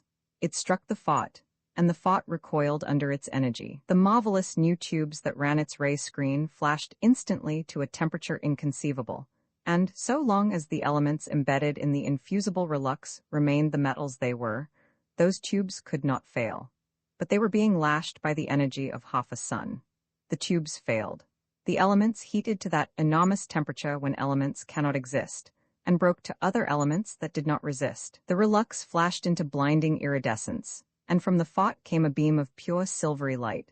It struck the thought just behind the bow, for the operator was aiming for the point where he knew the control room and pilot must be, but Arkot had designed the ship for mental control, which the enemy operator could not guess. The beam was a flat beam, perhaps an inch thick, but it fanned out to 50 feet width. And where it touched the thought, there was a terrific explosion. An inconceivably violent energy lashed out as the cosmium instantaneously liberated its energy. 100 feet of the nose was torn off the ship, and the enormously dense air of Thet rushed in. But that beam had cut through the very edge of one of the ray projectors, or better, one of the ray feed apparatus. And the ray feed released it without control. It released all the energy it could suck in from space about it, as one single beam of cosmic energy, somewhat lower than the regular cosmics, and it flashed out in a beam as solid matter. There was air about the ship, and the air instantly exploded into atoms of a different sort, threw off their electrons, and were raised to the temperature at which no atom can exist, and became protons and electrons. But so rapidly was that coil sucking energy from space that space tended to close in about it, and in enormous spurts the energy flooded out. It was directed almost straight up, and but one ship was caught in its beam. It was made of relux, but the relux was powdered under the inconceivable blow that countless quintillions of cosmic ray photons struck it. That ray was in fact a solid mass of cosmium moving with the velocity of light. And it was headed for that satellite of Thet, which it would reach in a few hours' time. The thought, due to the spatial strains of the wounded coil, was constantly rushing away to an almost infinite distance as the ship approached that other space toward which the coil tended with its load, and rushing back as the coil, reaching a spatial condition which supplied no energy, fell back. In 1/100th of a second it had reached equilibrium, and they were in a weirdly, terribly distorted space. But the triple ray of the Thessians seemed to shear off and miss, no matter how it was directed. And it was painfully weak, for the coil sucked up the energy of whatsoever matter disintegrated in the neighborhood. Then suddenly, the performance was over, and they plunged into artificial space that was black and clean, and not a thing of wavering, struggling energies. Maury, from his control in the Bandalog, had succeeded in getting sufficient energy, by using his space distortion coils, to destroy the great projector mechanism. Instantly Arcot, now able to create the artificial space without the destruction of the coils by the struggling ray feed coil, had thrown them to comparative safety. Space writhed before they could so much as turn from the instruments. The Thessians had located their artificial space and reached it with an attraction ray. They already had been withstanding the drain of the enormous fields of the giant planet and the giant sun. The attractive ray was an added strain. Arcot looked at his instruments and with a grim smile set a single dial. The space about them became black again. Pulling our energy? Merely let him pull. They're pulling on an ocean, not a lake this time. I don't think they'll drain those coils very quickly. He looked at his instruments. Good for 2.5 hours at this rate. Maury, you sure did your job then. I was helpless. The controls wouldn't answer, of course, with that titanic thing flopping its wings, so to speak. What are we going to do? Maury stood in the doorway, and from his pocket drew a cigarette, handed it to Arcot, another to each of the others who smoked and lit them, and his own. Smoke, he said and puffed. Smoke and think. From our last experience with a minor tragedy, it helps. But this is no minor tragedy. They have burst open the wall of this invulnerable ship, destroyed one of those enormous coils, and can do it again, exclaimed Zesden Afthan, exceedingly nervous, so nervous that the normal courage of the man was gone. His too psychic breeding was against him as a warrior.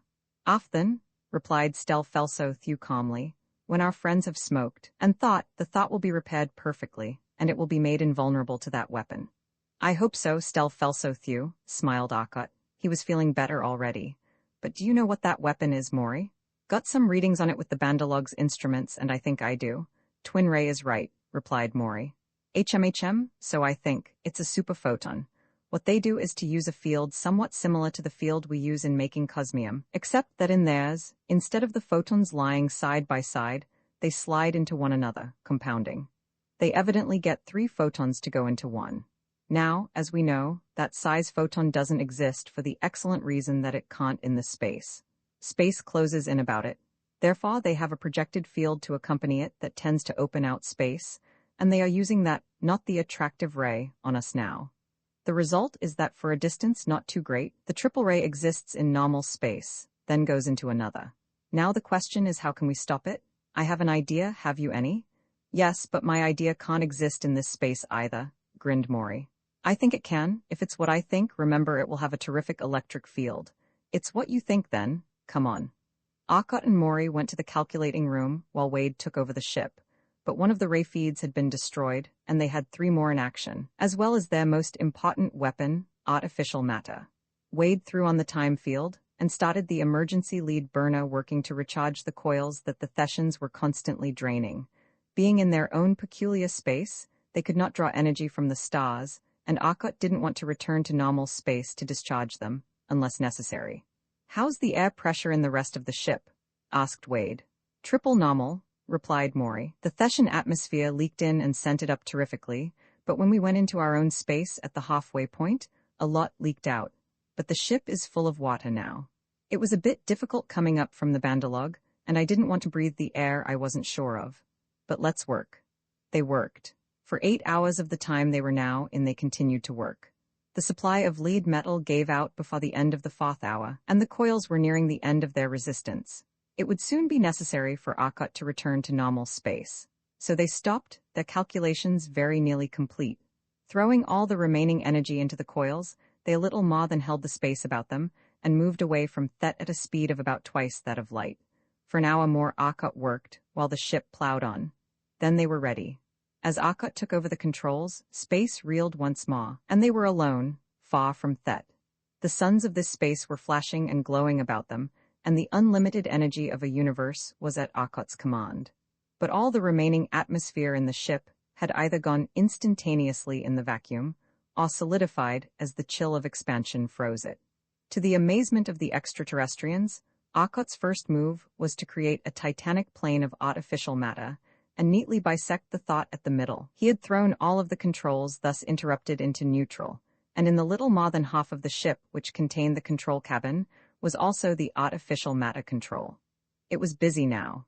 With bewildering speed, with the speed of thought trained to construct, enormous masses of cosmium were appearing beside them in space as Arkot created them from pure energy.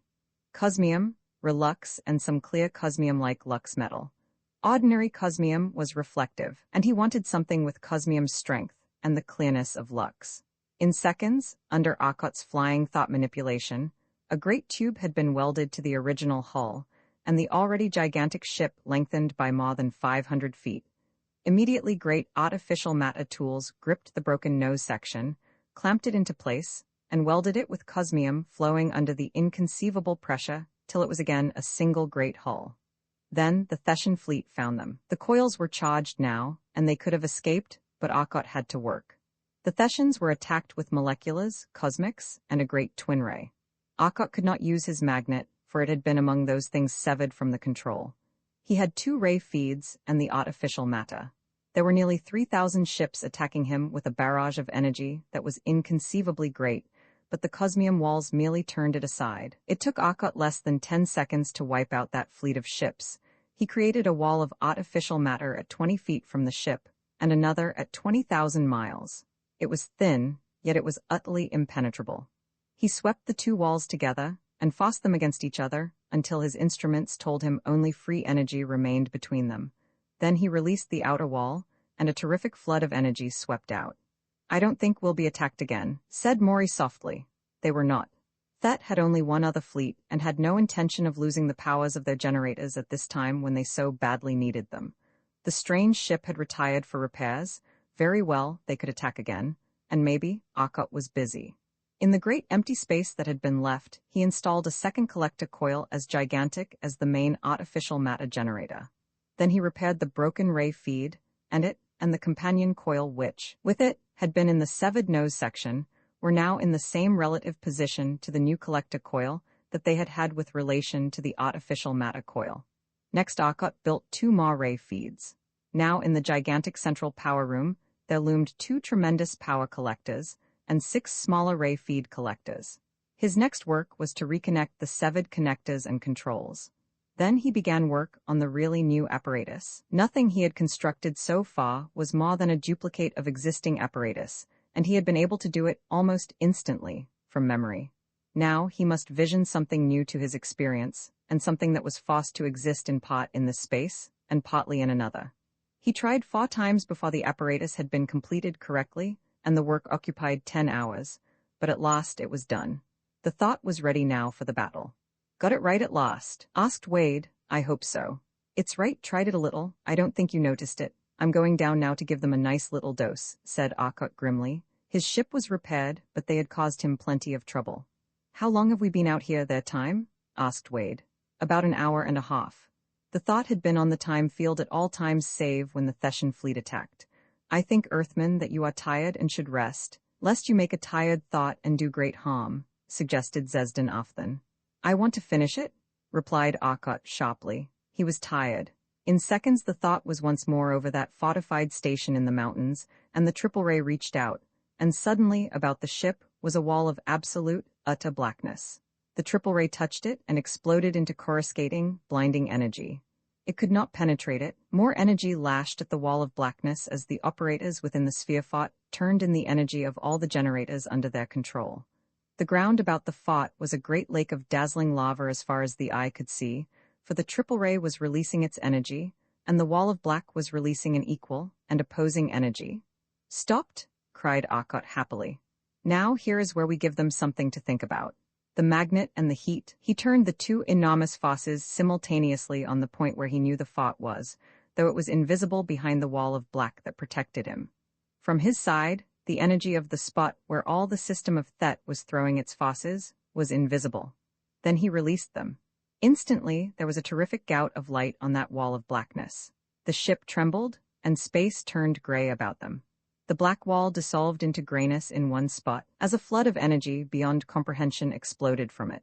The enormously strong cosmium wall dented as the pressure of the escaping radiation struck it, and turned X-ray hot under the minute percentage it absorbed.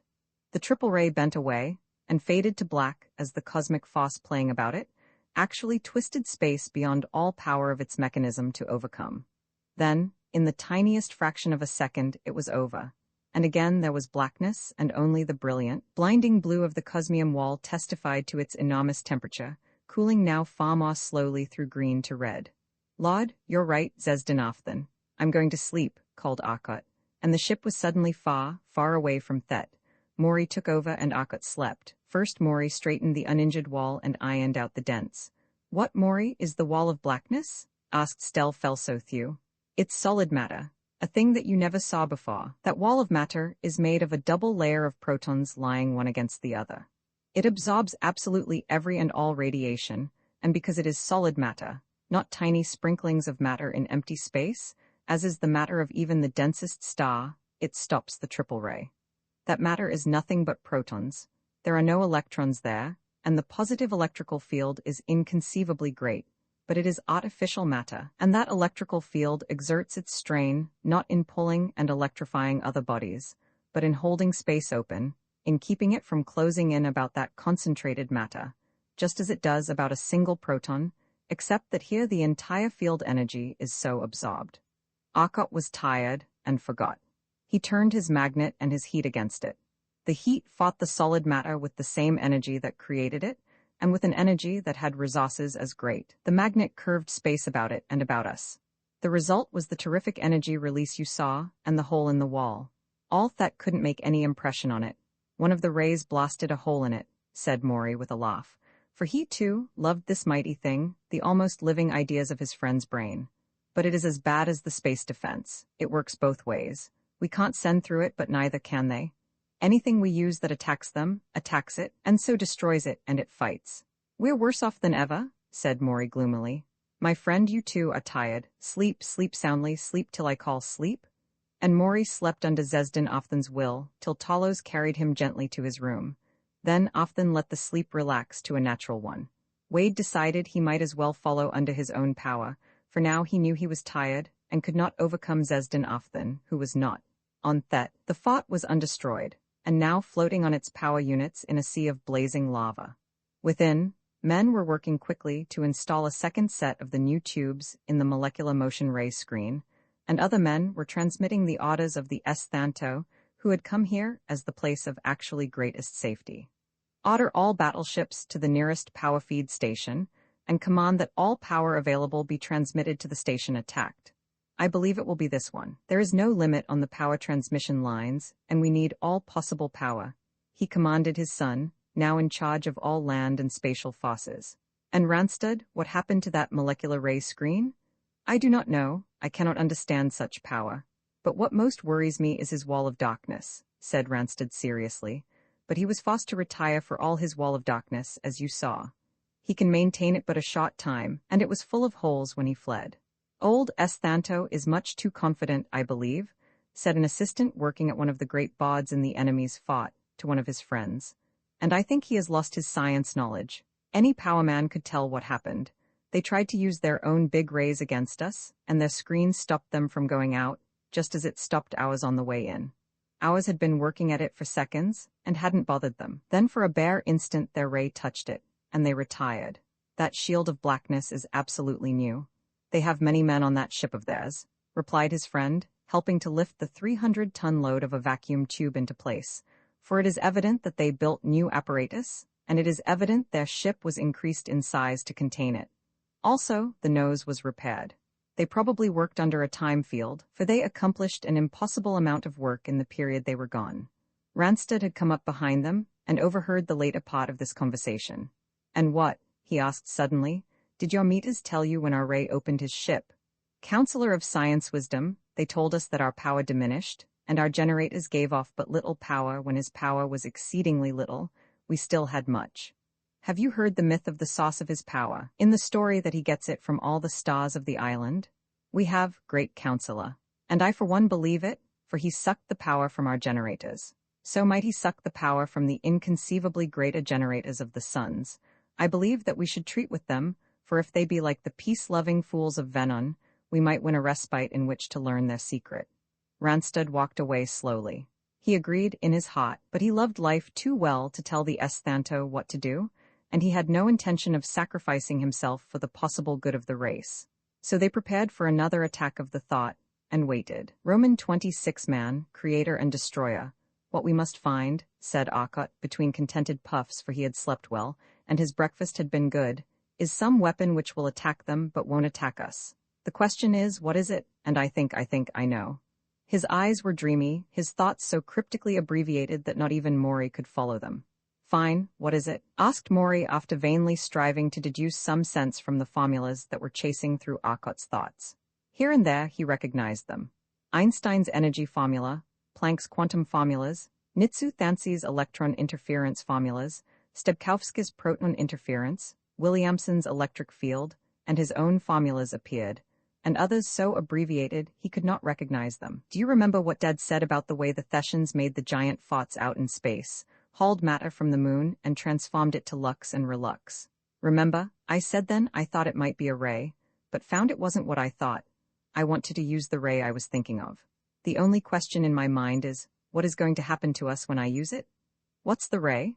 Why is it, Maury, that an electron falls through the different quantum energy levels, falls successively lower and lower till it reaches its lowest energy level, and can radiate no more? Why can't it fill another step and reach the proton? Why has it no more quanta to release? We know that electrons tend to fall always to lower energy level orbits. Why do they stop? And, said Maury, his own eyes dreamily bright now, what would happen if it did? If it fell all the way? I cannot follow your thoughts, Earthmen, beyond a glimpse of an explosion, and it seems it is Thet that is exploding, and that Thet is exploding itself. Can you explain? Asked Stelfelsothew. Perhaps you know that electrons in their planetary orbits, so-called, tend to fall away to orbits of lower energy, till they reach the lowest energy orbit, and remain fixed till more energy comes and is absorbed, driving them out again. Now we want to know why they don't fall lower, fall all the way. As a matter of fact, thanks to some work I did last year with disintegrating lead, we do know.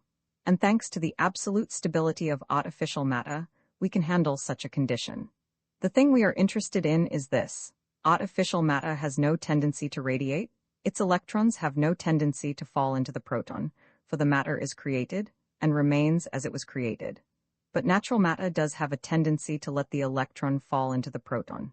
A foss, the lowest energy wall, over which no electron can jump, caused by the enormous space distorting of the proton's mass and electrical attraction, prevents it. What we want to do is to remove that foss, iron it out. Requires inconceivable power to do so in a mass the size of Thet, but then, and here's what will happen, our wall of protonic material won't be affected by it in the least, because it has no tendency to collapse as has normal matter, but Thet, beyond the wall, has that tendency, and the ray will release the energy of every planetary electron on Thet, and every planetary electron will take with it the energy of one proton, and it will take about 1/100 millionth of a second. Thet will disappear in one instantaneous flash of radiation in the high cosmics. Here's the trouble. That represents a mass as great as our sun, and our sun can throw off energy at the present rate of 1 sol for a period of some 10 million years, 3.5 million tons of matter a second for 10 million years. If all of that went up in 1/100 millionth of a second, how many sols? Asked Maury. Too many is all I can say. Even this ship couldn't maintain its walls of energy against that, declared Stell Felsothew, awed by the thought. But that same power would be backing this ship, and helping it to support its wall. We would operate from 500,000 miles. We will. If we are destroyed, so is Thet and all the worlds of Thet. Let that flood of energy get loose, and everything within a dozen light years will be destroyed. We will have to warn the Venonians that their people on nearby worlds may escape in the time before the energy reaches them, said Arkot slowly. The thought started toward one of the nearer suns, and as it went, Arkot and Maury were busy with the calculators. They finished their work and started back from that world, having given their message of warning with the artificial matter constructors. When they reached Thet, less than a quarter of an hour of Thetian time had passed, but before they reached Thet, Arkot's viewplates were blinded for an instant as a terrific flood of energy struck the artificial matter protectors and caused them to flame into defense. That satellite was sending its message of instantaneous destruction. That terrific ray had reached it, touched it, and left it a shattered, glowing ball of hydrogen. There won't be even that left when we get through with Thet, said Arkot grimly. The apparatus was finished, and once more they were over the now fiery red lava sea that had been mountains. The fort was still in action. Arkot had cut a sheet of sheer energy now, and as the triple ray struck it, he knew what would happen. It did. The triple ray shunted off at an angle of 45 degrees in the energy field and spread instantly to a diffused beam of blackness. Arkot's molecular reached out. The lava was instantly black, and mountains of ice were forming over the struggling defenses of the fort. The molecular screen was working. I'd like to know how they make tubes that'll stand that, Maury, said Arkot, pointing to an instrument that read 0.01 millisols. They have tubes now that would have wiped us out in minutes, seconds before this. The triple ray snapped off. They were realigning it to hit the ship now, correcting for the shield. Arkot threw out his protonic shield and retreated to 500,000 miles, as he had said. Here goes. But before even his thoughts could send theft to radiation, the entire side of the planet blazed suddenly incandescent. Thet was learning what had happened when their ray had wounded the thought. And then, in the barest instant of time, there was no Thet. There was an instant of intolerable radiation, then momentary blackness, and then the stars were shining where Thet had been. Thet was utterly gone, but Arkot did not see this. About him, there was a tremendous raw, titanic generator converters that had not so much as hummed under the impact of Thet's greatest weapons, whined and shuddered now. The two enormous generators, the blackness of the protonic shield, and the great artificial matter generator, throwing an inner shield impervious to the cosmic's Thet, gave off as it vanished. Both were whining. And the 6 smaller machines, which Arkot had succeeded in interconnecting with the protonic generator, were whining too. Space was weirdly distorted, glowing gray about them, the great generators struggling to maintain the various walls of protecting power against the surge of energy as Thet, a world of matter, disintegrated. But the very energy that fought to destroy those walls was absorbed in defending it, and by that much the attacking energy was lessened. Still, it seemed hours, days that the battle of forces continued. Then it was over, and the skies were clear once more as Arkot lowered the protonic screen silently. The white sky of Thet was gone, and only the black starriness of space remained. "It's gone?" gasped Talos. He had been expecting it still, the disappearance of a world. "We will have to do no more. No ships had time to escape, and the risk we run is too great," said Maury slowly. "The escaping energy from that world will destroy the others of the system as completely, and it will probably cause the sun itself to blow up. Perhaps to form new planets, and so the process repeats itself. But Venon knows better now, and their criminals will not populate more worlds.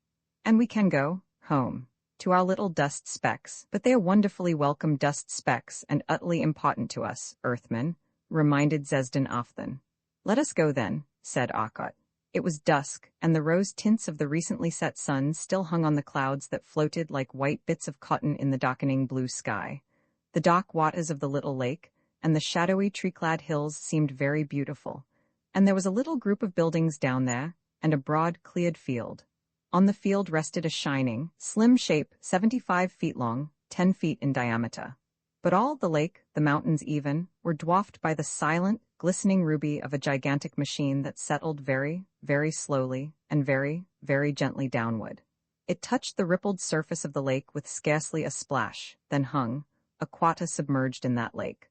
Lights were showing in the few windows the huge bulk had, and lights showed now in the buildings on the shore.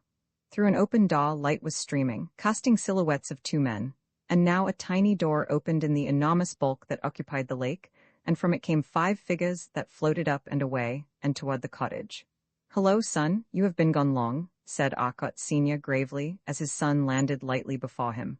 "I thought so. Earth has moved in her orbit. More than 6 months?" His father smiled a bit wryly. "Yes, 2 years and 3 months. You got caught in another time field and thrown the other way this time? Time and force. Do you know the story yet? Part of it, Venon sent a ship to us within a month of the time you left, and said that all Thet's system had disappeared save for one tremendous gas cloud, mostly hydrogen. Their ships were met by such a blast of cosmic rays as they came toward Thet that the radiation pressure made it almost impossible to advance. There were 2 distinct waves. One was rather slighter, and was more in the gamma range, so they suspected that 2 bodies had been directly destroyed. One small one, and one large one were reduced completely to cosmics. Your warning to Sentfen was taken seriously, and they have vacated all planets near. It was the force field created when you destroyed Thet that threw you forward? Where are the others? Zesden Afthan and Zesden Inthel we took home, and dropped in their power suits without landing. Stel Felso Thew as well. We will visit them later. Have you eaten? Then let us eat, and after supper we'll tell you what little there is to tell. But Arcot, said Maury slowly, I understand that Dad will be here soon, so let us wait, and I have something of which I have not spoken to you as yet. Worked it out and made it on the back trip. Installed in the thought with the Bandalog's controls. It is, well, will you look? Fulla, come and see the new toy you designers are going to have to work on. They had all been depressed by the thought of their long absence, by the scenes of destruction they had witnessed so recently. They were beginning to feel better. Watch. Maury's thoughts concentrated. The thought outside had been left on locked controls, but the apparatus Maury had installed responded to his thoughts from this distance. Before them, in the room appeared a cube that was obviously copper. It stayed there but a moment, beaming brightly, then there was a snapping of energies about them, and it dropped to the floor and rang with the impact. It was not created from the air, said Maury simply. And now, said Arcot, looking at it, man can do what never before was possible. From the nothingness of space he can make anything. Man alone in this space is creator and destroyer. It is a high place. May he henceforth live up to it. And he looked out toward the mighty starlit hull that had destroyed a solar system and could create another. Roman 3 250,000 light years our civilization, continued Zesden Afthan, is built largely on the knowledge of the mind. We cannot have criminals, for the man who plots evil is surely found out by his thoughts. We cannot have lying politicians and unjust rulers. It is a peaceful civilization. The ancient masters feared and hated war with a mighty aversion, but they did not make our race cowards, merely peaceful intelligence. Now we must fight for our homes, and my race will fight mightily, but we need weapons. But my story has little to do with our race. I will tell the story of our civilization and of the ancient ones later when the time is more auspicious. 4 months ago, our mental vibration instruments detected powerful emanations from space. That could only mean that a new, highly intelligent race had suddenly appeared within 1 billion miles of our world. The directional devices quickly spotted it as emanating from the 3rd planet of our system. Zesden Fence, with my aid, set up some special apparatus, which would pick up strong thoughts and make them visible. We had used this before to see not only what an enemy looked upon, but also what he saw in that curious thing, the eye of the mind, the vision of the past and the future. But while the thought amplification device was powerful, the new emanations were hard to separate from each other. It was done finally, when all but one man slept, that when we were unable to tune sharply to. After that we could reach him at any time. He was the commander. We saw him operate the ship, we saw the ship, saw it glide over the barren, rocky surface of that world. We saw other men come in and go out. They were strange men. Short, squat, bulky men. Their arms were short and stocky, but their strength was enormous, unbelievable. We saw them bend solid bars of steel as thick as my arm, with perfect ease. Their brains were tremendously active, but they were evil, selfishly evil. Nothing that did not benefit them counted. At one time our instruments went dead, and we feared that the commander had detected us, but we saw what happened a little later. The second in command had killed him. We saw them examine the world, working their way across it, wearing heavy suits, yet, for all the terrific gravity of that world, bouncing about like rubber balls, leaping and jumping where they wanted. Their legs would drive out like pistons, and they sawed up and through the air. They were tired while they made those examinations and slept heavily at night. Then one night there was a conference. We saw then what they intended. Before we had tried desperately to signal them. Now we were glad that we had failed. We saw their ship rise, in the thoughts of the second in command, and sail out into space and rush toward our world. The world grew larger, but it was imperfectly sketched in, for they did not know our world well. Their telescopes did not have great power as your electric telescopes have. We saw them investigate the planet. We saw them plan to destroy any people they found with a ray, which was as follows. The ray which makes all parts move as one. We could not understand and could not interpret. Thoughts beyond our knowledge have of course no meaning, even when our mental amplifiers get them and bring them to us.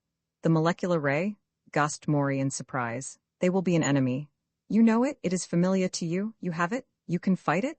Asked Zesden Ofthen excitedly. We know it and can fight it if that is all they have.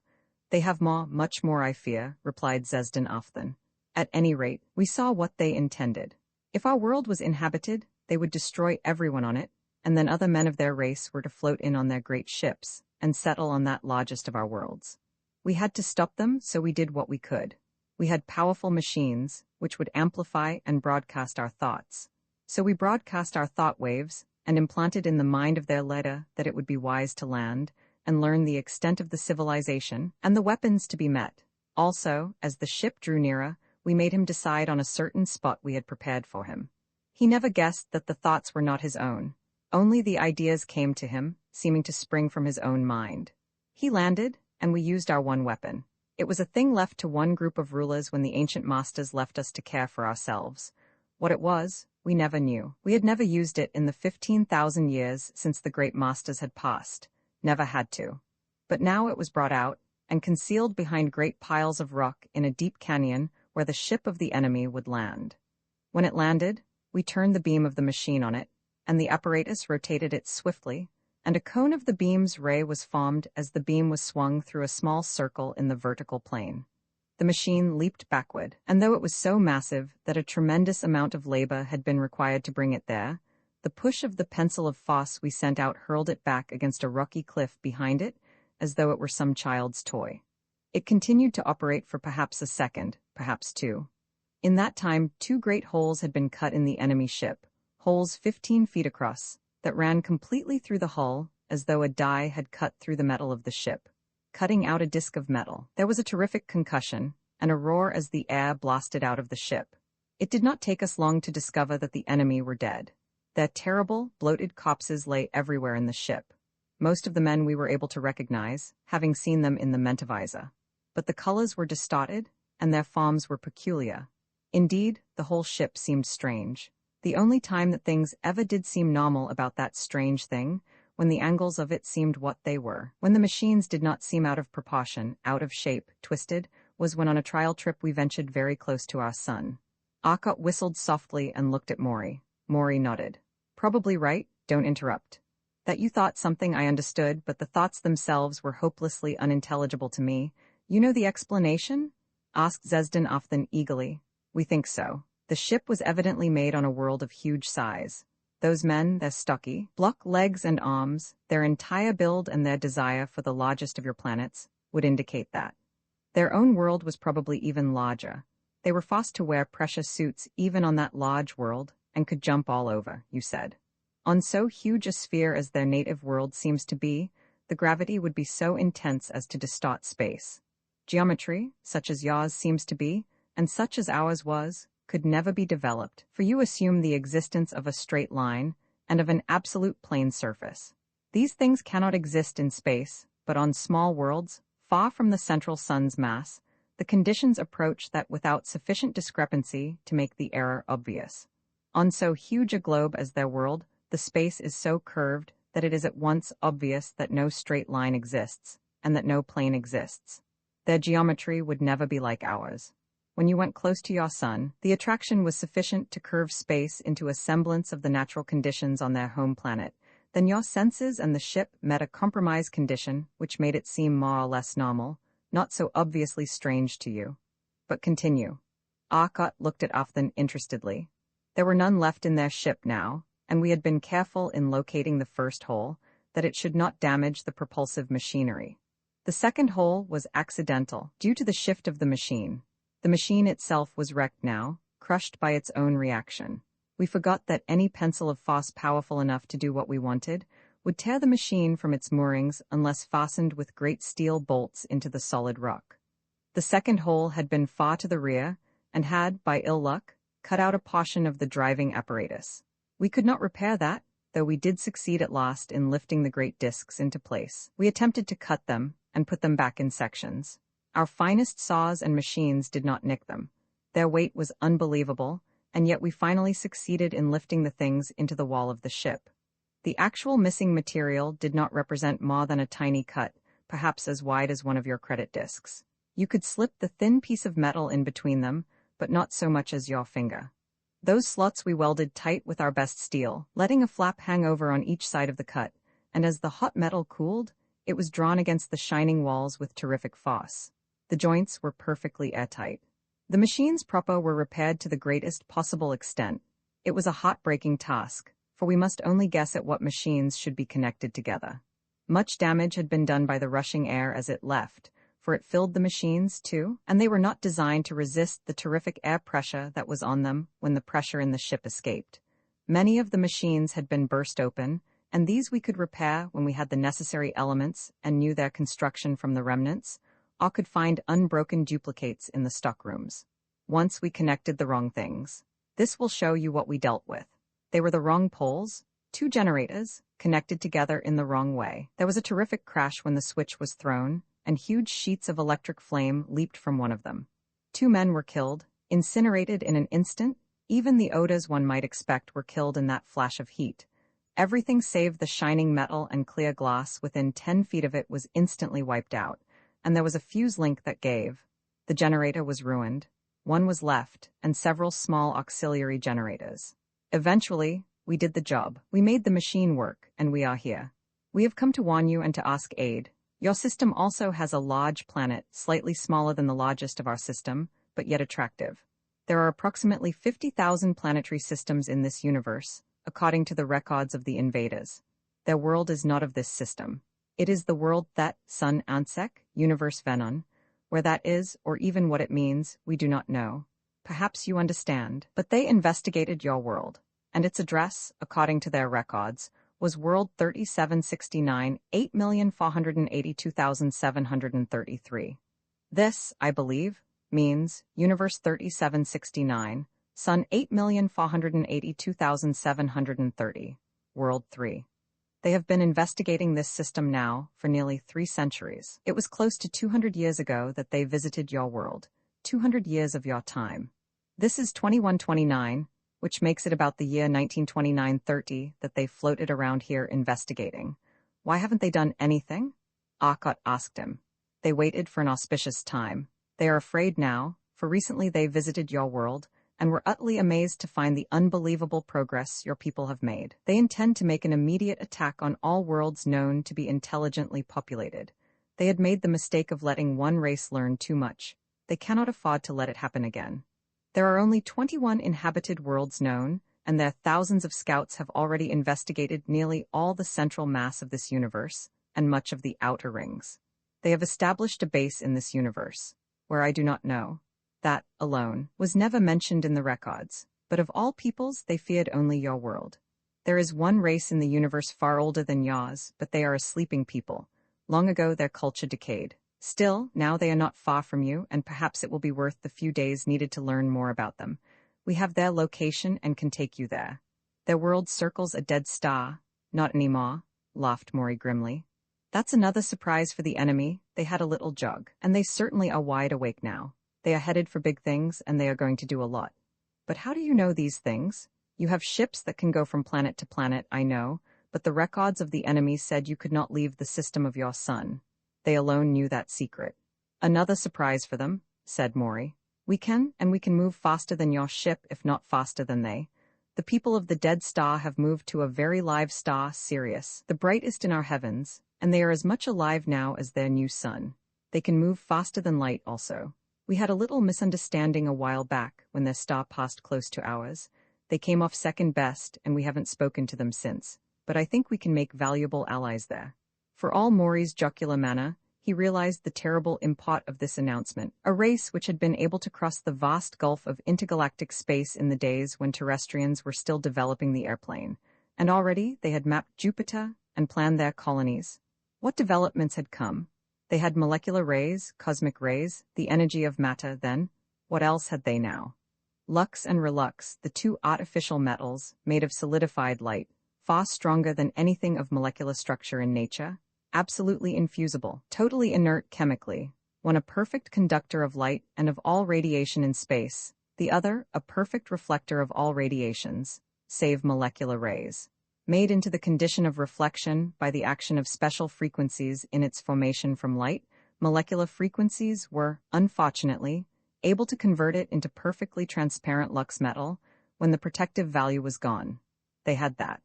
All Earth had, perhaps. There was one other race of some importance, the others were semi-civilized. They rated us in a position between these races and the high races, yaws, those of the dead star, and those of world 376937, 478, 326, 894-6. Our science had been investigated 200 or so years ago. This other race was at a great distance from us, greater than yaws, and apparently not feared as greatly as yaws. They cannot cross to other worlds, save in small ships driven solely by fire, which the Thessians have called a hopelessly inefficient and laughably awkward thing to ride in. Rockets? Grinned Maury. Our first ship was pot rocket. Zesden Fence smiled. But that is all. We have brought you warning and our plea. Can you help us? We cannot answer that. The Interplanetary Council must act. But I am afraid that it will be all we can do to protect our own world if this enemy attacks soon, and I fear they will. Since they have a base in this universe, it is impossible to believe that all ships did not report back to the home world at stated intervals. That one is missing will soon be discovered, and it will be sought. War will start at once. 3 months it took you to reach us. They should come soon. Those men who left will be on their way back from the home world from which they came. What do you call your planet, friend? Atoll is our home, replied Zesden Inthel. At any rate, I can only assure you that your world will be given weapons that will permit your people to defend themselves, and I will get you to your home within 24 hours. Your ship, is it in the system? It waits on the second satellite of the fourth planet, replied Zesden Afthan. Signal them, and tell them to land where a beacon of intense light, alternating red and blue, reaches up from this point on the map. Arcot pointed out the spot in Vermont where their private lake and laboratory were. He turned to the others, and in rapid-fire English, explained his plans. We need the help of these people as much as they need ours. I think Zesden Fence will stay here and help you. The others will go with us to their world. There we shall have plenty of work to do, but on the way we are going to stop at Mars and pick up that valuable ship of theirs and make a careful examination for possible new weapons, their system of speed drive, and their regular space drive. I'm willing to make a bet right now that I can guess both. Their regular drive is a molecular drive with layered disintegration apparatus for the energy, cosmic ray absorbers for the heating, and a drive much like ours. Their speed drive is a time distortion apparatus. I'll wager. Time distinction offers an easy solution of speed. All speed is relative to other bodies, but also to time speed. But we'll see. I'm going to hustle some workmen to installing the biggest spare power bod I can get into the storerooms of the Ancient Mariner and pack in a race screen. It will be useful. Let's move. Our ship, said Zesden Afthan, will land in 3 of your hours. Roman Faw, the first move, the Autolians were standing on a low, green-clad hill. Below them stretched the green flank of the little rise, and beyond lay ridge after ridge of the broad, smooth carpet of the beautiful Vermont hills. Man of Earth, said Zesden Afthan, turning at last to Wade, who stood behind him. It took us 3 months of constant flight at a speed unthinkable, through space dotted with the titanic gems of the outer dark, stars gleaming in red and blue and orange, some titanic lighthouses of Arcos, others dim pinpoints of glowing color. It was a scene of unspeakable grandeur, but it was so awesomely mighty in its scope, one was afraid, and his soul shriveled within him as he looked at those inconceivable masses floating forever alone, in the silence of the inconceivable nothingness of eternal cold and eternal darkness. One was awed, suppressed by their sheer magnitude. A magnificent spectacle truly, but one no man could love. Now we are at rest on a tiny pinpoint of dust in a tiny bit of a tiny corner of an isolated universe, and the magnitude and stillness is gone. Only the chirpings of those strange birds as they seek rest in darkness, the soft gurgling of the little stream below, and the rustle of countless leaves, break the silence with a satisfying existence, while the loneliness of that great star, your sun, is lost in its tintings of soft color, the fleeciness of the clouds, and the seeming companionship of green hills. The beauty of boundless space is awe-inspiring in its magnitude. The beauty of Earth is something man can love. Man of Earth, you have a home that you may well fight for with all the strength of your arms, all the forces of your brain, and all the energies of space that you can call forth to aid you. It is a wondrous world. Silently he stood in the gathering dusk, as first Venus winked into being, then one by one the stars came into existence in the deepening color of the sky. Space is awesomely wonderful. This is lovable. He gazed long at the heavens of this world so strange, so beautiful to him, looking at the unfamiliar heavens, as star after star flashed into the constellations so familiar to terrestrians and to those Venerians who had been above the clouds of Venus' eternal shroud. But somewhere off there in space are other races, and far beyond the power of our eyes to see is the star that is the sun of my world, and around it circles that little globe that is home to me. What is happening there now? Does it still exist? Are there people still living on it? Oh, man of Earth, let us reach that world quickly. You cannot guess the pangs that attack me, for if it be destroyed, think, forever I am without home, without friends I knew. However kind your people may be to me, I would be forever lonely. I will not think of that. Only it is time your ship was ready, is it not? I think we had better return, replied Wade softly, his English words rousing thoughts in his mind intelligible to the Autolians. The three rose in the air on the molecular suits and drove quickly down toward the blue gem of the lake to the east, nestled among still other green hills. Lights were showing in the great shop, where the ancient mariner was being fitted with the ray shields, and all possible weapons. Men streaming through her were hastily stocking her with vast quantities of foods, stocks of fuel, all the spare parts they could cram into her stockrooms. When the men arrived from the hilltop, the work was practically done, and Wade stepped up to Maury, busily checking off a list of required items. Everything you ordered came through? He asked. Yes, thanks to the pull of a $2 billion private fortune. Who says credit units don't have their value? This expedition never would have gotten through if it hadn't been for that. But we have the main space distortion power bank and the new auxiliary coils full. 10 tons of lead aboard for fuel. There's one thing we are afraid of. If the enemy have a system of tubes that is able to handle more power than our last tube, we're sunk. These brilliant people that suggest using more tubes to array power bank forget the last tube has to handle the entire output of all the others and modulate it correctly. If the enemy has a better tube, it will be too bad for us. Maury was frankly worried. My end is all set, Maury. How soon will you be ready? Arkot asked. About 10-15 minutes. Maury lit a cigarette and watched as the last of the stuff was carried aboard. At last they were ready. The ancient mariner, originally built for intergalactic exploration, was kept in working condition. New apparatus had been incorporated in it, as their research had led to improvements, and it was constantly in condition, ready for a trip. Many exploration trips to the nearest stars had already been made. The ship was backed out from the hangar now, and rested on the great smooth landing field, its tremendous quarter-million-ton mass of lux and relux sinking a great, smooth depression in the turf of the field. They were waiting now for the arrival of the Autolian ship. Zesden often assured them it would be there in a few minutes. High in the sky came the whining whistle of an approaching ship, coming at terrific velocity.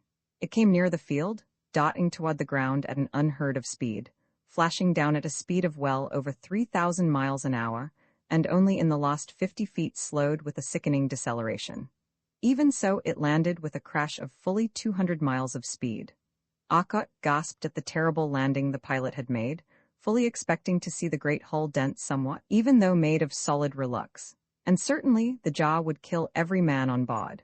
Yet the hull did not seem harmed by the crash, and even the ground under the ship was but slightly disturbed, though, at a distance of some 30 feet, The entire block of soil was crushed and cracked by the terrific impact of hundreds of thousands of tons striking with terrific energy. "Lord, it's a wonder they didn't kill themselves. I never saw such a rotten landing," exclaimed Maury with disgust. "Don't be too sure. I think they landed gently and at very low speed. Notice how little the soil directly under them was dented?" replied Arkot, walking forward. "They have time control as I suspected. Ask them. They drifted in gently. The time rate was speeded up tremendously so that what was hundreds of miles per hour to us was feet per minute to them. But come on, get the handlers to bring that junk up to the door. They are coming out." One of the tall, kindly-faced canine people was standing in the doorway now, the white light streaming out around him into the night, casting a grotesque shadow on the landing field, for all the floodlights bathing in it. Zezdin Ofthen came up and spoke quickly to the man evidently in command of the ship. The entire party went into the ship, and the cream of their laboratory instruments was brought in.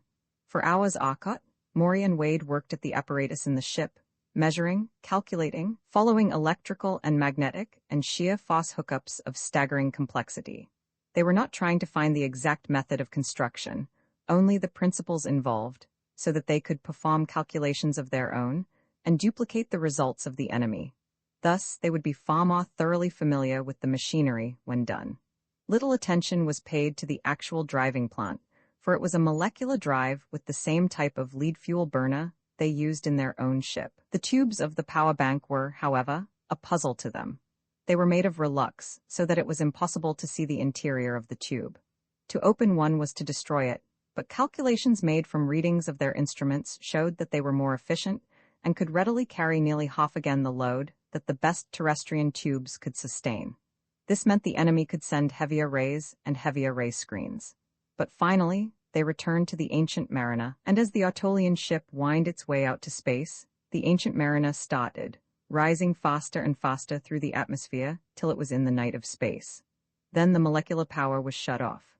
The ship suddenly seemed to writhe. Space was black and starless about them, then sparkling weirdly distorted stars, all before them. They were moving already. Almost before the Autolians fully realized what was happening, a dozen stars had swung past the ship, driving on now at better than 5 light-years in every second. At this speed, approximately 14 hours would be needed to reach Otol. "Now, Arkot, perhaps you will explain to me the secret of this ship," said Zezdin Ofthen at last, turning from the great Lux pilot's window to Arkot seated in the pilot's chair. "I know that only the broadest principles will be intelligible to me, for I could not understand that ship we captured, after almost 4 months of study, yet it crept through space compared with this ship. Certainly no ship could outdistance this in a race. As a matter of fact, watch." Arkot pushed a little metal button along a slide to the extreme end. Again the ship seemed to writhe. Space was no longer black, but faintly gray, and beside them, on either side, floated 2 exact replicas of their ship. Zezdin Ofthen stared. But in another moment, both were gone, and space was black. Yet in but a few moments a grayness was showing, and light was appearing from all about, growing gradually in intensity. For 3 seconds Arkot continued thus, then he pulled the metal button down the slide, and flicked over another that he had pulled to cause the second change. The stars were again before them, their colors changed beyond all recognition at that speed, but the orientation of the stars behind them had been familiar. Now, an entirely different set of constellations showed. I merely opened the ship out to her maximum speed for a moment. I was able to see any large star 2,000 light-years in our path, and there were none. Small stars do not bother us, as I will explain. When I put on full power of the main power coils, I drove the ship up to a speed of 30 light-years a second. When I turned in the full power of the auxiliary coils as well, I doubled the power, and the speed was multiplied by 8. The result was that in the 4 seconds of racing, we made approximately 1,000 light-years. Zezdin Ofthen gasped. 240 light-years per second. He paused in bewilderment. Suppose we had struck a small sun, a dark star, even a meteor at that speed? What would have been the result? Arkot smiled. The chances are excellent that we plowed through more than one meteor, more than one dark star, and more than one small sun. But this is the secret. The ship attains the speed only by going out of space. Nothing in space can attain the speed of light, save radiation. Nothing in normal space. But we alter space, make space along patterns we choose, and so distort it that the natural speed of radiation is enormously greater. In fact, we so change space that nothing can go slower than a speed we fix. Maury, show Afton the coils and explain it all to him. I've got to stay here. Maury rose, and diving through the weightless ship, went down to the power room, Zesden Afton following. Here, giant pots 5 feet high were in close-packed rows. The pots contained specially designed coils storing tremendous energy, the energy of 4 tons of disintegrated lead, in the only form that energy may be stored, as a strain or distortion in space. These charged coils distorted only the space within themselves, making a closed field entirely within themselves. But in the exact gravitational center of the 250,000-ton ship was a single high coil of different design that distorted space around it, as well as the space within it. This, as Maury explained, was the control that altered the constants of space to suit. The coils were charged, and the energy stored. Their energy could be pumped into the big coil, and then, when the ship slowed to normal space, could be pumped back to them. The pumping energy, as well as any further energy needed for recharging the coils, could be supplied by 3 huge power generators. These energy producers, Maury explained, work on a principle known for hundreds of years on Earth. Lead, when reduced to a temperature approaching absolute zero as closely as, for instance, liquid helium, has no electrical resistance. In other words, no matter how great a current is sent through it, there is no resistance, and no heat is produced to raise the temperature. What we do is to send a powerful current through a lead wire. The wire has a current density so huge that the atoms are destroyed, and the protons and electrons coalesce into pure radiant energy. Relux, under the influence of a magnetic field, converts this directly into electrical potential. Electricity we can convert to the spatial strain in the power coils, and thus the ship is driven. Maury pointed out the huge molecular power cylinder overhead, where the main power drive was located in the inertial center of the ship, or as near as the great space coil would permit. The smaller power units for vertical lift, and for steering, were in the side walls, hidden under heavy walls of relux. The projectors for throwing molecular and heat rays are on the outside of COS. Both of these projectors are protected. The walls of the ship are made of an outer wall of heavy lux metal, a vacuum between, and an inner wall of heavy relux. The lux is stronger than relux, and is therefore used for an outer shell. The inner shell of relux will reflect any dangerous rays and serve to hold the heat in the ship, since a perfect reflector is a perfect non-radiator. The vacuum wall is to protect the occupants of the ship against any undue heat. If we should get within the atmosphere of a sun, it would be disastrous if the physical conduction of heat were permitted, for though the relux will turn out any radiated heat, it is a conductor of heat, and we would roast almost instantly. These artificial metals are both absolutely infusible and non-volatile. The ship has actually been in the limb of a star tremendously hotter than your sun or mine. Now you see why it is we need not fear a collision with a small sun, meteor, or such like. Since we are in our own artificial space, we are alone, and there is nothing in space to run into.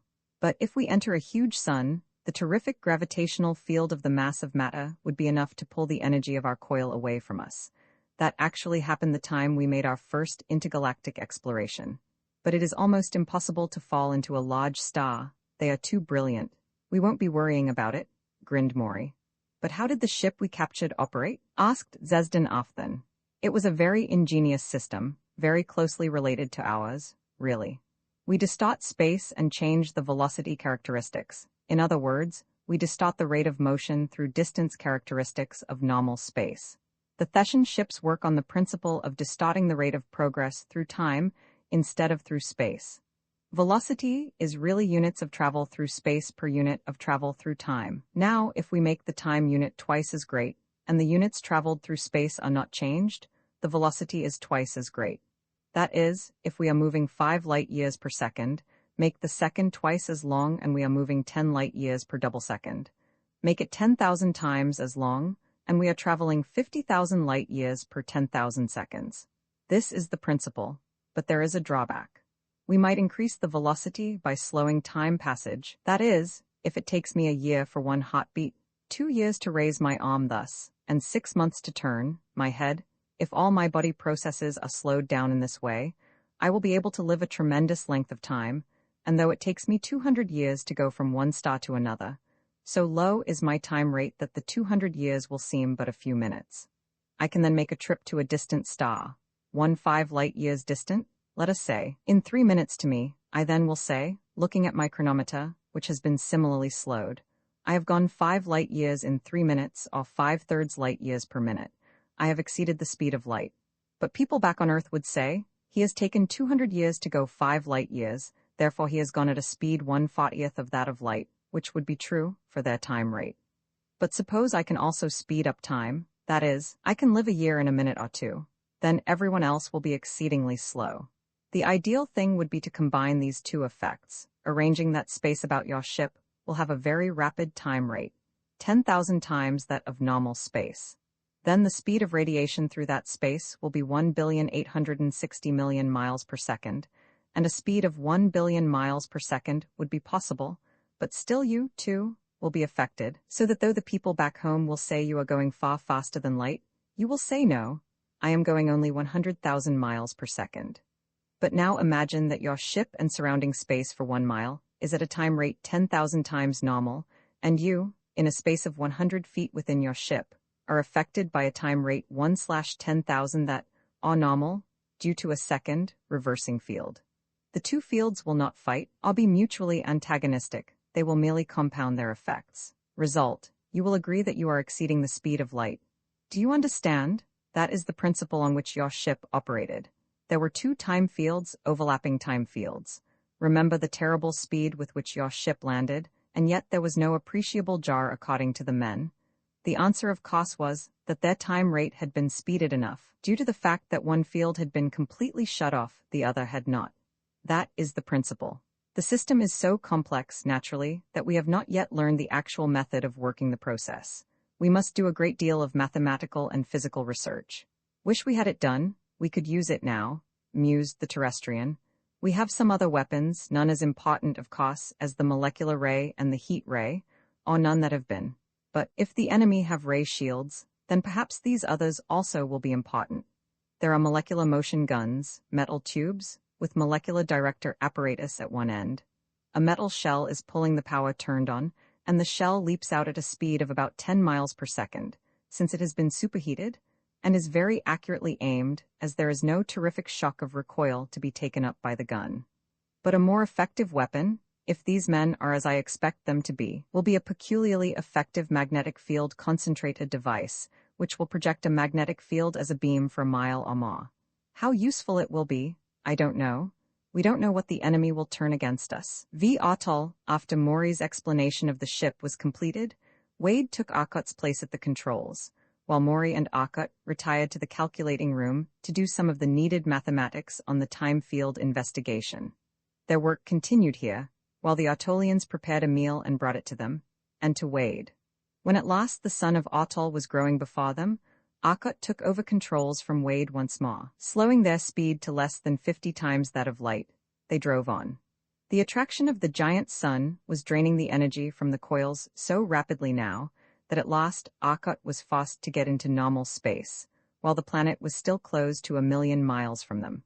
Maury was showing the Autolians the operation of the telectroscope and had it trained now on the rapidly approaching planet. The planet was easily enlarged to a point where the features of continents were visible. The magnification was increased till cities were no longer blurs, but truly cities.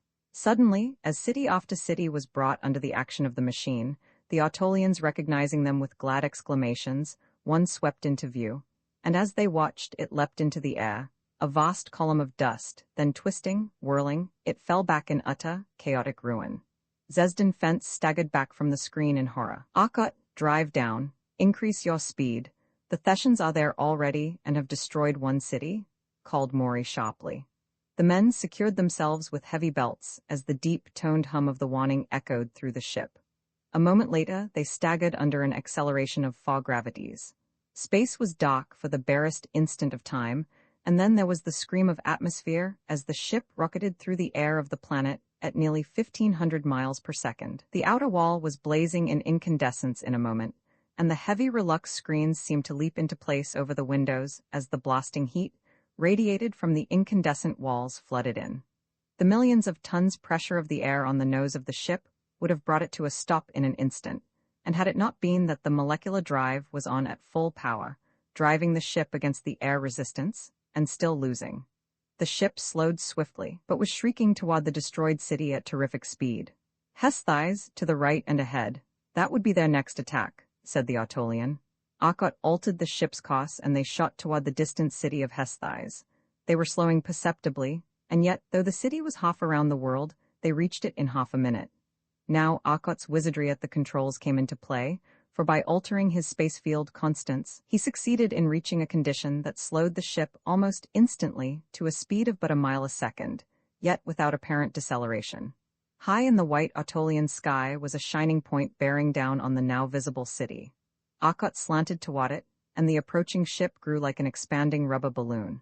A ray of intense, blindingly brilliant light flashed out, and a gout of light appeared in the center of the city.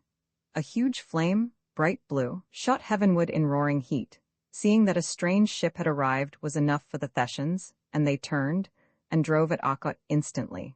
The Thessian ship was built for a heavy world, and for heavy acceleration in consequence, and, as they had found from the captured ship, it was stronger than the ancient Mariner.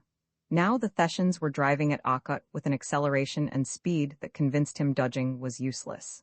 Suddenly space was black around them, the sunlit world was gone. Wonder what they thought of that? Grinned Akkot. Wade smiled grimly. It's not what they thought but what they'll do that counts. Akkot came back to normal space just in time to see the Thessian ship spin in a quick turn, under an acceleration that would have crushed a human to a pulp. Again the pilot dived at the terrestrian ship. Again it vanished. Twice more he tried these fruitless tactics, seeing the ship loom before him, bracing for the crash. Then it was gone instantaneously, and though he sailed through the spot he knew it to have occupied, it was not there. Yet an instant later, as he turned, it was floating, unharmed, exactly where his ship had passed. Rushing was useless. He stood and prepared to give battle. A molecular ray reached out, and disappeared in flaring ions on a shield utterly impenetrable in the ionizing atmosphere. Akkot meanwhile watched the instrument of his shield. The Thessian shield would have been impenetrable, but his shield, fed by less efficient tubes, was not, and he knew it. Already the terrific energy of the Thessian ray was noticeably heating the copper plates of the tube. The seal would break soon. Another ray reached out, a ray of flaring light. Akkot, watching through the eyes of his telectroscope viewplates, saw it for but an instant, then the eyes were blasted, and the screen went blank. He won't do anything with that but burn out eyes, muttered the terrestrian. He pushed a small button when his instruments told him the rays were off. Another scanner came into action, and the viewplate was alive again. Akkot shot out a cosmic ray himself, and swept the Thessian with it thoroughly. For the instant he needed the enemy ship was blinded. Immediately, the ancient Mariner dove, and the automatic rayfinders could no longer hold the rays on his ship. As soon as he was out of the deadly molecular ray, he shut off his screen, and turned on all his molecular rays. The Thessian ship, their own ray on, had been unable to put up their screen, as Akkot was unable to use his ray with the enemy's ray, forcing him to cover with a shield. Almost at once, the relux covering of the Thessian ship shone with characteristic iridescence as it changed swiftly to lux metal. The molecular ray blinked out, and a ray screen flashed out instead. The Thessians were covering up. Their own rays were useless now. Though Akkot could not hope to destroy their ray shield, they could no longer attack his, for their rays were useless. And already they had lost so much of the protective relux that they would not be so foolhardy as to risk a second attack of the ray. Akkot continued to bathe the ship in energy, keeping their eyes closed. As long as he could hold his barrage on them, they would not damage him. Maury, get into the power room, strap onto the bod, throw all the power coil banks into the magnets. I may burn them out, but I have hopes. Akkot already had the generators going full power, charging the power coils. Maury dived. Almost simultaneously, the Thessians succeeded in the maneuver they had been attempting for some time. There were a dozen rays flaring wildly from the ship, searching blindly over the sky and ground, hoping to stumble on the enemy ship, while their own ship dived and twisted. Akkot was busily dodging the sweeping rays, but finally one hit his viewplates, and his own ship was blind. Instantly he threw the ray screen out, cutting off his own molecular ray. His own cosmics he set rotating in cones that covered the 3 dimensions, save below, where the city lay. Immediately the Thessian had retreated to this one segment, where Akkot did not dare throw his own rays. The Thessian cosmics continued to make his relux screens necessary, and his ship remained blind. His ray screen was showing signs of weakening. The Thessians got a third ray into position for operation and opened up. Almost at once, the tubes heated terrifically. In an instant, they would give way. Arkot threw his ship into space and let the tubes cool under the water jacket. Maury repotted the coils ready as soon as he came out of space. Arkot cut in the new set of eyes and put up his molecular ray screen again. Then he cut the energy back to the coils. Half a mile below, the enemy ship was vainly scurrying around an empty sky. Wade laughed at the strange resemblance to a puppy chasing its tail. The ancient mariner was utterly lost to them. "Well, here goes the last trick," said Arkot grimly. "If this doesn't work, they'll probably win, for their tubes are better than ours, and they can maneuver faster. By win, I mean force us to let them attack Atoll. They can't really attack us. Artificial space is a perfect defense." Arkot's molecular ray apprised the Thessians of his presence. Their screen flared up once more. Arkot was driving straight toward their ship as they turned. He snapped the Relux screens in front of his eyes an instant before the enemy cosmics reached his ship. Immediately, the thud of 4 heavy relays rang through the ship. The 250,000-ton ship leaped forward under a terrific acceleration, and then, as the 4 relays cut out again, the acceleration was gone. The screen regained life as Arkot opened the shutters. Before them, still directly in their path, was the huge Thessian ship. But now its screen was down, the Relux iridescent in decomposition. It was falling, helplessly falling to the rocky plateau 7 miles below. Its rays reached out even yet, and again the ancient mariner staggered under the terrific pull of some acceleration. The Thessian ship lurched upward, and a terrific concussion came, and the entire neighborhood of that projector disappeared in a flash of radiation. Arkot drove the ancient mariner down beneath the Thessian ship in its long fall, and with a powerful molecular beam, ripped a mighty chasm in the deserted plateau. The Thessian ship fell into a 1/4-mile rift in the solid rock, smashing its way through falling debris. A moment later, it was buried beneath a 1/4-mile of broken rock as Arkot swept a molecular beam about with the grace of a mine foreman filling brakes. An instant later, a heat ray followed the molecular in dazzling brilliance. A terrific gout of light appeared in the barren rocks. In 10 minutes, the plateau was a white-hot cauldron of molten rocks, glowing now against a darkening sky. Night was falling.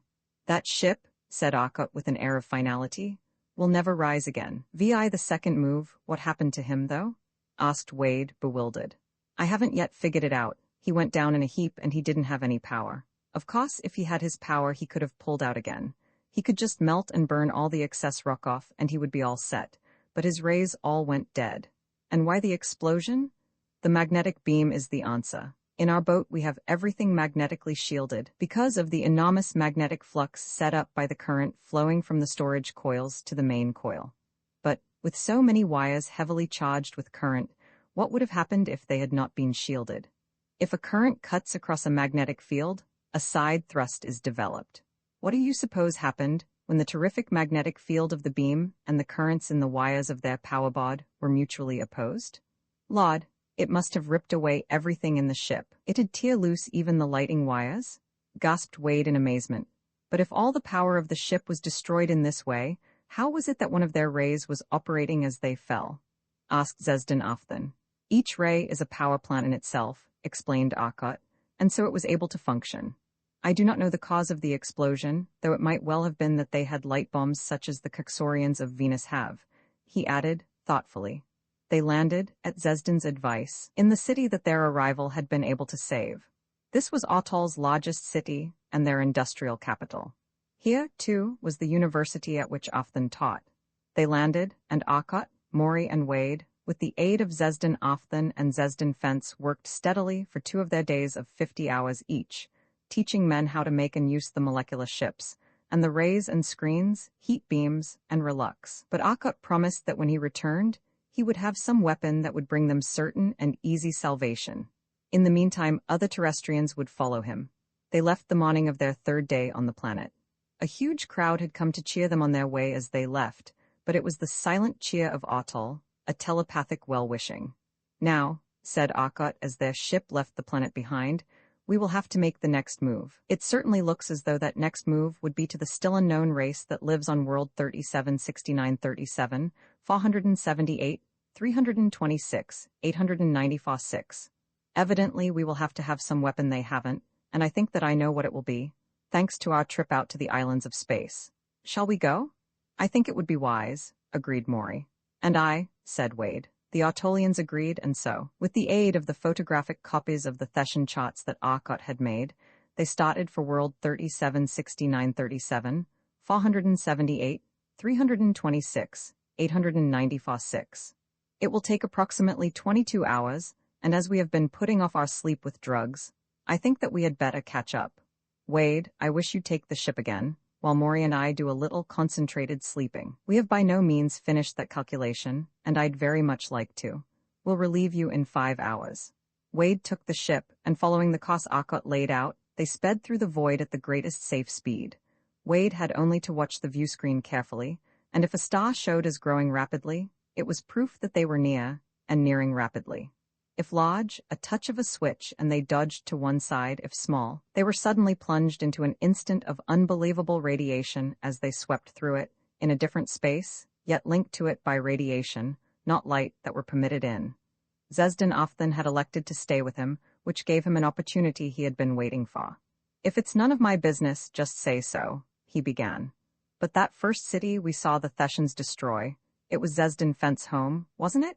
Did he have a family? The words seemed blunt as he said them, but there was no way out once he had started. And Zesden Ofthen took the question with complete calm. Fentz had both wives and children, he said quietly. His loss was great.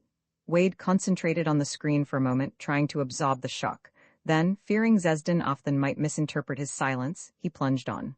I'm sorry, he said. I didn't realize you were polygamous. Most people on Earth aren't, but some groups are. It's probably a good way to improve the race. But blast it, what bothers me is that Zesden Fentz seemed to recover from the blow so quickly. From a canine race, I'd expect more affection, more loyalty, more. He stopped in dismay, but Zesden Ofthen remained unperturbed. More unconcealed emotion? He asked. No, affection and loyalty they are characteristic of our race, but affection and loyalty should not be uselessly applied. To forget dead wives and children, that would be insulting to their memory. But to mourn them with senseless loss of health and balance would also be insulting, not only to their memory, but to the entire race. No, we have a better way. Fentz, my very good friend, has not forgotten, no more than you have forgotten the death of your mother, whom you loved. But you no longer mourn her death with the fear and horror of that natural thing, the eternal sleep. Time has softened the pain. If we can do the same in 5 minutes instead of 5 years, is it not better? That is why Fentz has forgotten. Then you have aged his memory of that event? Asked Wade in surprise. That is one way of stating it, replied Zesden Ofthen seriously. Wade was silent for a while, absorbing this, but he could not contain his curiosity completely. Well, to hell with it, he decided. Conventional manners and tact don't have much meaning between two different races. Are you married? He asked. Only 3 times, Zesden Ofthen told him blandly. And to forestall your next question, no, our system does not create problems. At least, not those you're thinking of. I know my wives have never had the jealous quarrels I see in your mind pictures. It isn't safe thinking things around you, laughed Wade. Just the same, all of this has made me even more interested in the ancient masters you keep mentioning. Who were they? The ancient ones, began Zesden Ofthen slowly, were men such as you are. They descended from a primeval, omnivorous mammal, very closely related to your race. Evidently, the tendency of evolution on any planet is approximately the same with given conditions. The race existed as a distinct branch for approximately 1,500,000 of your years before any noticeable culture was developed. Then it existed for a total of 1,525,000 years before extinction. With culture and learning, they developed such marvelous means of killing themselves that in 25,000 years they succeeded perfectly. 10,000 years of barbaric culture. I need not relate it to you. 5,000 years of the medieval culture, then 5,000 years of developed science culture. They learned to fly through space and nearly populated 3 worlds. 2 were fully populated. 1 was still under colonization when the Great War broke out. An interplanetary war is not a long drawn-out struggle. The science of any people so far advanced as to have interplanetary lines is too far developed to permit any long duration of war. Celto declared war and made the first move. They attacked and destroyed the largest city of Autol of that time. Autolian ships drove them off, and in turn attacked Celto's largest city. 20 million intelligences, 20 million lives, each with its aims, its hopes, its loves, and its strivings, gone in 4 days. The war continued to get more and more hateful, till it became evident that neither side would be pacified till the other was totally subjugated. So each laid his plans, and laid them to wipe out the entire world of the other. Otto developed a ray of light that made things not happen, explained Zesden Ofthen, his confused thoughts clearly indicating his own uncertainty. A ray of light that made things not happen, repeated Wade curiously. A ray, which prevented things, which caused processes to stop, the Negrian death ray? He exclaimed as he suddenly recognized, in this crude and garbled description of its powers, the Negrian ray of anticatalysis, a ray which tended to stop the processes of life's chemistry and bring instant, painless death. Ah, you know it too? Asked the Autolian eagerly. Then you will understand what happened.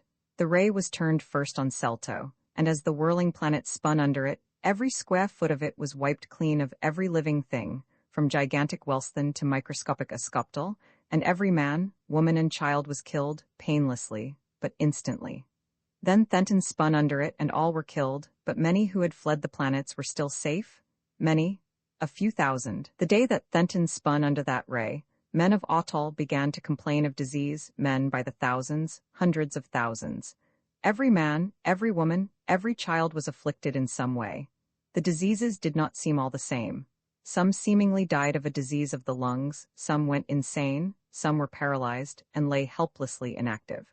But most of them were afflicted, for it was exceedingly virulent, and the normal serums were helpless. Before any quantity of new serum was made, all but a slender remnant had died, either of starvation through paralysis, none being left to care for them, or from the disease itself, while thousands who had gone mad were painlessly killed.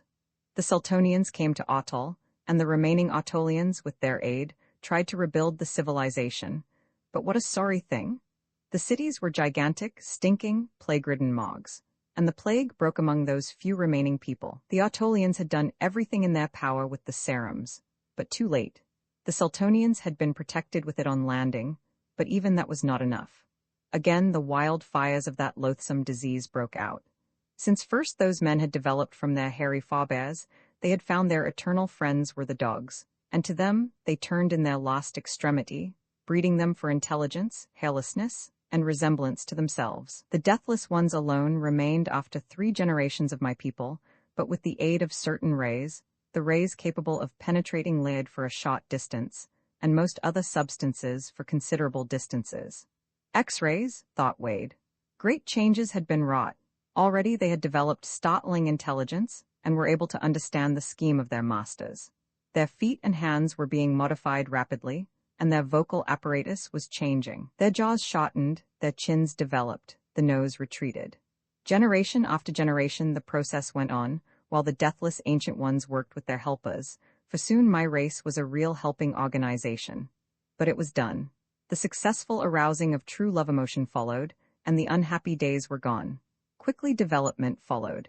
In 5,000 years the new race had outstripped the ancient masters, and they passed, voluntarily, willingly joining in oblivion the millions who had died before. Since then our own race has risen. It has been but a short 1,000 years, 1,000 years of work, and hope, and continuous improvement for us, continual accomplishment on which we can look, and a living hope to which we could look with raised heads and smiling faces. Then our hope died as this menace came. Do you see what you and your world was meant to us, man of earth? Zesden Ofthen raised his dark eyes to the terrestrian, with a look in their depths that made Wade involuntarily resolve that Thet and all Thessians should be promptly consigned to that limbo of forgotten things where they belonged. Roman 7 World 3769, 374,783,268,946. Talso Wade sat staring moodily at the screen for some time, while Zesden Ofthen, sunk in his own reveries, continued. Our race was too highly psychic, and too little mechanically curious. We learned too little of the world about, and too much of our own processes. We are a peaceful race, for, while you and the ancient masters learned the rule of existence in a world of strife, where only the fittest, the best fighters survived, we learned life in a carefully tended world, where the ancient masters taught us to live, where the one whose social instincts were best developed, where he who would most help the others, and the race, was permitted to live. Is it not natural that our race will not fight among themselves? We are careful to suppress tendencies toward criminality and struggle. The criminal and the maniac, are those who are permanently incurable as determined by careful examination, are removed as the leaders put it. Lethal gas. At any rate, we know so pitiably little of natural science. We were hopelessly helpless against an attacking science.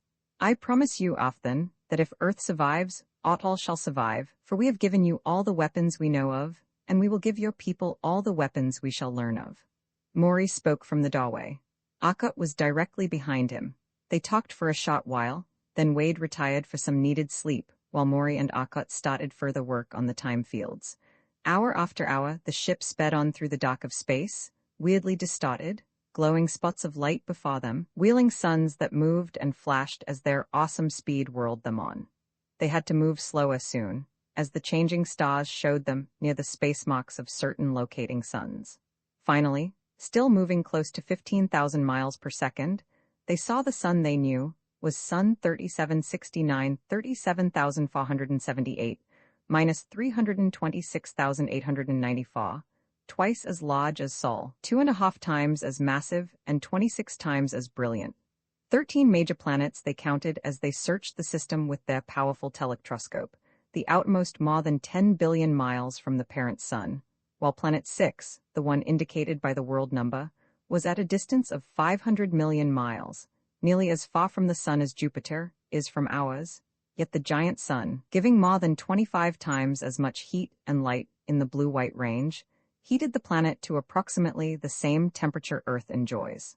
Spectroscopy showed that the atmosphere was well supplied with oxygen, and so the inhabitants were evidently oxygen-breathing men, unlike those of the Negrian people who live in an atmosphere of hydrogen. Akkot threw the ship toward the planet, and as it loomed swiftly larger, he shut off the space control and set the coils for full charge, while the ship entered the planet's atmosphere in a screaming dive, still at a speed of better than 100 miles a second. But this speed was quickly damped as the ship shot high over broad oceans to the dull green of land ahead in the daylit zone. Observations made from various distances by means of the space control, thus going back in time, show that the planet had a day of approximately 40 hours.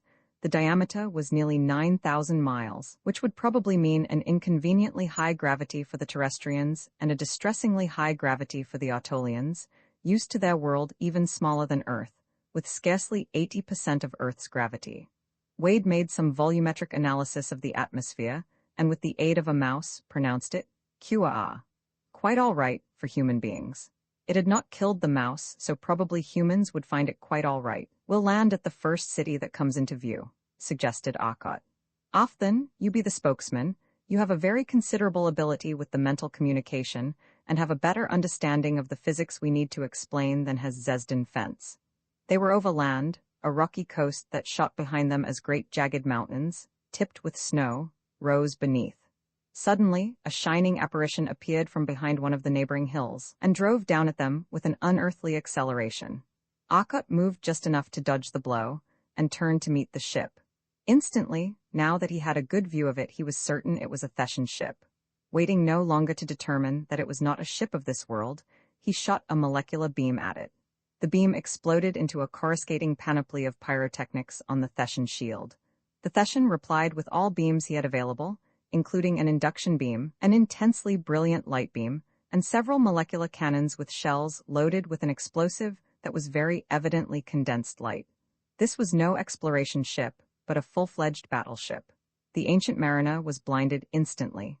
None of the occupants were hurt, but the combined pressure of the various beams hurled the ship to one side. The induction beam alone was dangerous. It passed through the outer Lux metal wall unhindered, and the perfectly conducting Relux wall absorbed it and turned it into power. At once, all the metal objects in the ship began to heat up with terrific rapidity. Since there were no metallic conductors on the ship, no damage was done. Akkot immediately hid behind his perfect shield, the space distortion. "That's no mild dose," he said in a tense voice, working rapidly. "He's a real foreshore battleship. Better get down in the power room, Maury." In a few moments, the ship was ready again. Opening the shield somewhat, Akkot was able to determine that no rays were being played on it, for no energy fields disclosed as distorting the opened field, other than the field of the sun and planet.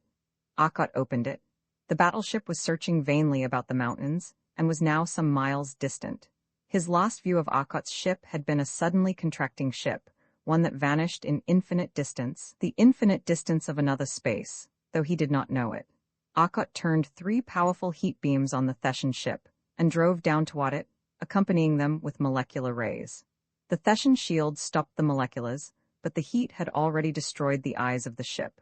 By some system of magnetic or electrostatic locating devices, the enemy guns and rays replied, and so successfully that Akkot was again blinded. He had again been driving in a line straight toward the enemy, and now he threw in the entire power of his huge magnetic field rays.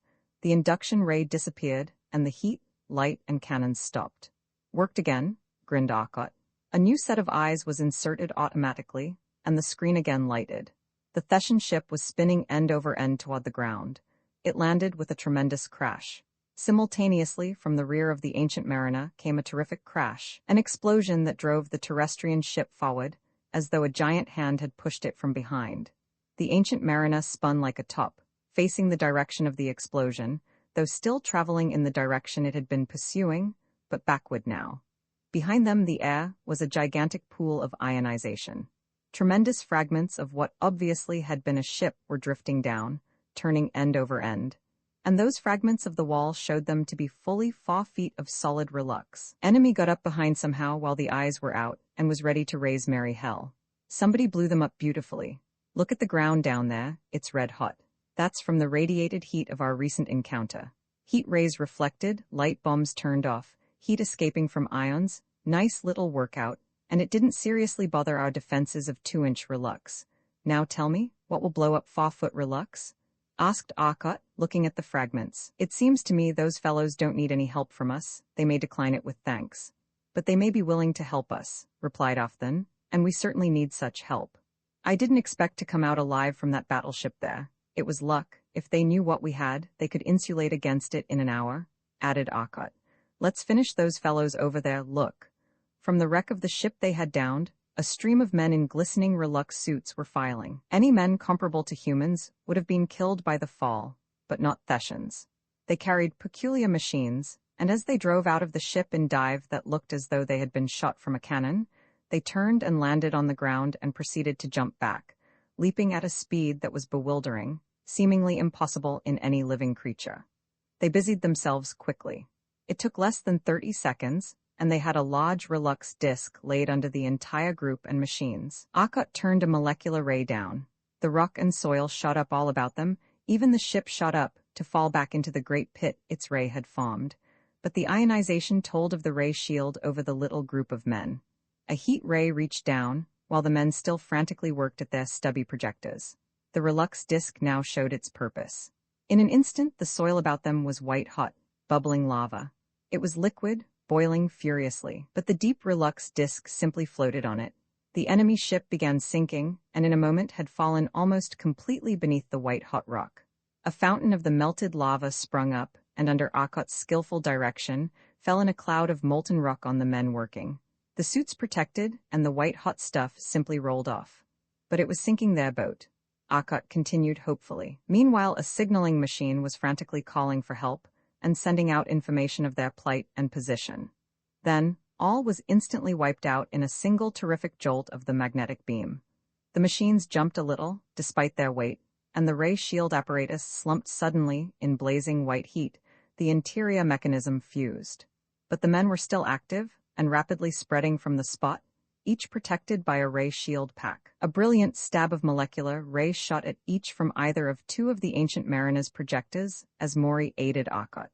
Their little packs flared brilliantly for an instant under the thousands of horsepower of energy lashing at the screen, then flashed away, and the opalescent relux yielded a moment later, and the figure went twisting, hurtling away. Meanwhile, Wade was busy with the magnetic apparatus, destroying shield after shield, which either Akkot or Maury picked off. The fall from even so much as half a mile seemed not sufficient to seriously bother these supermen. For an instant later, they would be up tearing away in great leaps on their own power as their molecular suits, blown out by the magnetic field, failed them. It was but a matter of minutes before the last had been chased down either by the rays or the ship. Then, circling back, Arkot slowly settled beside the enemy ship. "Wait," called Arkot sharply as Maury started for the door. "Don't go out yet. The friends who wrecked that little sweetheart who crept up behind will probably show up. Wait and see what happens." Hardly had he spoken when a strange apparition rose from behind a rock scarcely a quarter of a mile away. Immediately, Arkot intensified the vision screen covering him. He seemed to leap near. There was one man, and he held what was obviously a sword by the blade, above his head, waving it from side to side. There they are, whatever they are. Intelligent, all right. What more universally obvious peace sign than a primitive weapon such as a knife held in reverse position? You go with Zesden Ofthen. Try holding a carving knife by the blade. Maury grinned as he got into his power suit, on Wade's okay of the atmosphere. They may mistake me for the cook out looking for dinner, and I wouldn't risk my dignity that way. I'll take the baseball bat and hold it wrong way instead.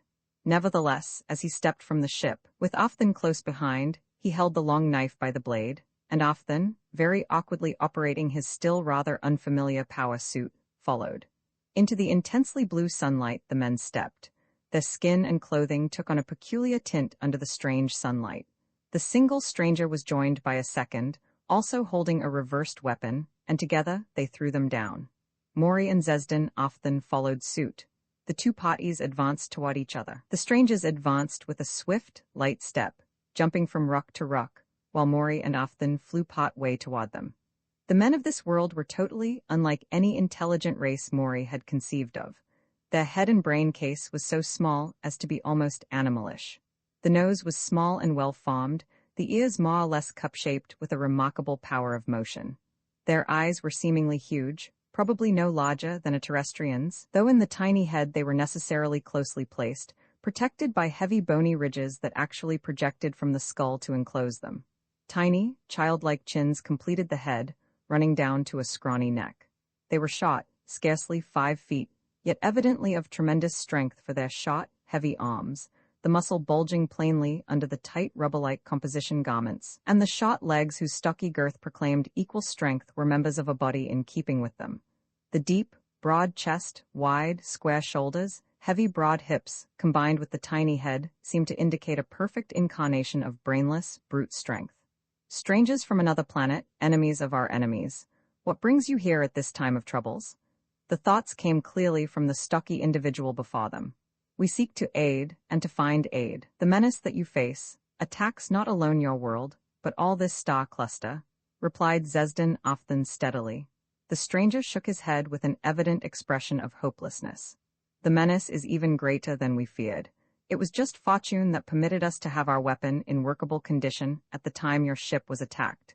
It will be a day before the machine will again be capable of successful operation. When in condition for use, it is invincible, but one blow in 30 hours. You can see we are not of great aid. He shrugged. An enemy with evident resources of tremendous power, deadly, unknown rays that wiped out entire cities with a single brief sweep, and no defense save this single weapon, good but once a day. Maury could read the utter despair of the man. What is the difficulty? Asked Maury eagerly. Power, lack of power. Our cities are going without power, while every electric generator on the planet is pouring its output into the accumulators that work these damnable, hopeless things. Invincible with power, helpless without. Ah! Maury's face shone with delight, invincible weapon with power, and the ancient mariner could generate unthinkable power. What power source do you use? How do you generate your power? Combining oxidizing agent with reducing agents releases heat. Heat used to boil liquid and the vapor runs turbines. We can give you power. What wattage have you available? Only Maury's thoughts had to translate watts to how many man-weights can you lift through your height per time interval, equal to this.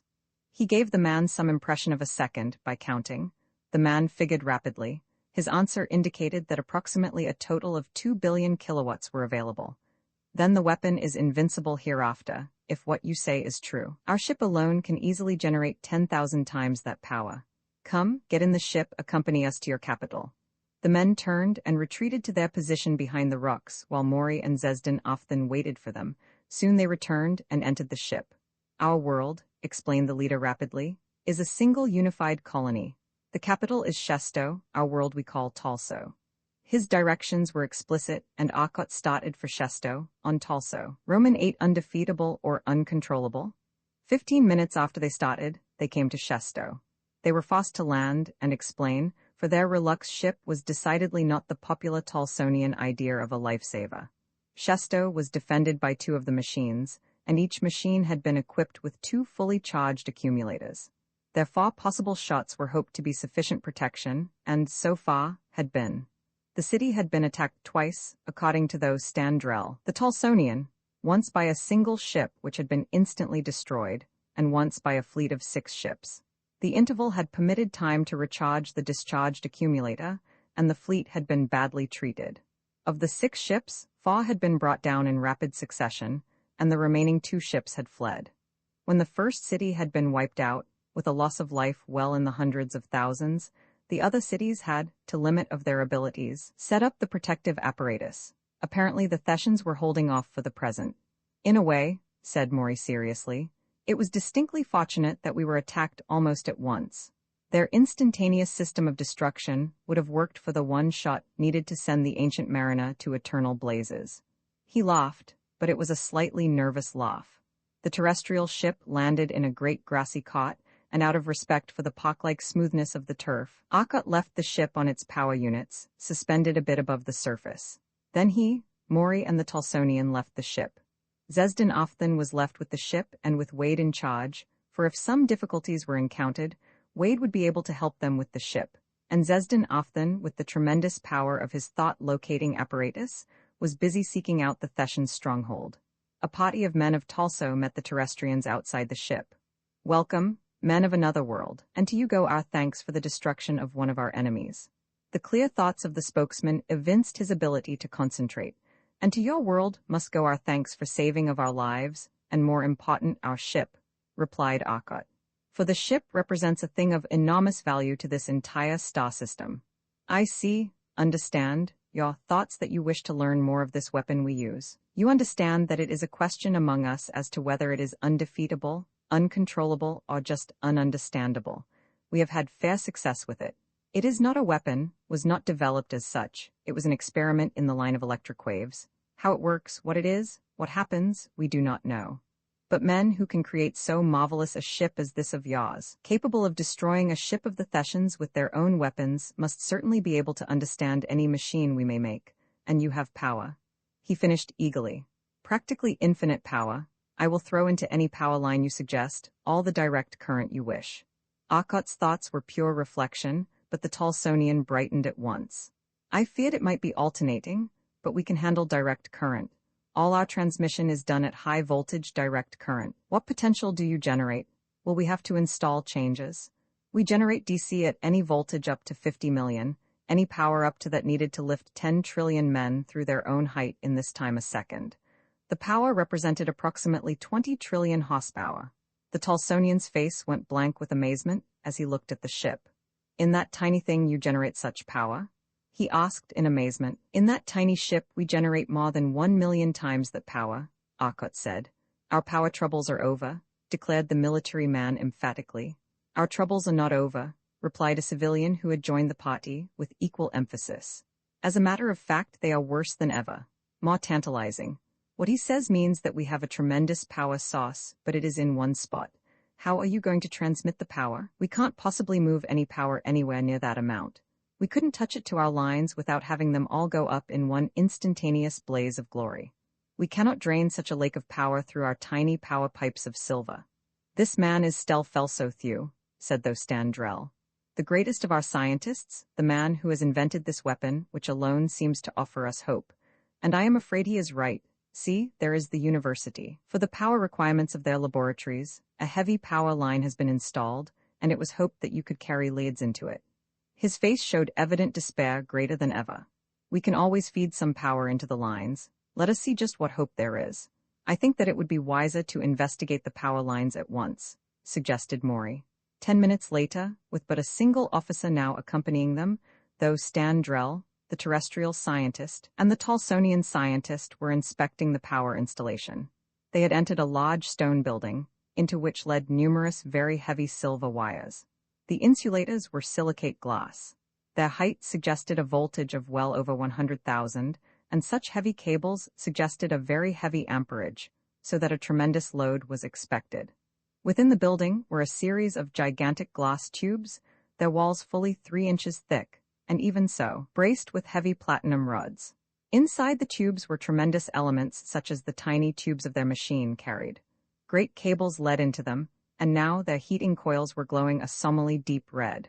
Along the walls were the switchboards, dozens of them, all sizes, all types of instruments, strange to the eyes of the terrestrians, and in practically all the light beam indicator system was used, no metallic pointers, but tiny mirrors directing a very fine line of brilliant light acted as a needle.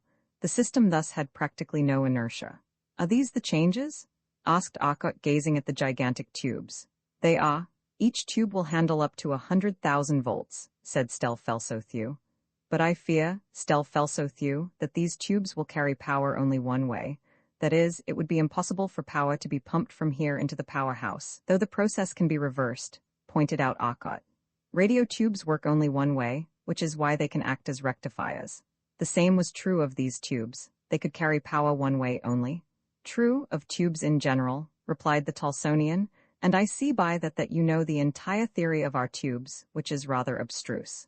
"We use them on the ship in special form," interrupted Arkot. "Then I will only say that the college here has a very complete electric power plant of its own. On special occasions, the power generated here is needed by the city, and so we arranged the tubes with switches which could reverse the flow. At present, they are operating to pour power into the city. If your ship can generate such tremendous power, I suspect that it would be wiser to eliminate the tubes from the circuit, for they put certain restrictions on the line. The main power plant in the city has tube banks capable of handling anything the line would. I suggest that your voltage be set at the maximum that the line will carry without breakdown, and the amperage can be made as high as possible without heat loss." "Good enough. The line to the city power will stand what pressure?" "It is good for the maximum of these tubes," replied the Talsonian. "Then get into communication with the city plant and tell them to prepare for every work unit they can carry. I'll get the generator." Arkot turned and flew on his power suit to the ship. In a few moments he was back, a molecular pistol in one hand, and suspended in front of him on nothing but a ray of ionized air, to all appearances, a cylindrical apparatus with a small cubical base. The cylinder was about 4 feet long, and the cubical box about 18 inches on a side. "What is that, and what supports it?" asked the Talsonian scientists in surprise.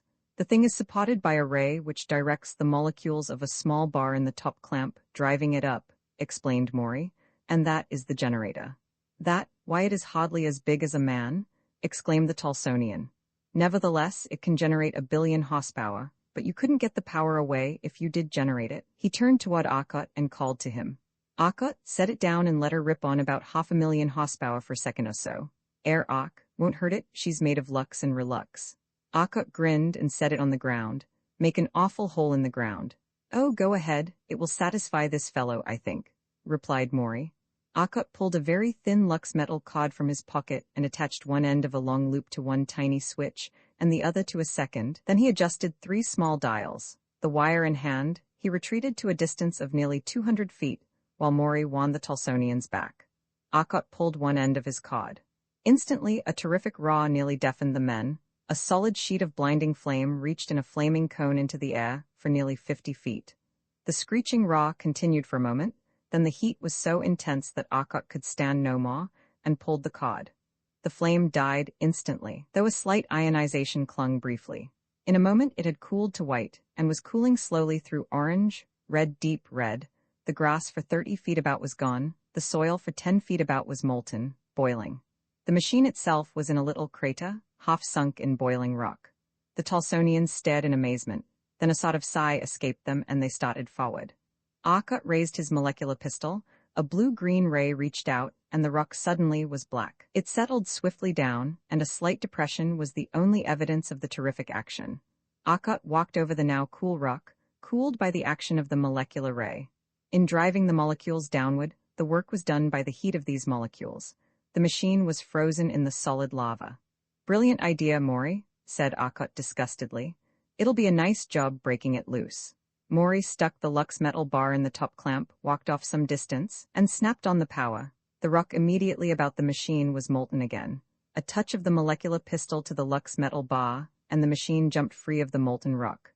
Maury shut off the power. The machine was perfectly clean and extremely hot.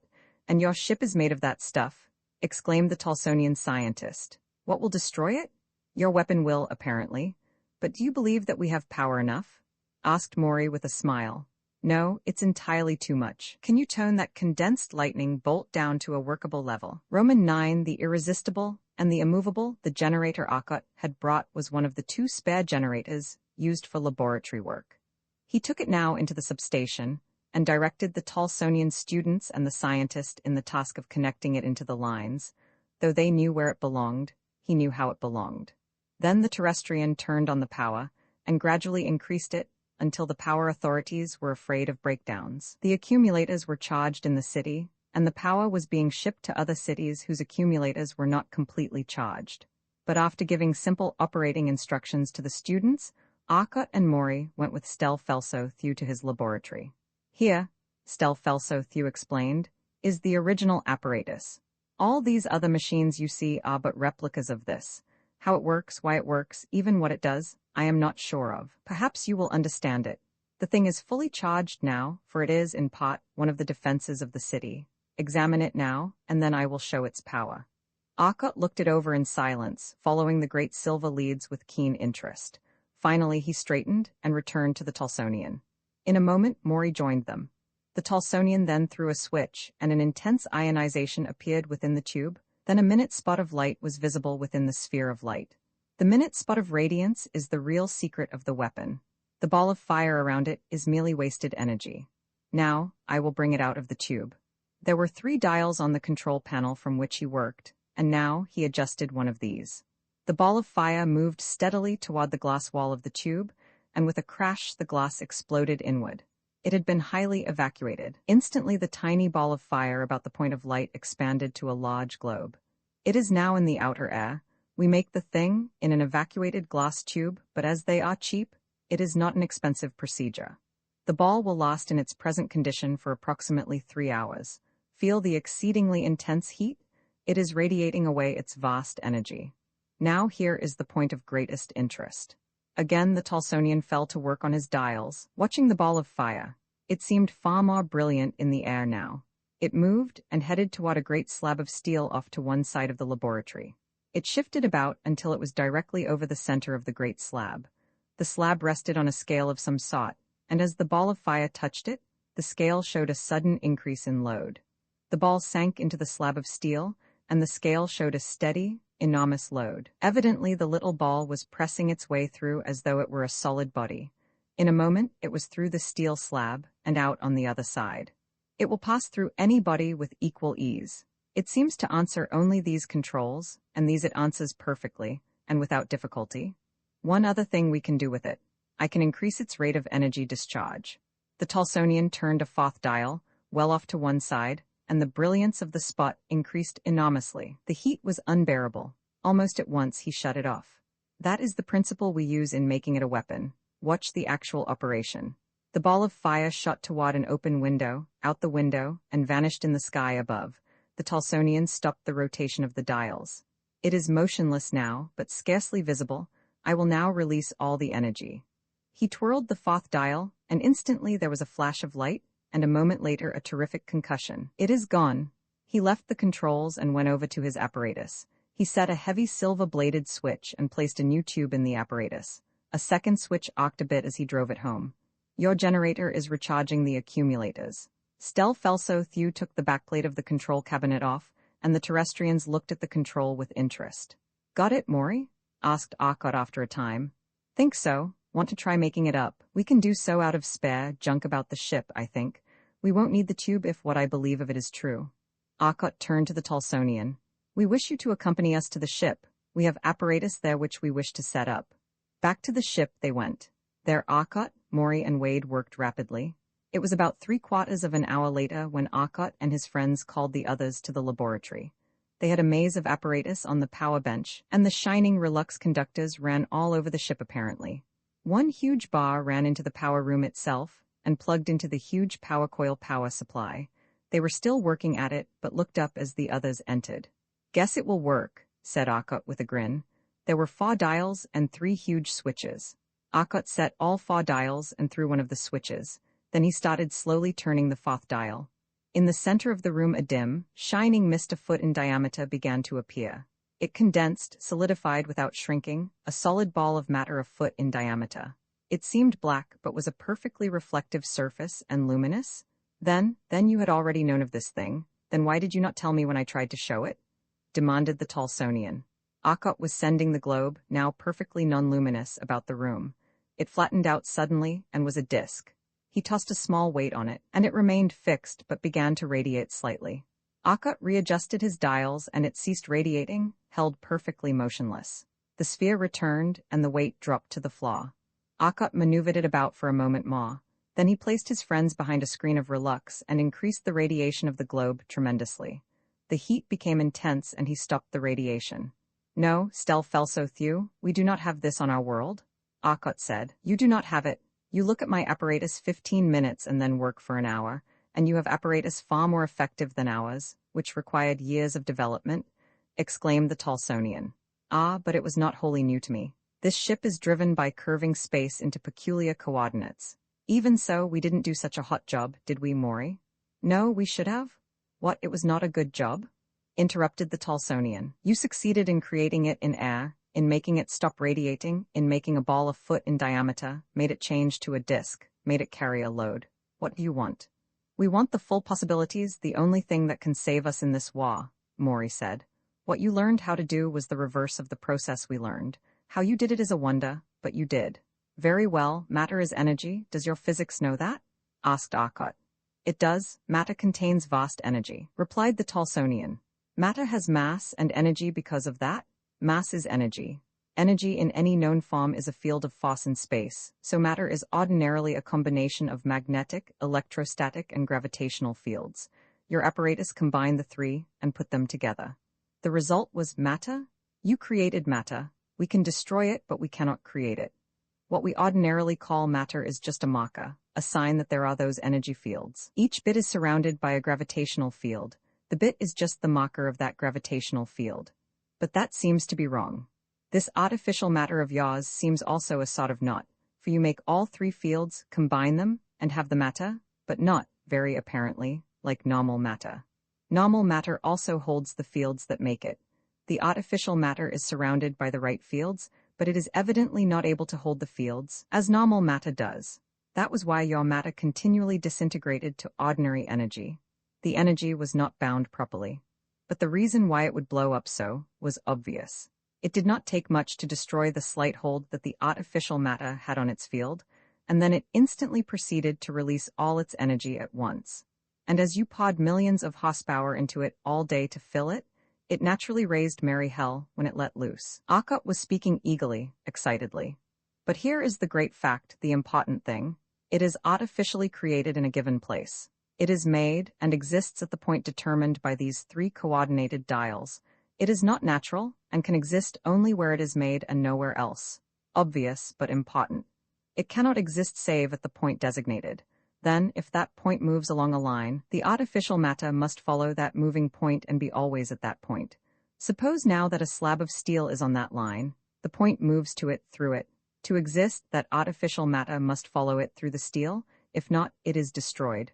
Then the steel is attempting to destroy the artificial matter. If the matter has sufficient energy, it will force the steel out of the way and penetrate.